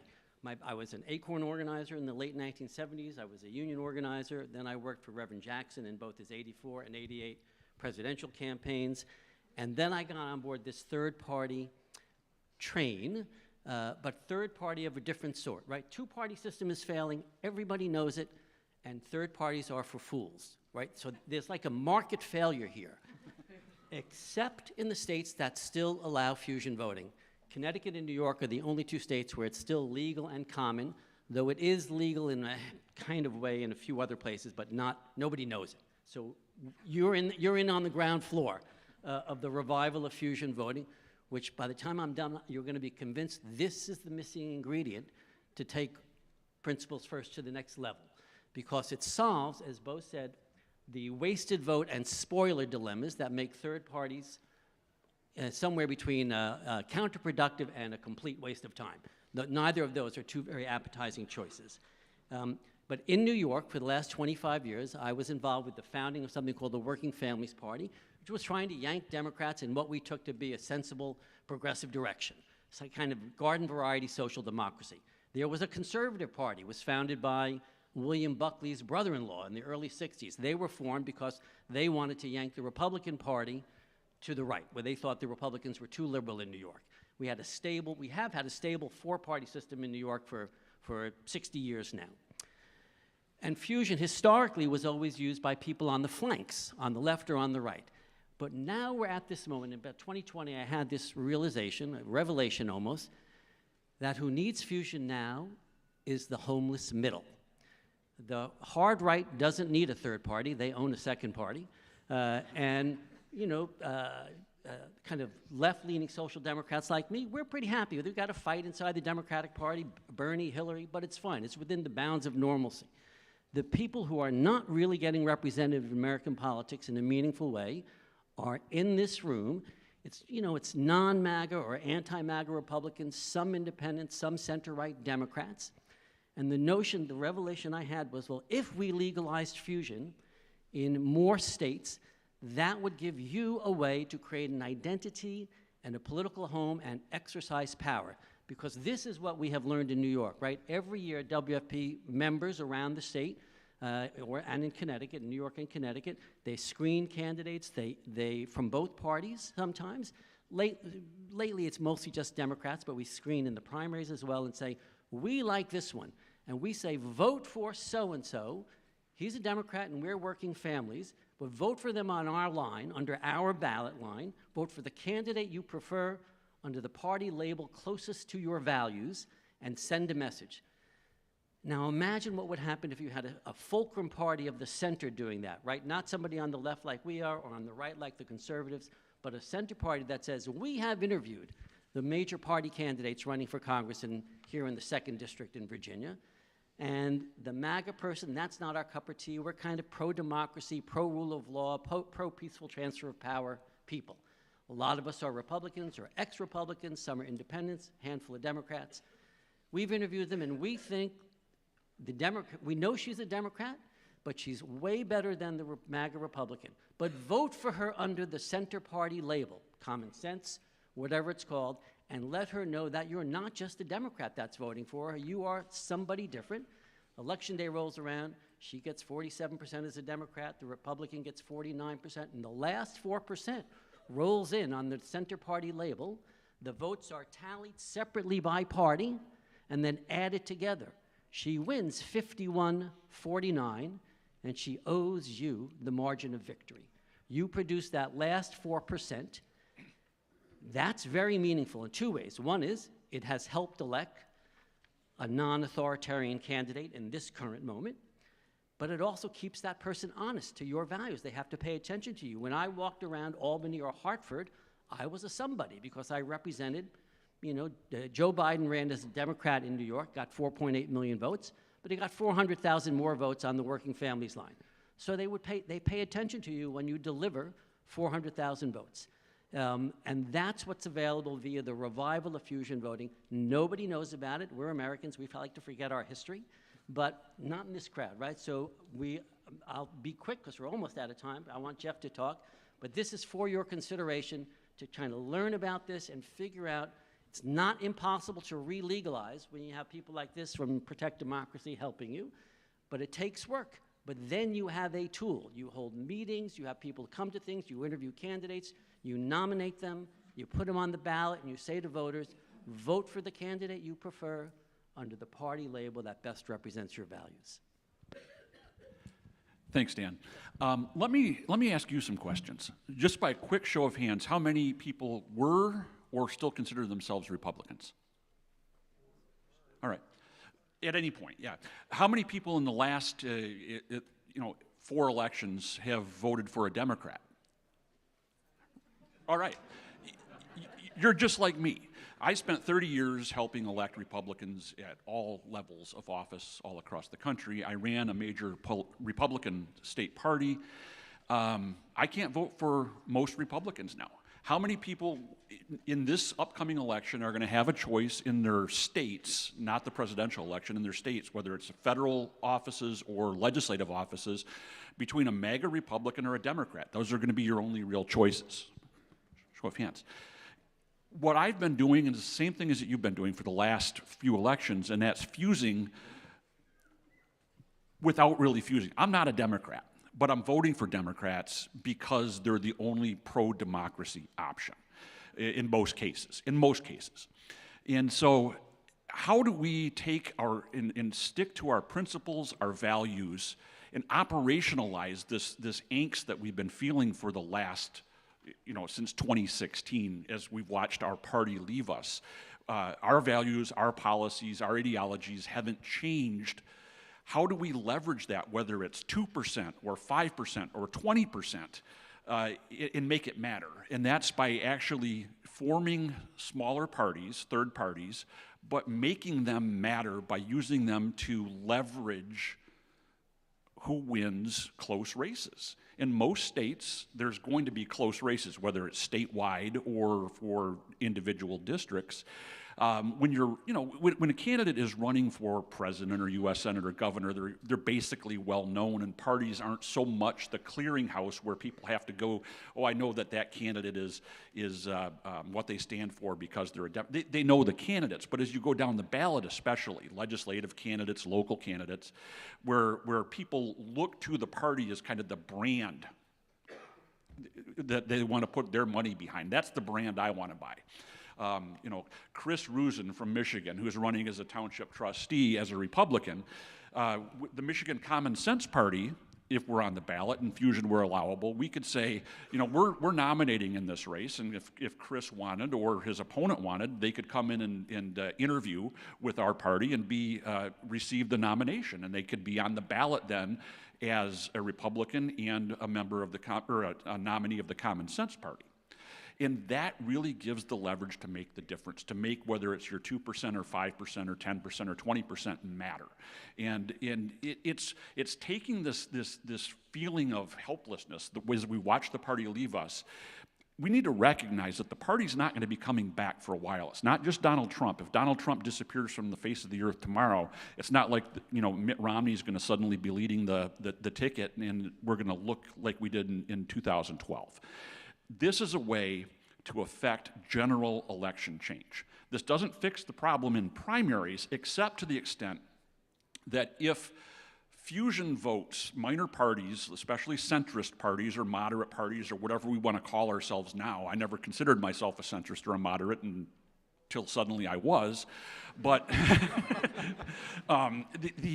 it's what can we do in the meantime to leverage our position and affect change in the party, and that's pain is really the only teacher that's going to affect the Republicans right now. And it's going to be general election defeats of MAGA or illiberal candidates up and down the ticket. And it's going to have to be a sustained, broad defeat. And that's where we can leverage our votes. We don't have to become Democrats, we don't have to become progressives, but if Dan Cantor, who's a progressive liberal, Working Families Party, and Jeff Timmer, who ran the Michigan Republican Party, can agree and fuse together on this cause to save democracy, that's what this is all about. Country above party. This is a way to turn what you've been feeling into action.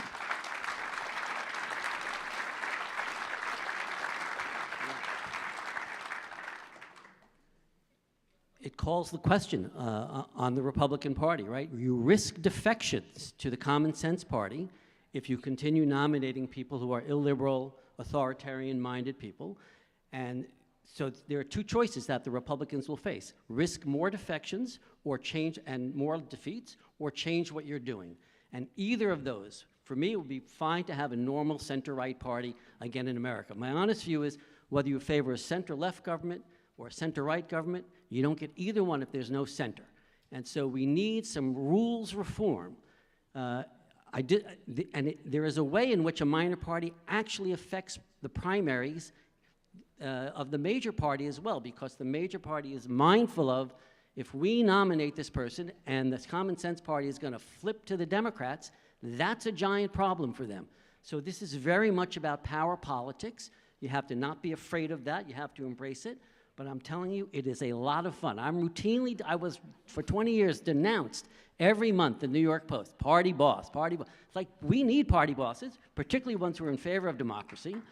And that's what you have the potential to do back home, right? It's going to take work. We're not re-legalizing something this powerful overnight, but it is not going to take us that long. Because we still have good state constitutions and good state courts in many places, and we can do this via legislation, via ballot measure, or legislation, I suppose. That's the least likely. But I do think this is very much, as I heard Heath say yesterday, or Friday night, no, yesterday, he was very honest. We can't defeat the MAGA faction in Republican primaries right now. With fusion, that's still true, but you can punish them in the general elections. And that's a lesson worth teaching, you know, for the future. Yeah. When Bo was talking about the history of minor parties and smaller issue parties, in Michigan we're forming and going to be qualifying for ballot access, the Common Sense Party. And really our platform is simple. You support democracy. None of the other issues really matter right now. The party is going to focus on a single issue, democracy, Either you're for it or against it.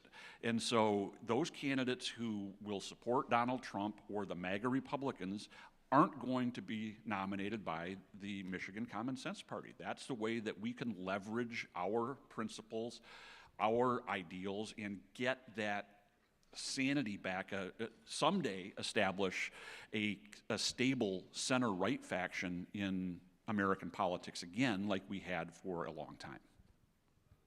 We have about a minute left. Dan, any further thoughts before I close this out? Yes, if there are people here from Iowa, I definitely want to meet you. We need some help. Center for Ballot Freedom and Protect Democracy, those two names are the places you can go to find out a lot more about fusion voting, how we're going to legalize it, some of the history, some of the technicalities of it. But yeah, I can sense that like you're not making it up. The crisis of hyperpartisan polarization is real. There is an actual social base. It's America. You can't have a thought if you don't have a poll. So we've had done a lot of polling on this. There's about 10% of the voters who our pollster thinks, that's 15 million voters, who are basically attitudinally center-right, and they're vaccinated, and they think Joe Biden is the legitimate president. And if you have those two qualities, you know, that's a base of a party. If you are a 10% party of the center, you are the fulcrum in any close election. You will discipline the Republicans. If Democrats go off the rails, you'll get to discipline them too. But right now, you have to help save your country by helping us re-legalize this. Thank you. Thank you. Just very briefly in closing, just want to clarify one point Dan raised. The path to doing this is actually really easy to see. Most of these laws, these anti-fusion laws just aren't bad for democracy. They're almost all unconstitutional. So we are building lawsuits to challenge them in court, and that the more cases that we're able to file, we think we'll be very confident that we'll be successful in a number of these. So there's a path to making this happen.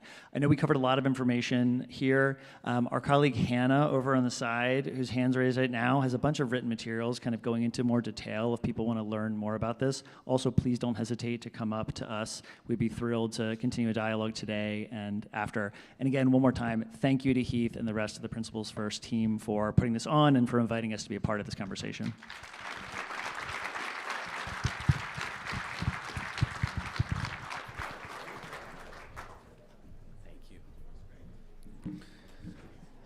All right. It is my pleasure to introduce this next discussion, which is very interesting to me. I, in transparency, was a co-signer to the Freedom Conservatism Manifesto, as I'm sure a lot of folks in here were as well. This panel's title is Principles in Tension, Free Cons, Nat Cons, and Libertarians, and I'll welcome the three panelists onto the stage. Mr. Avik Roy, really the brainchild leader of the Freedom Conservatism Manifesto, the president of the Foundation for Research on Equal Opportunity, played a key role in bringing that project together. He is joined by Mr. Ramesh Ponnuru of the National Review and Jessica Malugan of the Competitive Enterprise Institute. Thank you all for being here.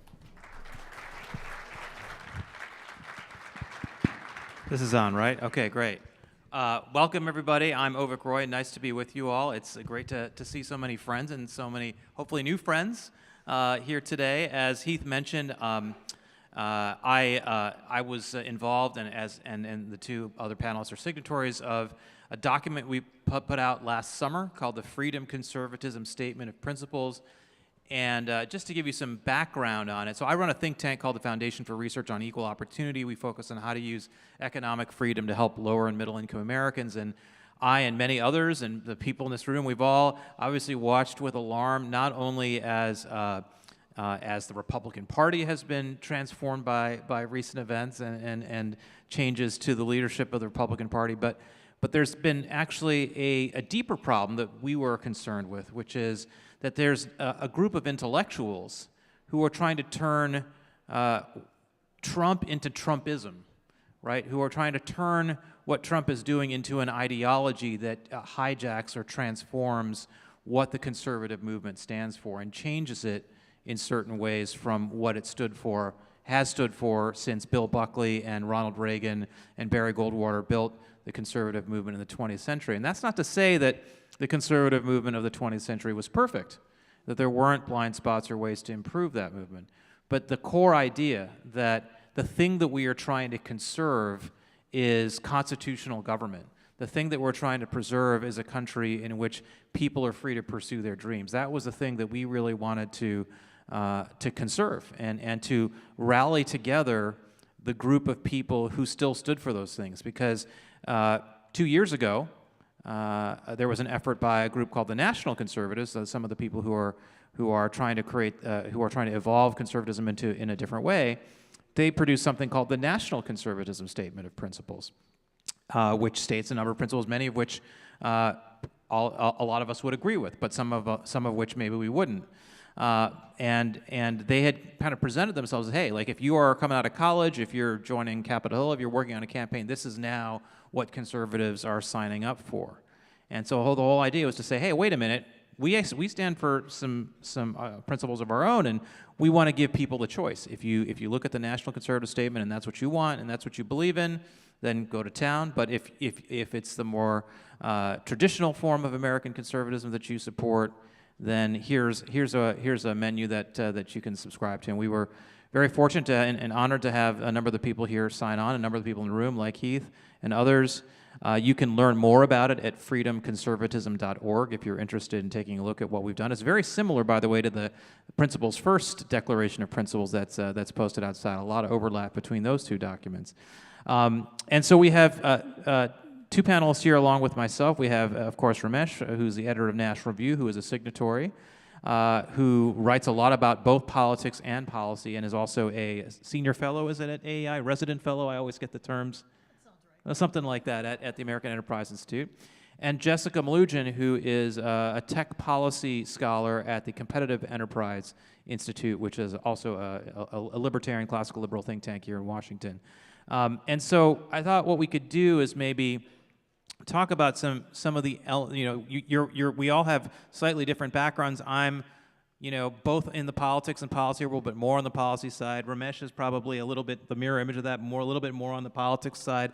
A regular commentator, of course, at PBS NewsHour, along with his duties at National Review, and then Jessica as the classic think tank scholar.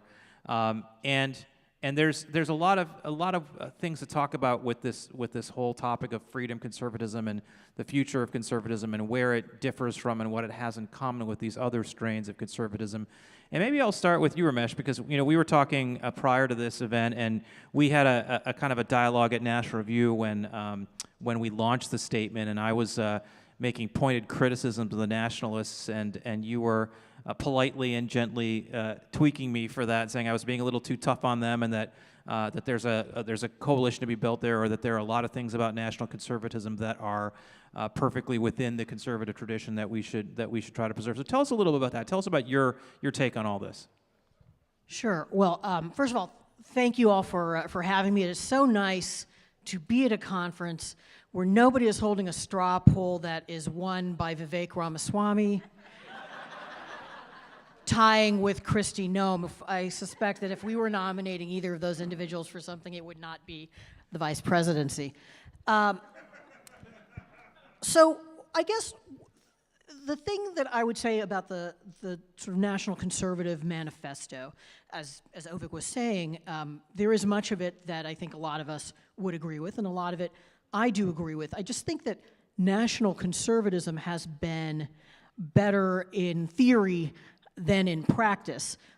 In this sense, you could agree with, so I have reservations about the manifesto, but you could have no reservations about the manifesto. You could agree with it entirely while still thinking it is an unwise idea to put in office somebody who has tried to subvert the constitutional order, has poor impulse control, and has in fact called for terminating the Constitution.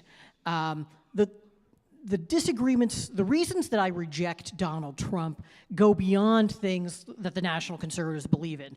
I don't agree with the National Conservatives or Trump on protectionism and trade, for example.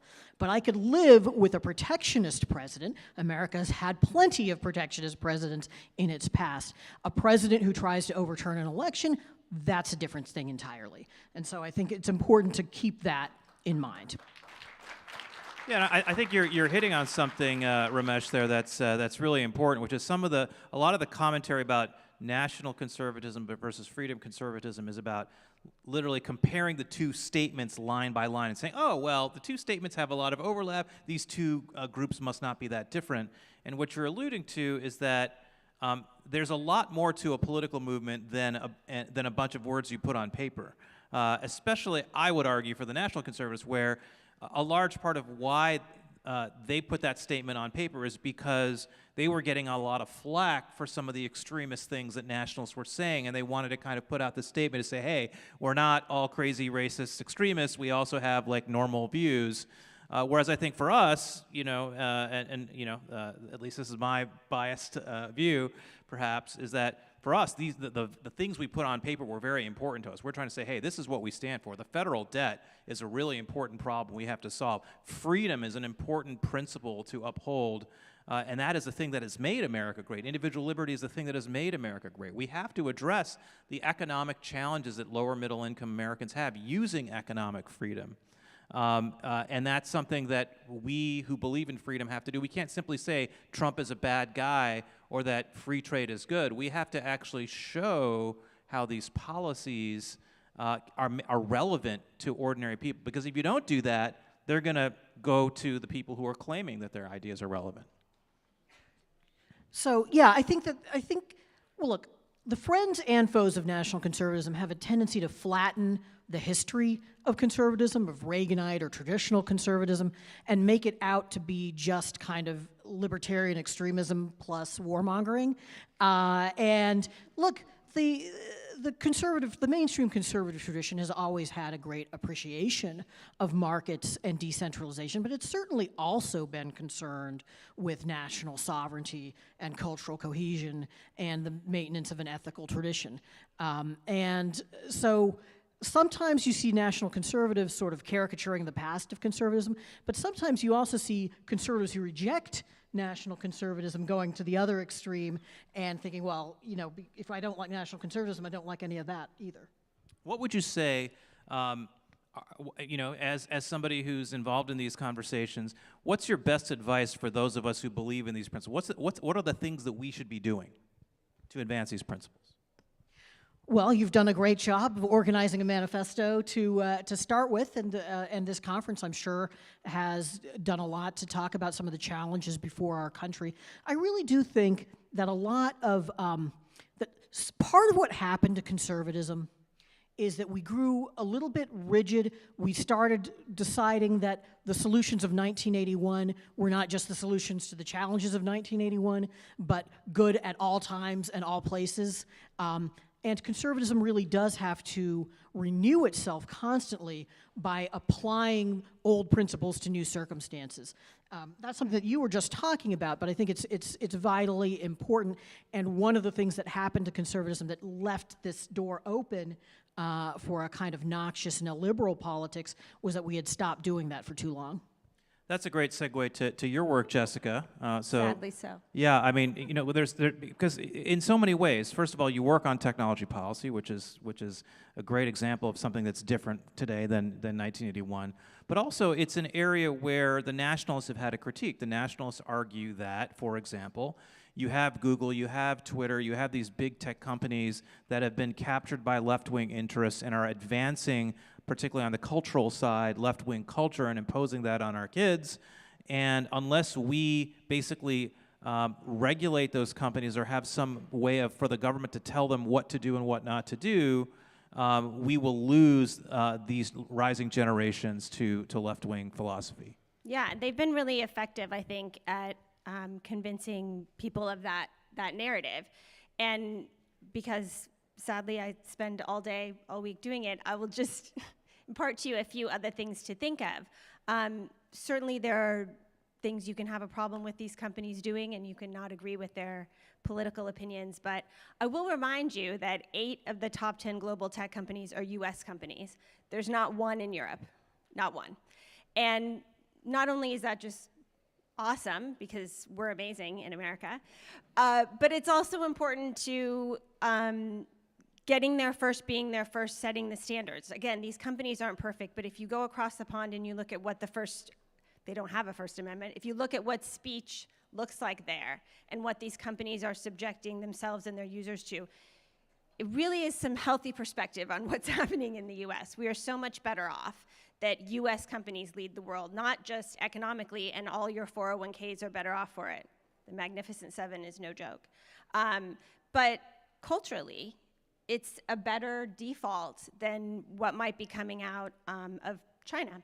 So I think that's something to keep in mind when you hear the negative. It's not the narrative. It's not perfect. There's been problems, but as we learned with the Twitter files, a lot of those problems came from the government's interference in what these companies were Elaborate deciding on that to for speech. people who haven't been following that. So what was it that the government actually did? Well, they sent some pretty strongly worded emails to these tech companies saying, hey, we don't really like what you're letting roll around on your platform in terms of everything from election information, true or not, COVID information, true or not.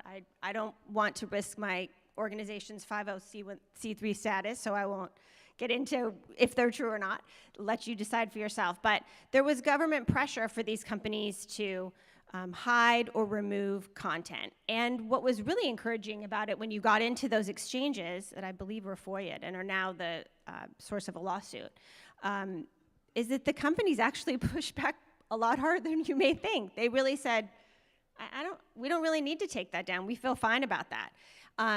And what the government said, not explicitly, but there's going to be an argument in court that it was enough to be problematic, was, that's a real nice tech company you have there. It would be a shame if something happened to it. And that in the context of Section 230, which are these companies' liability protections being threatened to be removed in Congress, and a number of antitrust cases at the Department of Justice and the Federal Trade Commission, you can see how that would be a real threat to these companies' bottom line. They can't Explain what Section 230 is. Section 230 is part of the 1996 Communications Act, and you won't hear this a lot of places, but I promise you it's the truth. It was actually a bipartisan measure, and what had happened was, what was going on at the time in technology, speaking of adapting to change and applying conservative and free market principles, there were these message boards. I don't know how many of you remember that, but before social media, remember the message boards? And there were sort of two competing models. One of the message boards was like, it's a free-for-all. It's the Wild West. Put it up, let it ride, whatever information is up there, whatever smut is up there, whatever libel is up there, we're not touching it. And because of how liability law worked at the time, that meant you couldn't really sue the platform because they said, we don't know what's up there, we don't look, we don't touch it, we don't do anything. So that was a safe way for them to proceed to be able to host all of our speech. A different billboard said, actually, there's some smut up here and there's some stuff we don't want up here and we want families to use this and kids to use this, so we're gonna start pulling it down. We're gonna start getting rid of that stuff so it's a more welcoming place for who our audience is. And they got in trouble because the liability law said if you're hosting and you know what's up there, you're liable for it if it's problematic. So Chris Cox and Ron Wyden, both congressmen at the time from different parties, came together and said, well, we don't want this new internet thing to turn into Smutsville and violence, and we want people to be able to use this for learning and education, all these things. So they said, what if we made the law explicitly to say, you as the poster of content are legally responsible for what you say or what you post. The person who hosts, the company that hosts that is not. And that's how we're gonna do it. And that's big bad Section 230. It's just placing the onus of responsibility legally on the speaker, not on the host. Very controversial now. Courts have kind of expanded that definition a little bit. I won't bore you with too much more, but that's how Section 230 works. And you can imagine now that these big companies, they would not be able to host all of our speech if they were on the legal hook. There's billions of posts a day. It's not like a letter to the editor and the newspaper doesn't print it because they don't patrol it before it goes up. You put it up, and then if there's a problem, they can pull it down if they have a problem with it. And the argument from local newspapers is that puts them at a structural disadvantage because everything you put in the local newspaper is subject to litigation. You are editorially responsible for it, but these big tech platforms, these websites, don't have that same. They have this total safe harbor. They can do whatever. They can put all this stuff up and not be legally liable, and that the local newspapers argue that that has created a massive economic advantage for the big tech companies, and that's a big reason why local newspapers are dying on the vine. I think there's a lot of reasons local newspapers are dying on the vine, but that is certainly a difference. But I will just say to you, what a newspaper publishes is usually that's an amount of information they can patrol. They are proactively publishing it. So it's just a little bit structurally different. What's great about social media is that it's the biggest expansion of speech for all of us in the history of mankind. What's bad about it is all the stuff that's bad about that, right? It's all of us online. The good, the bad, the wildly inappropriate. It's nothing that's not us. It's nothing that's not, I mean, hopefully it's not things you would say online at the grocery store, but I don't know you, maybe you would too. That, anonymity and distance makes people a little more obnoxious than they should be, and that's a real thing. But for the newspaper side, they're controlling what they put out there. That's a different model than social media platforms. And I will note that the New York Times comment section, where you're posting, enjoys those same Section 230 liability protections as well. So nothing against local media, love the journalists, but traditional media was a little slow to get with the program on all of this. And that's not good or bad, that's just some of that tension between those two platforms is now still manifesting in these policy fights. I bring up these two lines of questioning because the criticism of the national conservatives is that there's two different things. There's a NatCon criticism, which is that if Google wants to put out this new AI bot called Gemini that's very left-wing, and we're okay with that because it's a private company that can do whatever it wants, but Google has so much market power that if they put out something left-wing, it's going to really transform the country, arguably. And our only response to that as freedom conservatives is, well, they're a private company, they can do whatever they want. That's not good enough. That's something the NatCons would say. Go ahead. I think, and I do think, like, on a very principled level, that is my reaction. It's a private company, and for me, the mess of getting the government involved in patrolling speech is not worth whatever the benefit would be. But on a more practical level, I think that we also we're all sitting around talking about how awful Gemini is right now. Like, we know when the For those who don't know, founding Google fathers- Gemini is like the ChatGPT version that Google is putting out. And it makes images. And last week there was a lot of news around the fact that it was producing crazy images. Like, the founding fathers were portrayed as African American. Not great. Gemini, not accurate. Like, I think they programmed them by running Hamilton too many times. yes. I am tired of Hamilton, it's true. But a couple things. One, we're all talking about how ridiculous it is, and to me that's a pretty good market signal that we're not all lobotomy victims who can't realize when things are ridiculous and biased. And two, Google's pulled Gemini this week. It's not available. You can't go do it right now. I would make all of you do it so we could laugh at all the ridiculous things it would produce. So, I'm not here to tell you that the market is perfect and always produces the perfect result. I'm here to say that once you get government involved, you're getting a lot of other problems involved, and you're also blocking what the market correction is. And the good news is that people want an AI that's accurate, and hopefully, so long as there's a competitive market for AI, which there is at the moment, hopefully that will continue, then there are opportunities for other people to come in and produce I think it better. the failure here is the incentive for the next company to come along and give you something you are happy with, and I like that incentive.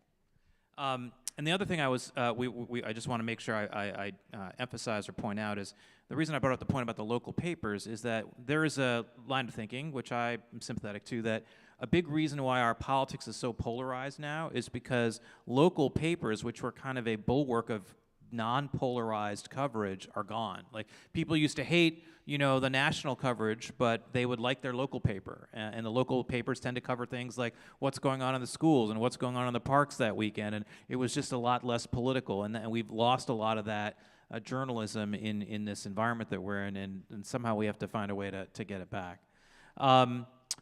Let's go this way. We've been talking about what are the NatCon criticisms of the conventional, the traditional conservative movement. Let's flip it around. So Ramesh, tell us what are the things about the nationalist movement that you are most concerned about? Well, Jessica sort of brought this up obliquely when she talked about America being awesome. In It is theory, awesome, a national conservatism is a conservatism that is motivated by pursuing our national interest, strengthening our national sense of solidarity. But in practice, a lot of national conservatives seem either to be more in love with an idea of America than with the actual country we live and our actual neighbors and fellow citizens. And sometimes they seem besotted with an idea of Hungary or Russia instead of the United States. There's something, I mean, I think that what they talk about in terms of fostering a sense of national belonging, I think that is something we need in our politics, but it's not something that they actually supply. They often seem motivated more by by anger and resentment about modern America. Things I dislike about modern America as well, but not things that make me, they're things that make me think that our country can be improved and reformed, not things that make me scorn it. You and your colleagues at National Review just a few months ago put out your own manifesto as you relaunched the print edition of National Review. I thought it was a compelling and incredibly well-written statement of National Review's principles. Why don't you tell us a little bit about that and the deliberation that went into writing that document? Yeah, there is some danger with people who write for a living that, you get 3 of them together and you end up with 4 manifestos. What we thought was important is that there is, on the left and on the right, different forms of rejection of America's founding principle and our founding documents, with some folks on the illiberal right really frankly saying that the Constitution was a kind of experiment that failed. And some people on the left, I think we're all familiar with this kind of critique, saying that in a way, the Constitution was always a kind of sham. So we wanted to write a statement of where we think that most people, if not always most vocal people, are, which believes that those founding principles and those founding documents contained a great deal of wisdom that remains worth defending and applying today.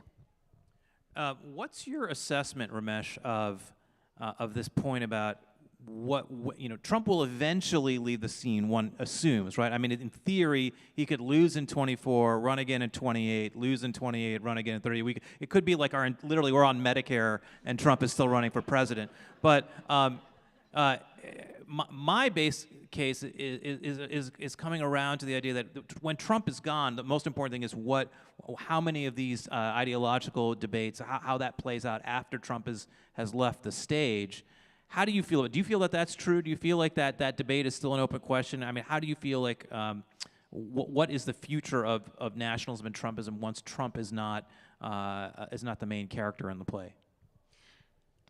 I think that Trump was very good at tearing down and destroying an old conservative and Republican formula, program, and agenda, but was not good or even particularly interested at creating a new one.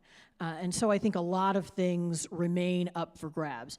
So, for example, on trade, I don't think that the Republican Party is overall a protectionist party. I think it's going to have, even post-Trump, a larger protectionist wing than it used to have. That's not totally unprecedented, but it will have a larger such wing than it had in, say, 2012. But I think that a lot of these debates are still going to be ongoing. He doesn't really want to settle them, and he can't settle them because he's not really interested in, a particular set of principles or policy objectives. I mean, think about immigration, right? Possibly a signature issue. He tanks a deal to get funding for the wall, partly because he wants sharp cuts in legal immigration. And then a year later, he comes out in a State of the Union address for record levels of legal immigration. This is not a Barry Goldwater in terms of having a strict ideology that he's working hard to promote. And how about you, Jessica? So how do you feel about, do you see that, do you feel like the policy environment has shifted in the conservative world? Do you feel like it's those free market core principles are still active? How do you think Trump's eventual departure from the scene, should it happen at some point in our lifetimes, How will that all play out? Well, at the risk of giving away my age, I feel like I've been working as a protector of free enterprise for decades now in DC. Oh. You know, we've always been a little on the outskirts of the Republicans. I was just saying to another speaker here today, I don't know what I was upset about 8 or 10 years ago. I remember being upset and thinking, this is ridiculous. Maybe it was about spending? I don't know, but I was upset with Republicans. That's very quaint to be concerned about spending. Isn't that now? Those were the days. They tell me during Ronald Reagan, I was young during Ronald Reagan, I'm going to give myself that, that it was a more unified friendship on the right between conservative social values and a real support of markets. It's been a little strained. I mean, I think it's been going in that direction a long time. And while Mr. Trump has some stuff on energy and that would be in accordance with market principles, most of it's not. It's a much more sort of state-driven capitalism. And I guess that's what I worry about as well. This is not, that America is awesome is not guaranteed, right? It's awesome for a reason. It's awesome because Americans are awesome. Weird group of folks that we are, I love it. But also because we have a sort of set of principles, and some of those are institutions and social norms. But, because I work on it, it seems bigger to me that it's our system of how things work in economics in this country, and it works really well. There could be improvements, there are problems, there are a lot of problems that I could identify as government sources of problems. But we are an incredibly prosperous, wealthy, and economically free society compared to most of the people who've ever lived on Earth. And that's not a given. I mean, we have to all keep deciding that every election, right? Every generation has to be convinced of the merits of that system, and not just that it works well, because it does work well, it's objectively true, it works really well, but that there's other values represented in that, right? There's fairness, and there's all these other things that might be more or less important to a bunch of different, every American has their sort of emphasis. They want it to be fair, or it's important to be loyal, or we have to speak, when we speak about the free enterprise system, we need to hit all those marks, because I wish all of America just thought like we do, and this is great. I might never leave. I might follow some of you home. This is a much friendlier crowd than I'm used to talking to. It's great. But we need to start talking now about people who need convincing on this stuff, right? And the Trump movement has taken that in a different direction, right? Just last week, there was the Capital One Discover merger announced, which I'm just going to tell you folks, by the way, it's going to be one more major credit card. It's going to be great, and your points are all safe, so you know. But we had, who were the two members of Senate we heard from coming out saying, you better stop this right now, regulators? Elizabeth Warren and, who am I thinking of from? Josh Hawley. See, my brain won't even say his name. And Josh Hawley, who, they came out swinging for this, and I just thought, what in the world? I mean, if that isn't the horseshoe of things, right? And that has to be dealt with, I think, no matter what happens in the next election, which, once again, I'm not allowed legally to say anything about. And I should be very clear about this. I mean, the Freedom Conservatism Project is not a Never Trump project. There are people who are Never Trumpers who've signed the document. There are people who served in the Trump administration who've signed the document. I mean, because the whole point of the project is not so much to litigate Trump versus Never Trump or what have you. It's more about what are the underlying principles that the conservative movement should stand for. And there is an argument to be made that much of, if not all of, the policy success in the Trump presidency came from the free con wing of the Trump administration. All those judicial appointments that came from the Federalist Society, what the NatCons often deride as Conservatism, Inc., that was a 50-year project to put constitutionalist judges on the court. deregulatory initiative in the Trump administration. That was, a lot of that was basically ideas from organizations like CEI and others that were putting those ideas into practice. The tax cuts, though they were not paired with spending cuts, unfortunately, were represented several decades of free market thinking about tax reform on the right. So the irony is that for all the political noise around Trump and around the nationalists, the policy wins from the Trump administration are almost entirely on the free con side. And so I will tell you that among the signatories, there are people among the signatories of the Freedom Conservatism Statement of Principles who will vote for Trump and who believe that Trump in a second term will be like the first term, that there will be lots of bad things, but there will be some good things too, and that it'll be better than Biden. You hear that argument from some of the signatories, just to be very transparent with you. Then there are others who are like, Trump is terrible, we've got to get rid of him. It's better to lose in 24 if you think of yourself as a Republican and have a more free con candidate in the future if Nikki Haley is not able to pull it out this time around. So the views politically are diverse and on a number of spectrums. One on the Trump side, and also from a standpoint of, Jessica and I were talking backstage about the blue-haired libertarians and the more traditional conservatives who are more socially conservative, say, or more sort of traditional three-legged stool conservatives. So we have the whole range of people, but we're all united in terms of really believing that constitutional liberty is really central to what makes America great, and that's the thing that's important to preserve.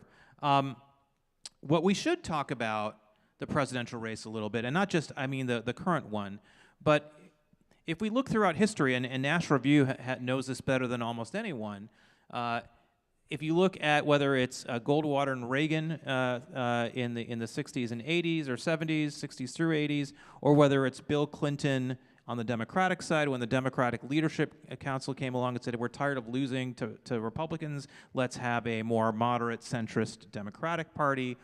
It seems pretty clear that for these intellectual movements to succeed, there needs to be a flag bearer who ordinary people can point to and say, okay, I'm not going to read these long manifestos, but I'm going to look at this candidate, this presidential candidate, and say that's the person who I'm following. Ramesh, is there anybody you see out there who you think clearly is the flag bearer for Freedom Conservatives? And maybe there's multiple people you think of in that regard, or maybe it's a spectrum, a gradation. How do you think about that? For the last 8 or 9 years, I've often thought of Kafka, there is hope, but not for us. A lot of gallows humor at this conference, right? Look, I would say because you've got this kind of unformed Republican Party at this point and a kind of unformed conservatism, that it's a time that should reward entrepreneurship and in some ways has. And we're going to just have to see who ends up leading the charge. I would say that I have had high hopes for quite a number of people over the last few years, and they have either left public life or decided to throw in their lot with, I think, really unfortunate tendencies in American politics. So one bit of conservative wisdom I think we always need to remember is put not your faith in princes. Are you if Nikki Haley does end up not winning the Republican nomination, which seems still very likely, do you think would your advice to her be to suck it up and endorse Trump and be a good loyal Republican soldier, or would it be to not endorse Trump and stick it out?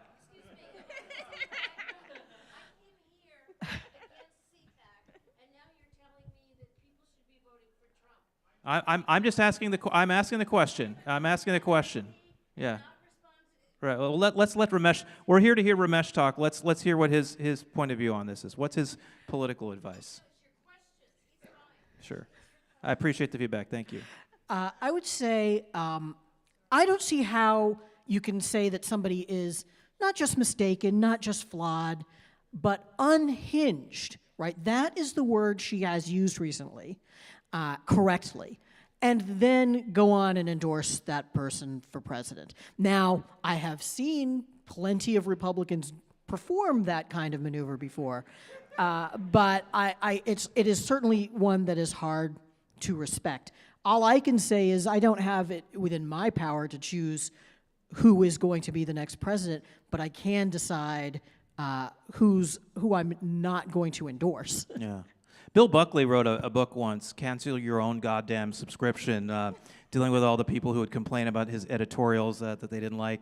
Have you guys, I assume that National Review has dealt with a lot of this too in the Trump era of, you had your famous Never Trump issue, you kind of coined the term really, you should have charged royalties, and here you are 8 years later.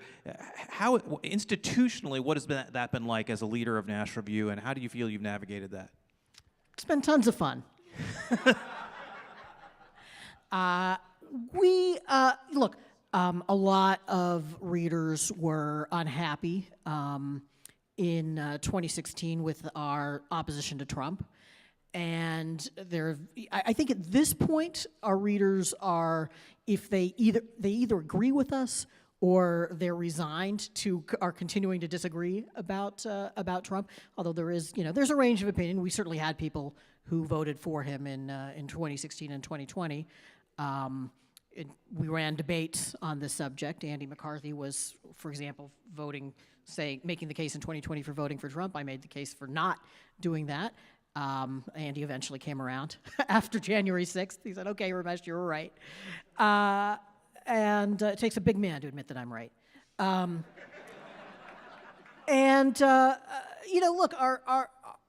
what I would say is our readership is not a MAGA readership, but it is a partisan Republican readership. And so when we are not pulling our oar with the Republican Party, that becomes a point of friction. But our job is not to be a Republican organ, it's to be a conservative intellectual magazine. Right. And how about at CEI and your window into the libertarian movement? This has been true in the libertarian movement to a degree as well. How do you feel like libertarian institutions are navigating that tension? Well, I think if you look across town, you can see which think tanks have thrown their lot in with certain candidate. We escape a lot of that because we just work on economic regulation, but not all of it, because we have a couple of things that we're known for, besides our tech regulation work, obviously, is also our work on energy.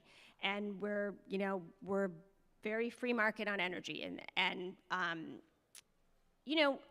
think the libertarian group generally, and certainly CEI is a microcosm of this, it would be really hard to give you a definition because it encompasses a lot of different things. And we kind of pride ourselves on the tolerance of that and working together on the common goals.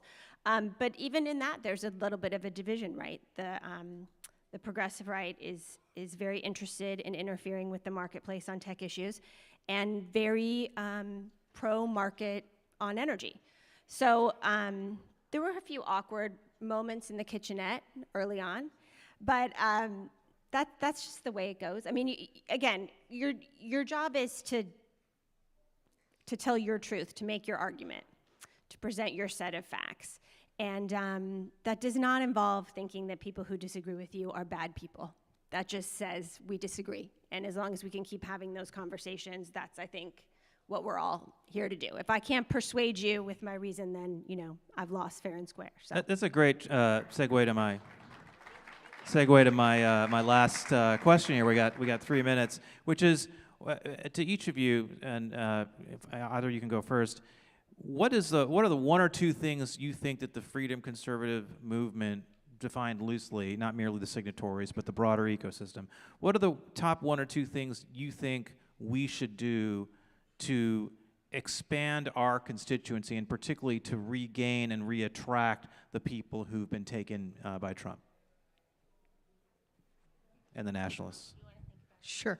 Well, look, there are different kinds of Trump supporters. There are different reasons that people have for supporting Trump. To the extent that there is a significant group of people who feel that they're not listened to, that the ruling powers of the last 20 years have not done things with their interests in mind, I think we need to show that there's a conservative program out there that can expand opportunity for everyone that doesn't just relegate them to yesterday, and make, just make the case that we are not into the free market just because it helps rich people and big business, but that there are opportunities here for everybody. Yeah, I would agree. I mean, I think part of the problem with a lot of different factions is that they just kind of are dismissive of people's complaints. And I don't think that's very American of us, right? I'm not here to tell you there aren't any problems. I'm here to try to explain to you what the market solutions might be and what the dangers are of letting more government help you try to solve those might be. And I think you have to start listening to each other. Like I just said, you just can't say someone disagrees with me, they're awful. I mean, that's not what we're doing here, right? We're supposed to be able to agree on a certain amount of things that we're going to hash out together, and maybe on a number of things kind of leave each other alone, which I would also recommend. But there has to be some common ground, and it won't get accomplished any other way but with a certain amount of compassion and grace and kind of giving ourselves the opportunity to get back together, right? We can't just stay mad and angry. I think that's the thing, you said it, that I hear most is there's so much anger. People have a right to be angry, right? I mean, if they're working just as hard to stay in place economically, the cost of living keeps going up, and their wages are barely keeping pace. That's one of the reasons why in the Statement of Principles and Freedom Conservatism, we talk about that. We say we commit to an agenda of applying free market principles to the challenges that ordinary people face. And that's exactly right, because those are solutions, not revenge. And we need to get off the revenge motivations, and we need to get back to what works. I like getting along as much as anybody, maybe more. But there are also people who like being angry. And I think that is a force in our politics that is a serious problem. That's for sure. Well, that'll have to be a topic for another day. We are the hope and the happy warriors on this panel. Thank you very much. Again, freedomconservatism.org if you want to learn more about what we're up to. Thank you.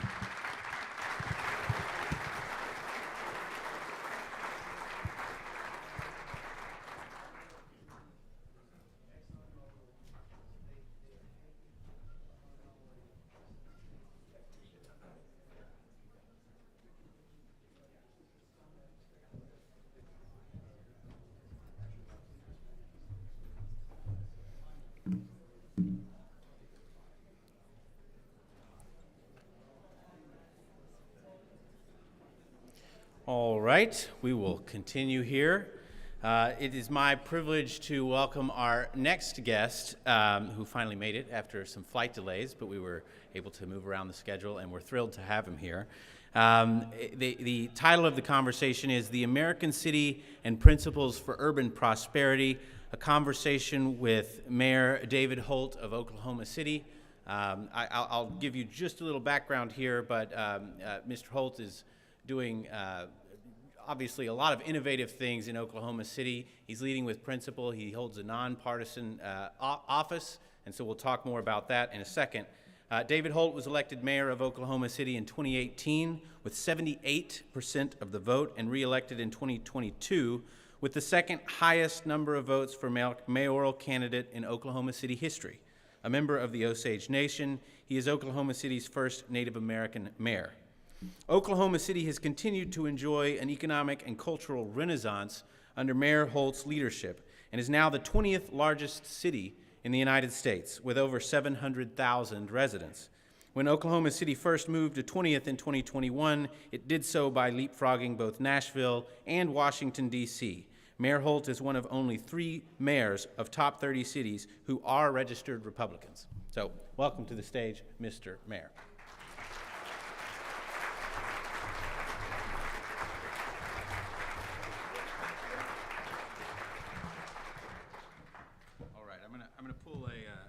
I'm going to pull a Michael Wood here and pull up my questions. I'm also not on Twitter here. Well, first of all, thank you for your flexibility this afternoon. I have it's been one long adventure to get here today, but I had to be here, much like you did as well. So I'm very grateful that I still got this opportunity, and now I can take advantage of whatever crowd that Kinzinger is going to drum up here. Excellent. All right.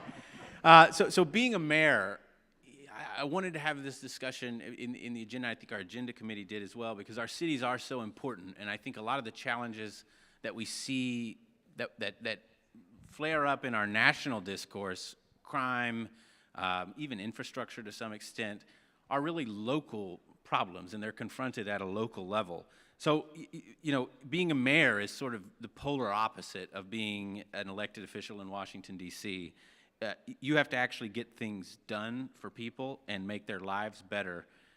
What have you learned as mayor in the time that you've, been in office? Yeah, well, thank you. Yeah, I mean, it does seem to mayors that regardless of your party, that the class of elected officials known as mayors are sort of the last bastion of effective and bipartisan governance left. And I mean, part of it is the way we're elected, and I suspect we'll talk about that in a few minutes. Part of it is we have to produce results, like all the incentive structures here in this city, and it's growing to be the case as well in state capitals, are really around entertainment. It's become professional wrestling, and if we shut down the government in Oklahoma City, like your water doesn't come through the faucet anymore. Yeah.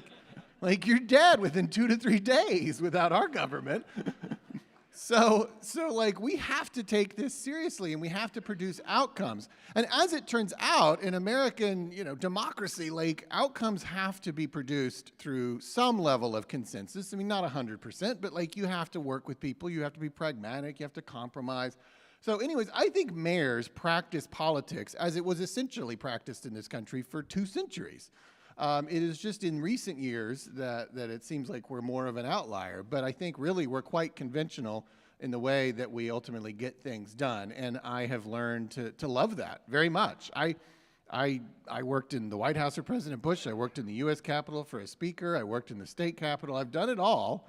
I've been at every level of government, but I have found that the local level is the most important, it is the most effective. And I understand that there's not an incentive structure in place for there to be a 24-hour cable news network covering the Oklahoma City government. So so you don't think about it as much, you don't talk about it as much, but you should. And I think that if people in Washington and in state capitals would look more to how city governments are currently functioning, they would find inspiration, I would hope, to be as functional again. Right.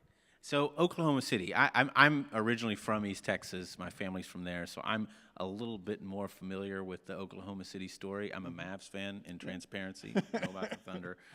Tell us, but maybe people in this room are not so familiar with Oklahoma City. Can you just tell us the story of Oklahoma City in 2024, the state of the city, kind of what you've been doing as mayor? Yeah, it's a really quick thumbnail for people who haven't followed our story, because I would imagine if you just heard him say that we're the 20th largest city and that we jumped D.C. and Nashville, you'd say, what? Like, I've never heard of any of this. You're perhaps, like most Americans, a little distant from what's going on here. But about 30 years ago, we first passed sales tax initiatives that were laser focused on quality of life, building the things that we didn't have. And we've just been really diligent at continuing those investments in ourselves for the last 30 years. And so I'm basically the 4th mayor over that 30-year period to continue that philosophy. And it's paid off. So, when all of this started 30 years ago, we were probably the 37th largest city. Then you're talking about your peers are Colorado Springs and there's something, there's nothing wrong with them, but we love the fact that now we're talking about, telling Denver to watch their back because we're coming for them, so and obviously a lot of this also ties into getting Major League professional sports, which we might have time to talk about in a second. It's okay that you're a Mavs fan. I mean, I like that I-35 rivalry that we have, but it's been a fun journey for the city, and it's been all mayors during that time that are technically nonpartisan, as you said, but were registered Republicans, but saw the role that government can play, especially at the local level. And all of these initiatives were ultimately passed by the voters, which I think ties right back in to one of the principles you've been touting this weekend, is just local control, local governments. Local people make the best decisions for their communities, and we think we've been doing that for 30 years. One thing I find pretty interesting is the county at the heart of Oklahoma City. was pretty evenly split, I think, in the 2020 presidential election. 49% Trump, 48% for Biden. So it seems like Oklahoma City is sort of and our cities really across the country are sort of microcosms of that swingy purple style electorate. But you seem to be winning elections by pretty wide margins in those areas. How? Yeah, so you're right. So Oklahoma City's pretty purple. You probably correctly think of Oklahoma as being a red state, but the city is purple, and as you said, most cities are purple at best in terms of their politics, more likely to be more blue than us. But we are like a kind of I mean, when you have the two presidential candidates in 2020 within a point of each other, that's a pretty good microcosm of the United States. And our diversity, I mean, we're really only about 50-50 in terms of white and non-white, and under the age of 18 is 60% non-white. We have a fast-growing Latino population. We have a long-standing African-American population. We have Vietnamese refugees who came in the 70s and 80s. I mean, we have a lot of diversity, again, just like the country. My personal elections, however, have shown that, you know, people who might be registered Republicans and registered Democrats are capable of casting the same vote on the same day.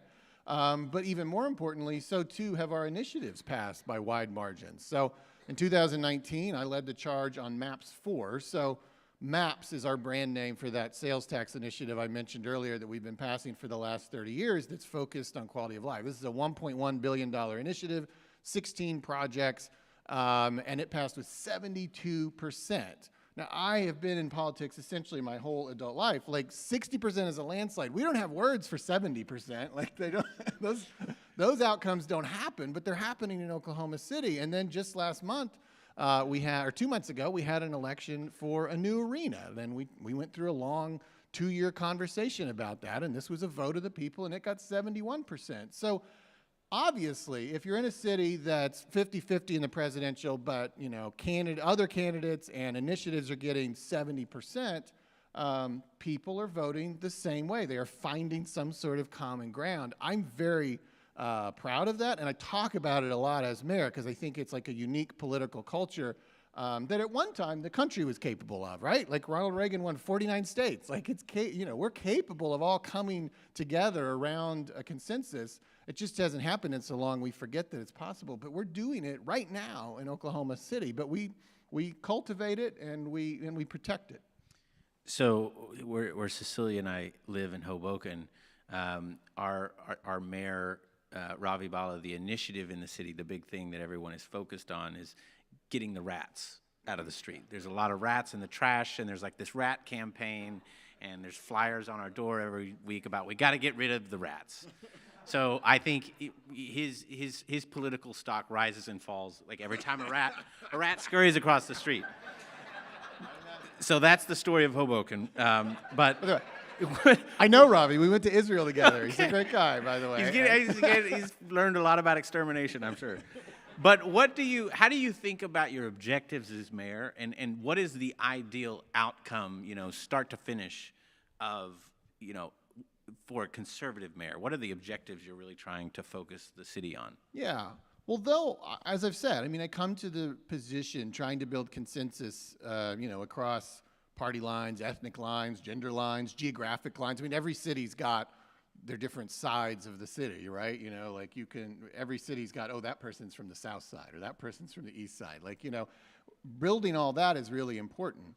But I still come at it from, I mean, I was a Republican. I am technically a Republican, you know? So I come at this from a conservative worldview, and I think that a conservative mayor is still trying to push and nudge things towards outcomes where, you know, the tax level is at a reasonable level. I mean, I'm not no government. I'm just limited government, you know? So, I mean, I love that when we do things that are a little more proactive from a tax perspective and from a government perspective, we take it to a vote of the people. That just happens to be the way it works in Oklahoma. We have to vote on these tax initiatives. But I want to keep taxes relatively low. I want to keep, you know, obviously the regulatory environment friendly towards business. you know, there's things that happen in other cities, no offense to them, I don't know, you know, what they go through, but like when I hear about soda tax and straw bans and like, you know, we never even think about stuff like that in Oklahoma City, you know, because it's just kind of against our free market ethos. So I think that's an important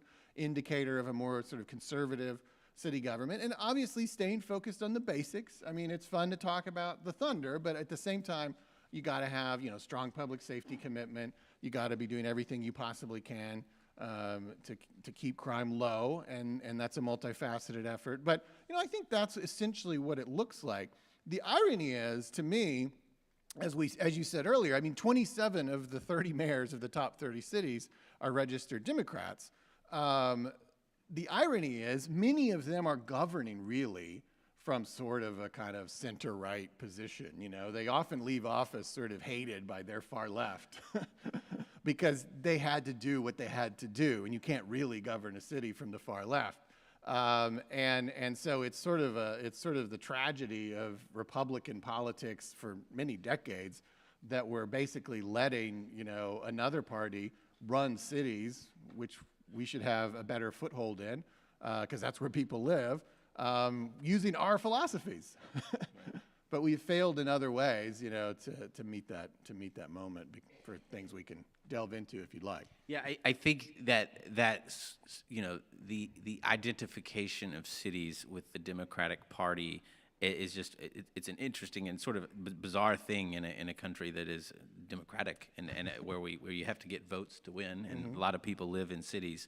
But you know, one of the issues that some of these large democratically run cities are struggling with is crime. And I think that's a really top issue, not just at local levels, but across the country, because, you know, the Republicans will make a lot of hay, and rightfully so in some instances, for cities' failure on the issue of crime. You know, San Francisco comes to mind. How do you think about combating crime in Oklahoma City? What are the steps that work? What are the things that don't work? I mean, what's your approach?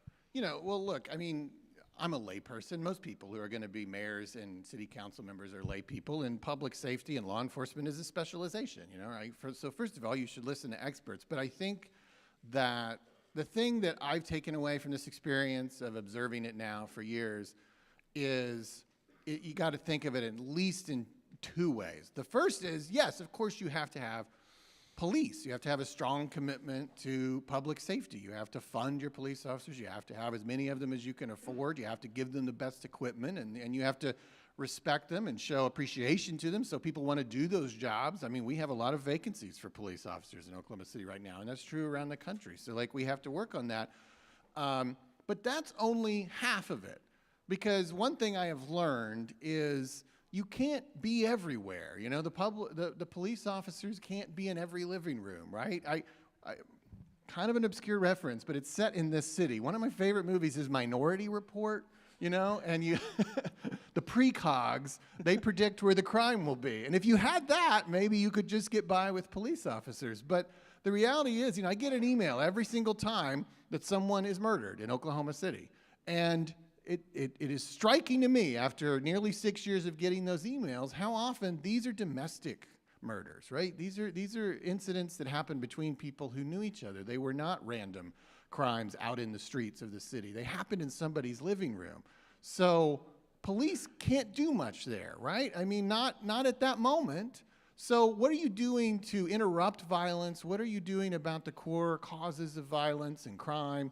And so that's a thing you also have to invest in. You can't just do that, and that's kind of where, like, the far left gets off the rails, is they get too focused on that, and they don't want police officers. And you got to have both, you know, because you got to kind of catch it at every possible step of the process that you can. But in Oklahoma City, in MAPS 4, we have a diversion hub. The diversion that we're referencing is diverting people away from county jail and prison. We're getting them in touch with the services. You know, they've committed relatively low-level crimes, and we're building a place where they will go to get not only the legal assistance they need, but most importantly, the job support, the mental health and substance abuse services that they need, so that they're diverted away from that life. We're also building a family justice center. We call it Palomar. That's the local name for it. But It's basically a resource center that brings all the services together for survivors of domestic violence, trying to break the cycle.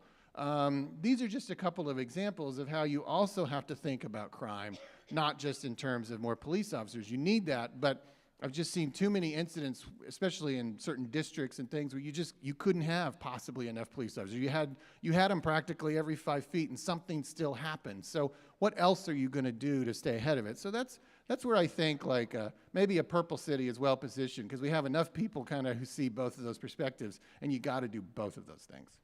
So let's talk sports.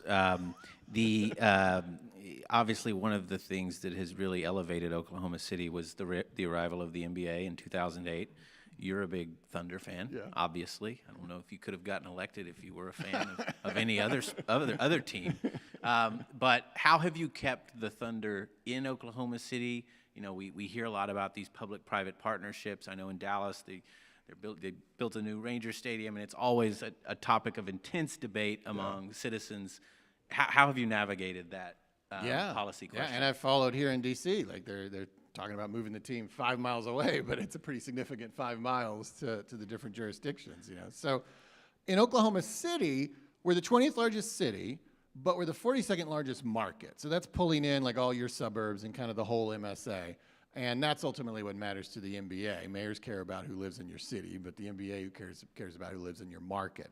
Well, you know, there's about 30 teams in all the major leagues, so if you're 42nd largest market, just do the math, you're kind of on the bubble, right? Like none of those leagues feel like they have to have a team in your city. So it was a whole thing how we got that team. I literally wrote a book about it that if you're really interested, you could pick up. But it all happened because 15 years ago, we got an opportunity basically to audition for the NBA.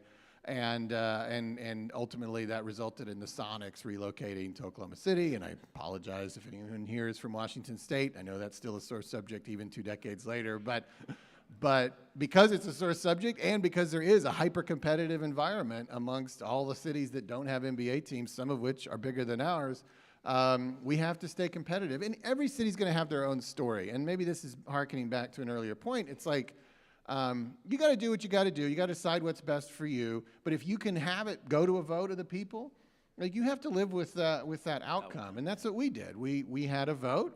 Our citizens committed a 6-year 1-cent sales tax last month in December to have a new arena that secured a 30-year commitment from the Thunder. And you know, it's like everybody got to have their arguments, and ultimately everybody got to have their vote, and it passed overwhelmingly. So I think that's a great example of just letting people decide. I don't know that it fits neatly in any ideological box, but sometimes you just got to do what you got to do. And that is ultimately the story of governance, isn't it? Like we start with our ideological preferences, and then we got to, but ultimately we got to find some sort of outcome that everybody can live with, and ultimately we do something. In Oklahoma City, we're doing things, and we're getting things done, and I think that's a good example. One thing I want to finish the conversation with is an issue unique to Oklahoma City that I think is on the minds of a lot of people here, and that is the way that you elect your mayor. You've talked publicly in the past about how the different ways that we elect people lead to different outcomes in the actual people that we end up electing. Right. Oklahoma City elects its mayors through a nonpartisan top 2 system. Mm-hmm. Can you speak a little bit about that and how it influences who you elect and how you run for mayor? I mean, I think this is like the most profound thing that you could take away from this weekend is I think this is the root of so much, is the closed partisan primary process. And obviously it incentivizes extremism. It gives, you know, a disproportionate voice to extremists. You know, in our state, every other office other than the mayor, right, for governor or senator, is elected through a 3-step process, you know, the primary, the runoff, and then the general election. And, you know, the tragedy is that the runoff is by far ultimately the most important step in that process. At least right now in Oklahoma politics, that's where most people are going to be selected. And that is also the fewest, you know, the lowest level of participation occurs in the runoff.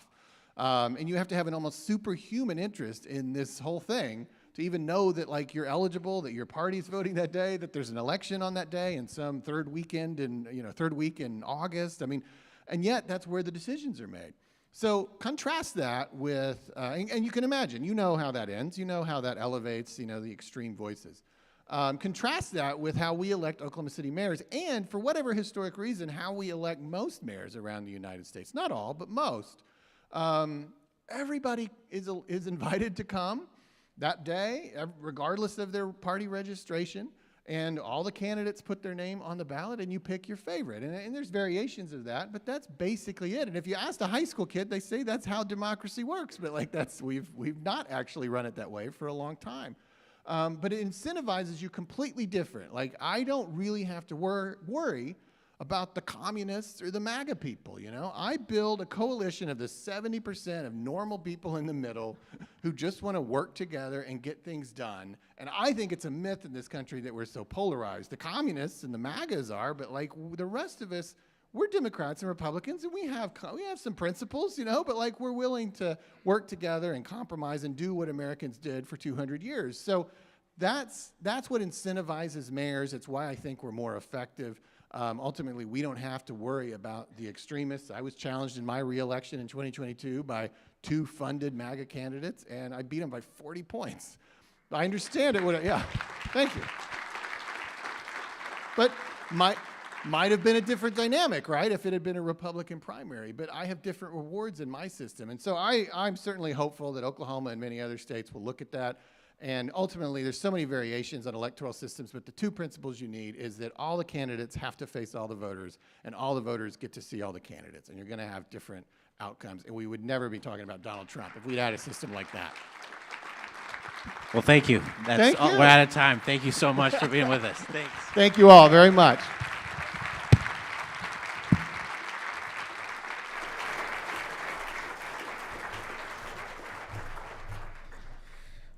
All right. It's my pleasure to welcome one of our original principal's first volunteers. He's on the agenda committee.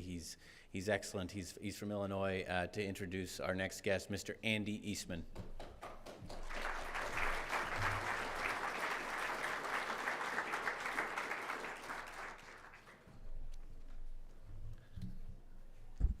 So he stole my thunder. I am Andy Eastman. I'm on the agenda committee. That's a great way to get involved. If you have been inspired by what you've seen here today, I encourage anyone to reach out to Heath, reach out to people at Principles First, and that's a great way to shape next year's programming if you're impressed with what happened today. Adam Kinzinger's career in Congress and efforts with Country First have embodied 3 core Principles First principles. First, Adam embodies the principle that truth, honesty, rationality, and facts are not negotiable.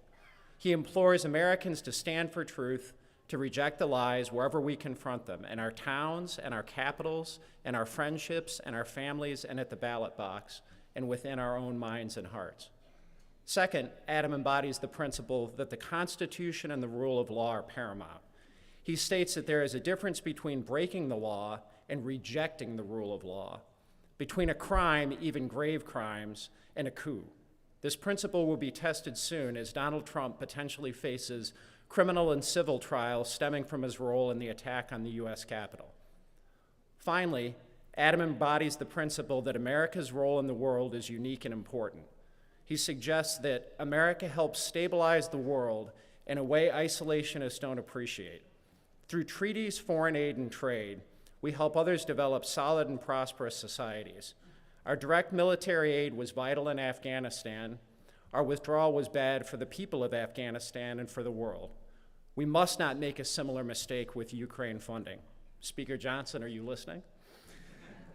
Responsible leaders also create a positive, inclusive vision for the future. Like Alexei Navalny's A Beautiful Russia of the Future, Adam's answer to angry partisans isn't more anger, but an upwelling of goodness. We must form small groups that affiliate with other small groups until they become part of a national movement that will not be ignored. I'd like to welcome Adam to the stage, where he will be joined by Mike Warren, a senior editor at The Dispatch, in a conversation about his New York Times best-selling book, Renegade, Defending Democracy and Liberty in Our Divided Country. Thank you.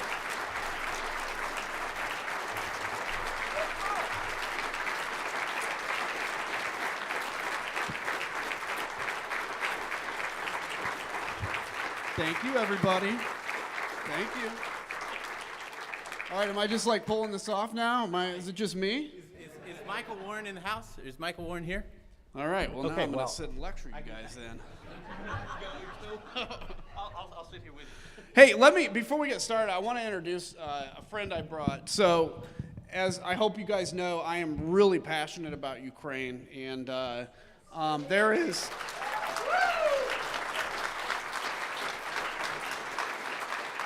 There is one person I brought with me that knows the barbarity of Russia even more than I do, because he was wrongfully detained for 2 years in a Russian prison, and that is former U.S. Marine Trevor Reed over there in the back.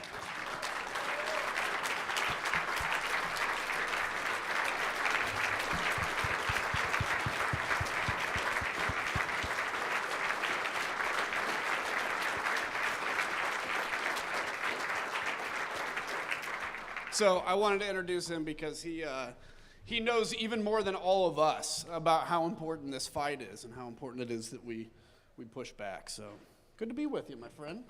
We're really honored to have you here. Thank you. I kind of want to just tee it up to you on your book.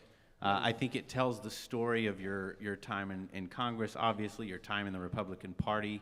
It resonates, as someone who came up through college and law school as a Republican, identified as conservative, obviously feel a lot of those things that you felt, the betrayal.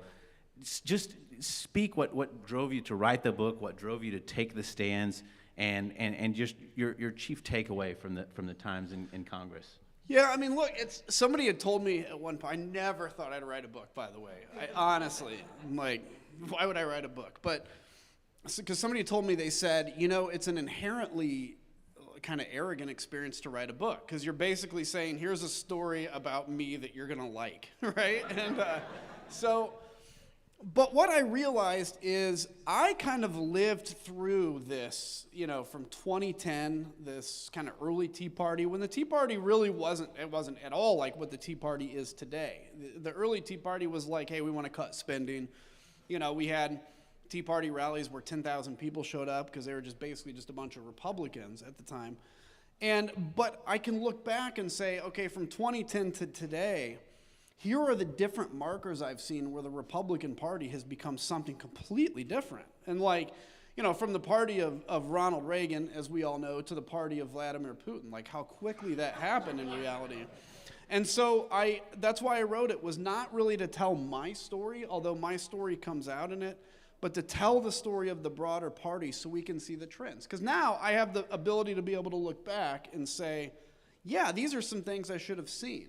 I take inventory of myself. Like, look, we learned early on in 2010, you can raise money and you can raise it on fear, right? If I convince you that Nancy Pelosi is going to kill your family, trust me, you will part with anything that you have if you truly believe it. And that fear is addictive in fundraising, and we unfortunately never learned to turn it off. And I think that's part of the reason you're seeing this radicalization. In fact, on the January 6th committee, one of the things that, because we were limited in terms of what we could, time and all that kind of stuff, one of the things I wish we could have gotten more into is the role that fundraising had in actually radicalizing the Republican base between Election Day and January 6th. For instance, we interviewed members of the RNC that would tell us, like, all we had to do was write. Their job was to write fundraising emails. And they're like, we learned that the angrier it was, the more intense it was, we could send it out and we'd raise, whatever, $50,000 an email, $100,000 an email. And everybody's inboxes were getting hit with 10 emails a day. And those emails, even if you never open them, you see 10 headlines of things that say like, Pelosi's going to kill you, whatever it is, right?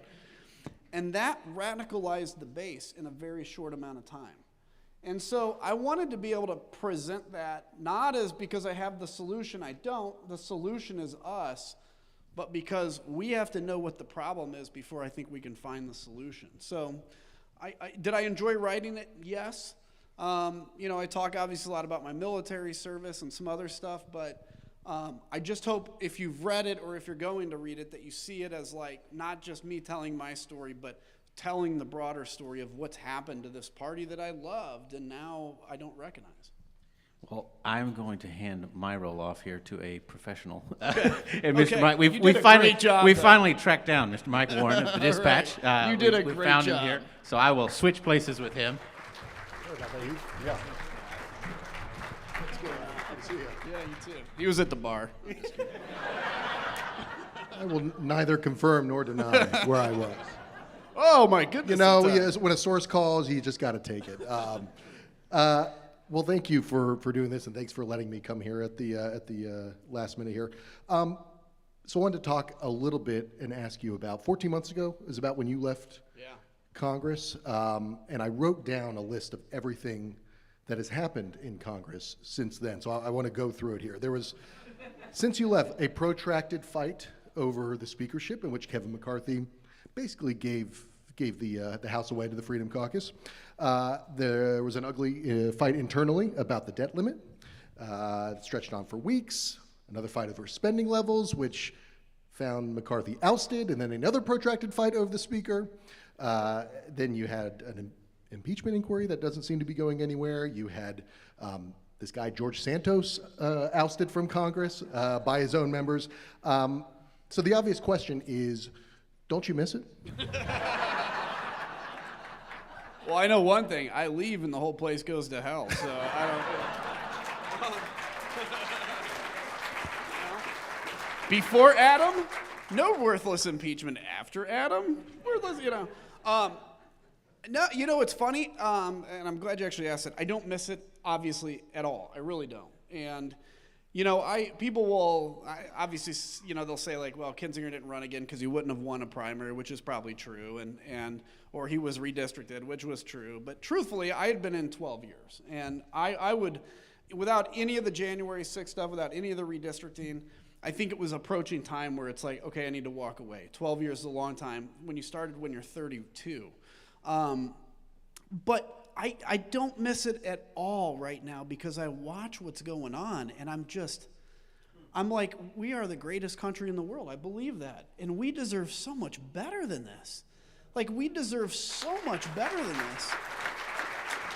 But the one thing I will say the only thing I kind of miss is, like, right now, look, all it takes is 3 or 4 Republicans to go into Speaker Johnson's office and say, we are voting against every rule, and a rule is a required thing to pass to govern any floor action.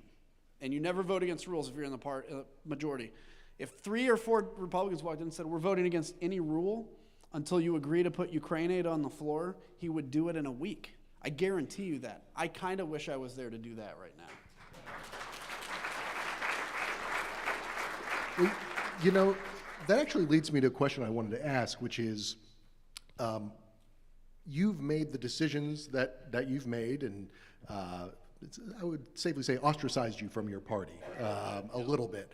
I want you to imagine, and I'm sure as I describe this generic member of Congress, you might come up with some names in your head, and you don't have to say them out loud, but I'm talking about Republicans who share your broad view of Donald Trump, of what is happening to the Republican Party, but these are people who've made a different decision, made a different calculation, and have said, well, you know, maybe I'm willing to compromise on this question of Trump because it's important for me to be in Congress to vote on, say, Ukraine aid or entitlement reform, or pick the issue that is really important and that the replacement for that Republican member of Congress would vote wrong. What do you think about that divide and that tension? Do you understand where some Republicans are coming from who've made a different calculation than the decision you made? Yeah, I mean, I fully understand it because, I mean, that's the battle I had to fight in my own head too, you know, is like, you're going to be replaced by crazier. And the reality is, you see, every election cycle, frankly, the GOP has gotten more insane, honestly. And good people, Mike Gallagher, for instance, are leaving, and then you're seeing probably crazier replace it. Where I would take issue is, like, you ultimately take a job, particularly a job in Congress, to do something. right? It's not a job to make a paycheck and to get famous. It can help you do that, and if that's your goal, you can do that. But really, I think it's a job where you have a sacred trust over 700,000 people to be their voice in D.C., whether they agree with you or not. And what you see is this continued sliding slope of like, okay, I can't vote to impeach Donald Trump because I want to survive. And then it's the next thing. And then it's all of a sudden, well, I can't vote for aid to Ukraine because if I do, I'm going to have a primary and I won't survive. And ultimately what you've done is you've just sold everything down the river to where you may not sound as crazy, but you're voting just like the crazy person that's going to replace you would vote. The thing that was different with me, and it's like, I didn't do anything heroic, and I mean this, like, nothing, people all the time come up and say, like, thank you for, you did something heroic, and I appreciate it, thanks for saying it when you do, but I was just surrounded by cowards. What I did was what I was required to do by the Constitution, which was to uphold it, that's it. And I remember,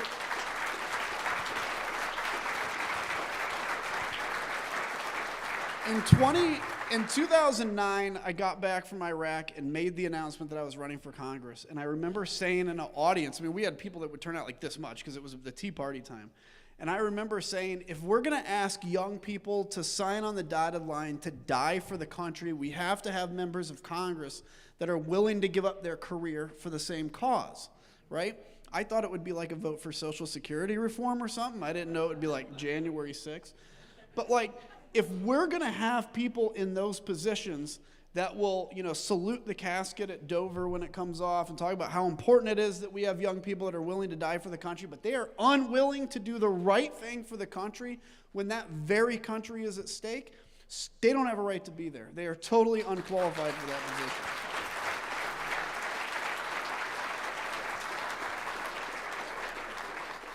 You brought up Mike Gallagher. There have been a number of your former colleagues who are announcing that they're not running, on the Republican side, not running for re-election in the House. And they really run the gamut there are very conservative members, there are more moderate or institutionalist members, there are committee chairs, there are people who were considered rising stars. Is there one through line with why they are leaving? Because when I ask them, they've got all different reasons, family and this thing. Maybe you're still talking to some of them. What do you think they are thinking? Yeah, I do talk to some of them still, and I think, I don't know if I can get to the truth either with them, because it's kind of like, oh, I do want to spend more time with my kid, which I understand, and probably that is what you think, but there's something deeper in that, which is like why it really comes down to this. I mean, they've not done anything in a year and a half. And I mean, truly, and I don't say this as like, boy, it's such a huge sacrifice to be in Congress, because there's a lot of perks to it. But if you have a family and you're gone 4 days a week, and those 3 days when you're not gone, 2 of them you're on a plane going to and from, it takes a toll. And you're willing to invest that if that toll is worth something, if you can pass something, right? If you can do something good. If it's just showing up in this inner party battles, which is really what the Republican Party is based on now. It's not based on issues, it's based on how do we fight with ourselves. I think that's part of it. The other interesting thing is, typically when a party is in the majority or they're getting ready to win the presidency, which is quite possible for Donald Trump to win, I hate to say it, but hopefully he doesn't, but usually they all stay, because then you get a chance to make some bigger difference. The fact that they're all leaving means I think there's a lot of people that actually fear in their heart of hearts a Trump presidency and what that means and what they will have to swallow and do in order to stay in power.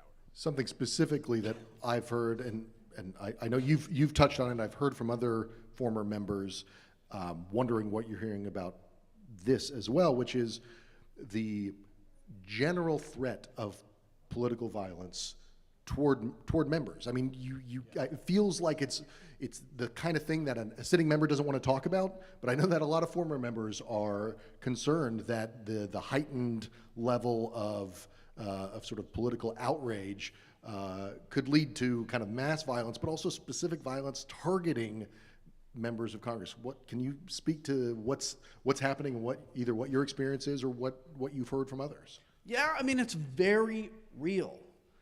I can go through some of the threats that Sophia and I received, during the January 6th from people that call themselves, the crazy thing is, it's always people that cloak it in religion and Christian language.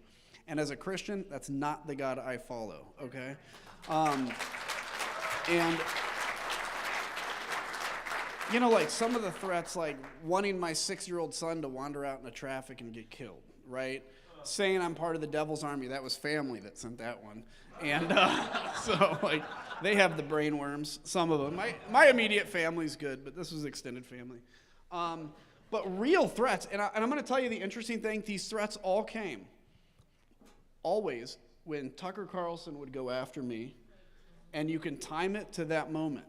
And it's always some drunk dude in his basement that gets pissed watching Tucker Carlson and then calls and leaves a message. The reality of it is, those aren't the people that frighten me. Because if you're actually going to do something, you're not going to call and leave a threat. What you're going to do is sit in your basement, get your gun out, clean it, and figure out where I live and go from there. It is a real threat, and it's a real danger that exists. They said to me when I got elected, the joke was, you know, crazies are attracted to Hollywood and politics, right? Which is true. Now they're both basically the same thing. And in a country of 360 million, we all know, we see this every day, there are people that are mentally unwell and that are convinced that people like me or whoever is truly working for a one world government, satanic order, you know, to overthrow the world. So yeah, it's a real threat. Your thoughts on more general political violence? Whatever happens in November, Donald Trump wins, if Joe Biden wins, violence from the right, could there be violence from the left? I don't know. What are your thoughts on where we are given, you know, all the work you and the committee did in looking into the origins of what happened on January 6th? Are we alarmed enough? Yeah, I mean, it's an interesting question because on the one hand, if you read the bluster out there, you're like, okay, we're on the edge of a civil war. On the other hand, you often see that people, like I was just saying this in the green room to somebody, I've never actually in like 3 years had anybody confront me in person, in public. Like people that come up and say nice things, I've never had anybody come up and say anything mean, which you probably didn't expect. But what that shows is, you know, people still kind of have more bluster on the internet than they do in real life. That's a good thing, okay? We don't want them to equal real life bluster. But I do worry, you know, when I predicted violence on January 1st, 2021, I predicted it because being raised a conservative in conservative circles, I was familiar with the language of like, the tree of liberty must be refreshed by the blood of patriots. You know, there could be a day we have to go up against the government. That's the whole, what we were founded on. And if you convince 30% of the country that the election was stolen, I mean, if I truly believed the election was stolen in 2020, I would have been in the Capitol. I would have. And so when you convince people of that, it's real danger. So I do think, on the one hand, I don't think we should be losing sleep about this because I think that's unhealthy. But I think we need to be very aware of the real possibility that right or left, frankly, although it's certainly the right that's the issue, but if Donald Trump loses, you know, he doesn't have the instruments of government at this point, so that's a good thing, but he's going to have much smarter people around him that know their way around the Constitution if he wins. We should be concerned but not lose sleep. Let's talk about the presidential election. I think it was a spokesman of yours who said that you would consider voting for Donald Trump if his opponent were Satan, and that was the only opponent. Abstain at that point. I'm curious your thoughts on the Republican primary as it is right now. Nikki Haley winning nearly 40% in South Carolina. Illinois' primary is on March 18th.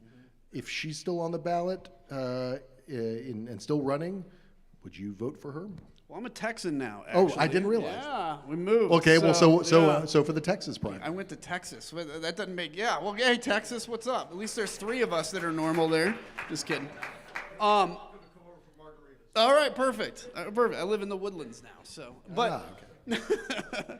No, so it's a tough question because if Haley's still in this race, and I hope she stays in this race, like to the very end, yeah, I probably at that point will pull a Republican ballot and vote for her because I think it is essential to destroy Trump. Let me ask you that. Why is it important for Haley to stay in the race? Because I think Well, first off, I want Donald Trump to be mad every day. I mean, I really do. And he's mad about this. And I think, you know, yesterday, even though people look and it's like, oh, she got crushed in her own state, she way outperformed the polls, actually. 40% of voters in the Republican primary voted against Donald Trump.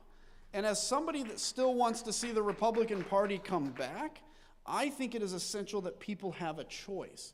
And by the way, if Donald Trump is convicted in June, now maybe she's not the one that, like, you know, receives the fallout of that, but maybe she is. It's good to have somebody in there opposed to Trump, I think is important. So yeah, I mean, I would vote for her, but I'm going to tell you right off the bat, if it's Trump against Biden, I'm going to vote for Biden, because to me, and this is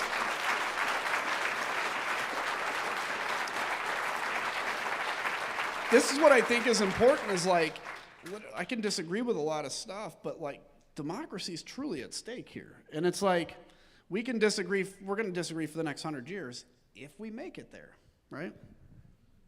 I think we were going to take some questions from the audience. I was told we were going to take some. So how about you, sir? Well, first of all, thank you for your military service. Yeah, thanks. Thanks for paying taxes so I could fly airplanes. That was cool. Secondly, I want to pick up on something you just said a few minutes ago about, you know, 2, 3, 4, 5 people in Congress go to the Muppet speaker and say, hey, we're not voting on any rules. Am I to understand that there's not a handful of people in Congress who cannot go to the Muppet speaker and say, hey, we're not going to vote. Bring the bill to the table. So he was asking if there are not a small number of people who can press Speaker Johnson on Ukraine aid. I have been talking to the people that would be the eligible ones to do it, and they're holding out hope that this new compromise bill is going to pass. It's not, right?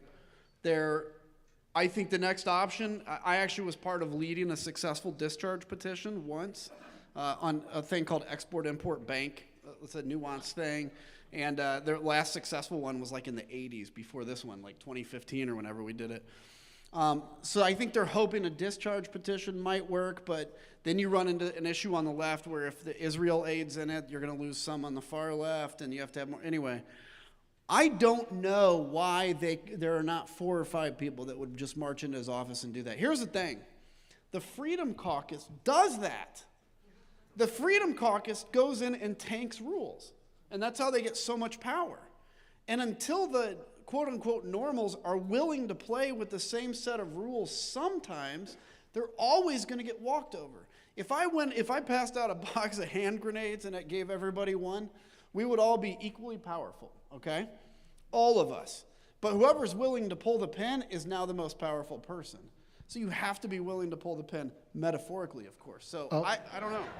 Well, one thing that I have heard as I've been asking members who are retiring or who have retired, over and over again, they say, Congress is broken, it doesn't work, all these sort of things. It's getting, frankly, it's a sort of ad nauseum.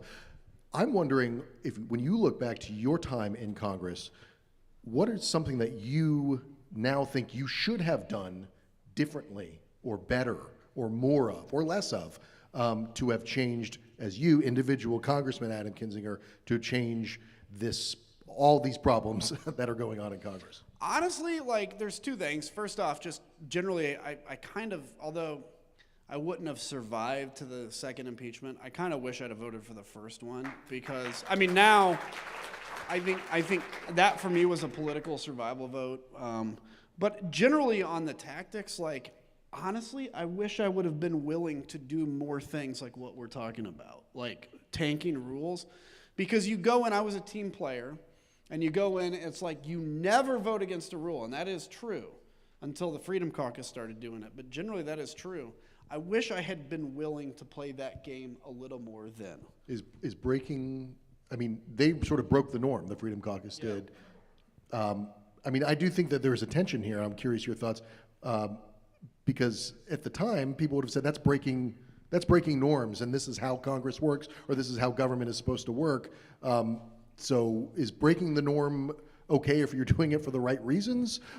What's your response to that tension? Breaking the norm is okay if you're doing it for the more extreme reason in the Republican Party.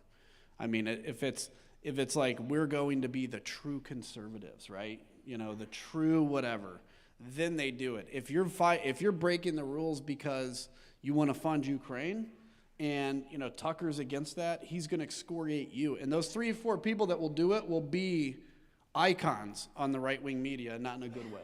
Even though they will build statues to them in Kyiv if they do it.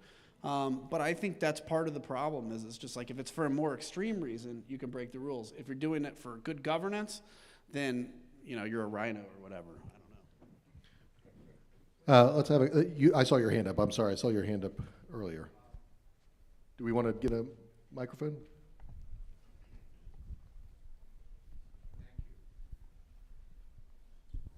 Thank you. My name's Lenny Glynn from Milton, Massachusetts.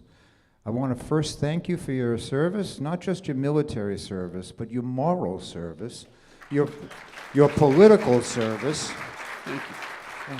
And I want to ask a question that haunts me and causes me fear, and that is it still possible that Nikki Haley may go through one of these humiliating, bend-the-knee, grovel, and endorse this man? And if she does, how does she sleep with, how does she have a decent conscience for the rest of her life? That's the question. I know, that's a good question. I would have said a month ago, like, yeah, of course she's going to endorse Trump. Although now I'm like, I don't know if I'd bet all my money on that at this point.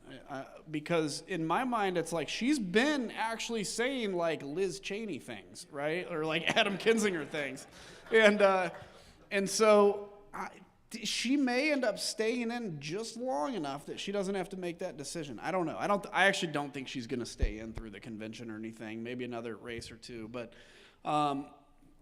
if she does, well, they may welcome her back, but she loses all credibility, like Tim Scott did and stuff like that. Can I give you guys, though, because I don't want to get through this without forgetting to say this. Like, I actually am pretty optimistic. Not in the near term, okay? So not like in the next year or two, unfortunately. But here's what I'm sensing, and I'm curious if you guys feel this, which is when Donald Trump came along, there was actually this real desire to break the system, right? People felt left out, whatever, and he accidentally kind of caught that wave. But you never know, like historians and sociologists will look back on waves after they happen, and then you see it. I got to tell you, I'm sensing that it's not now, and it can't happen now, but it's building, like this huge demand among the American people to basically, quote unquote, throw the bums out and heal the system. People are desperate for optimism. You know, I went on a speaking tour this year, and I'm like, do you guys want me to be dark or optimistic? Everybody's like, optimism, right? Because they desperately want that. I think it's possible that in the next few years, somebody with a vision can come along and capture a better sense of America and throw these extremes into the toilet, I think. But we got to have the right person to do it. All right, we've got one more question for you in the back, right there, in the back. Sorry, guys. Thank you for coming. There's a reason you're the headliner, and I echo everyone else's gratitude for what you've done. My question, I'm from Illinois. Liz Cheney and Adam Kinzinger. Liz Cheney, one district in her state, they got rid of her. And correct me if I'm wrong, but you were redistricted out of a district by the Democrats claiming we need a conservative Republican to stand up for principles. There were 2 of them. You got redistricted out. Is that correct? And what are your feelings about the Democrats in Springfield, Illinois that did that to you? I'm glad you asked that question because, look, the thing I struggle with is, again, as I mentioned earlier, I'm not sure I really wanted to run again anyway, okay? But the broader point is, you know, when it was literally 2 of us fighting for accountability in democracy, and I got specifically targeted by the Democrats. By the way, 10 years ago, they did the same thing to me. And I had a member Republican against Republican primary. And this time, they did the same thing again. And that bothered me, not for myself, Like, because I didn't know if I really wanted to stay in Congress anymore. But it bothered me because I'm sitting here saying, if we are going to save this democracy, we have to have a really uncomfortable, unnatural, uneasy alliance between Democrats, the left, the center, and the sane right. Like what is represented here. We're all of that. We're going to have this alliance through this moment. And if you're going to look and say, well, that's a cheap kill, I could take out Kinzinger because, you know, he wouldn't be able to win a member primary. Again, I'm not saying it because, like, woe is me, and that's why I haven't talked much about it, because I don't want people to think, like, it truly bothered me. But what bothered me is the broader message about that, which is, my goodness, are we going to do this or not? The governor of Illinois, Pritzker, was on TV just a month ago. I actually kind of took him on CNN. And he said, whether you vote for Nikki Haley, Chris Christie, or Donald Trump, it's just, are you getting your MAGA this way with heels or whatever? I'm like, if you're going to honestly say that Nikki Haley and Donald Trump are the same threat, you have no idea what you're talking about, and you're the worst spokesman you can put out there.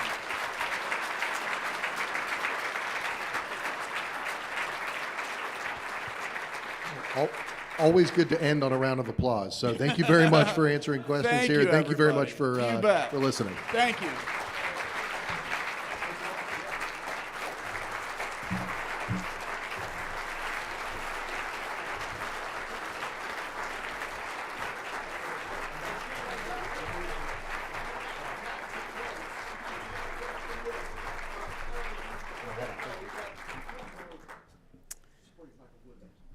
I think he'll be signing some of his books out there in just a moment. I'm going to say just a few closing remarks to everyone who came this weekend.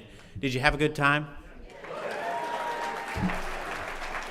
I hope it was an energizing weekend for you, a hopeful one. A lot of times it's easy to get caught up in the despair and just the craziness that we read in the news and see every day. But in this room, it was different. It was different in this room, and it's going to continue to be different in Principles First rooms every time we get together, whether it's here or in swing states across the country, as we will be doing over the rest of this year.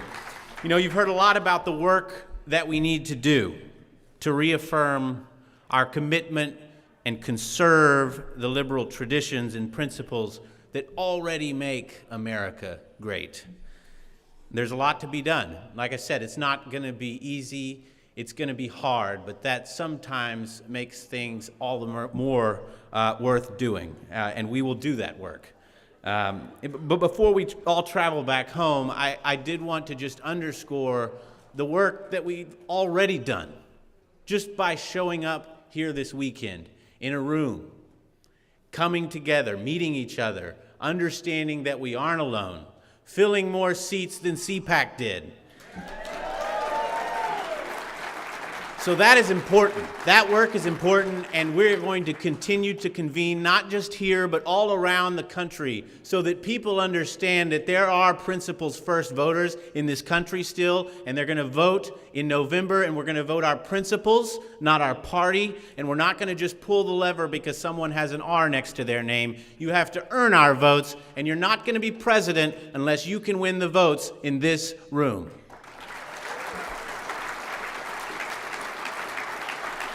And the last thing I'll end on is just a hope of optimism. Last year, you know, this is our 4th year. This thing started as 200 people over at the press club. The next year it was 250. The year after that we had to move to the Conrad. It was 350. This year we sold out the Conrad, had to take out the tables, and it's been more than double the size to a sold-out audience.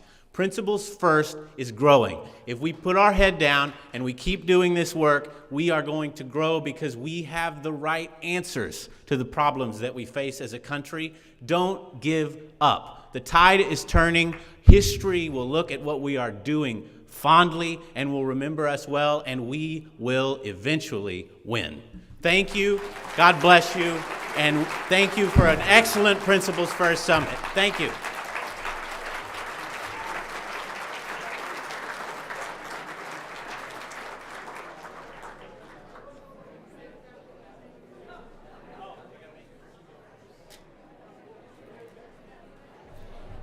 last thing to say is, if you are part of the Arizona delegation, people from Arizona, they are meeting at the Yardbird. So if you're from Arizona,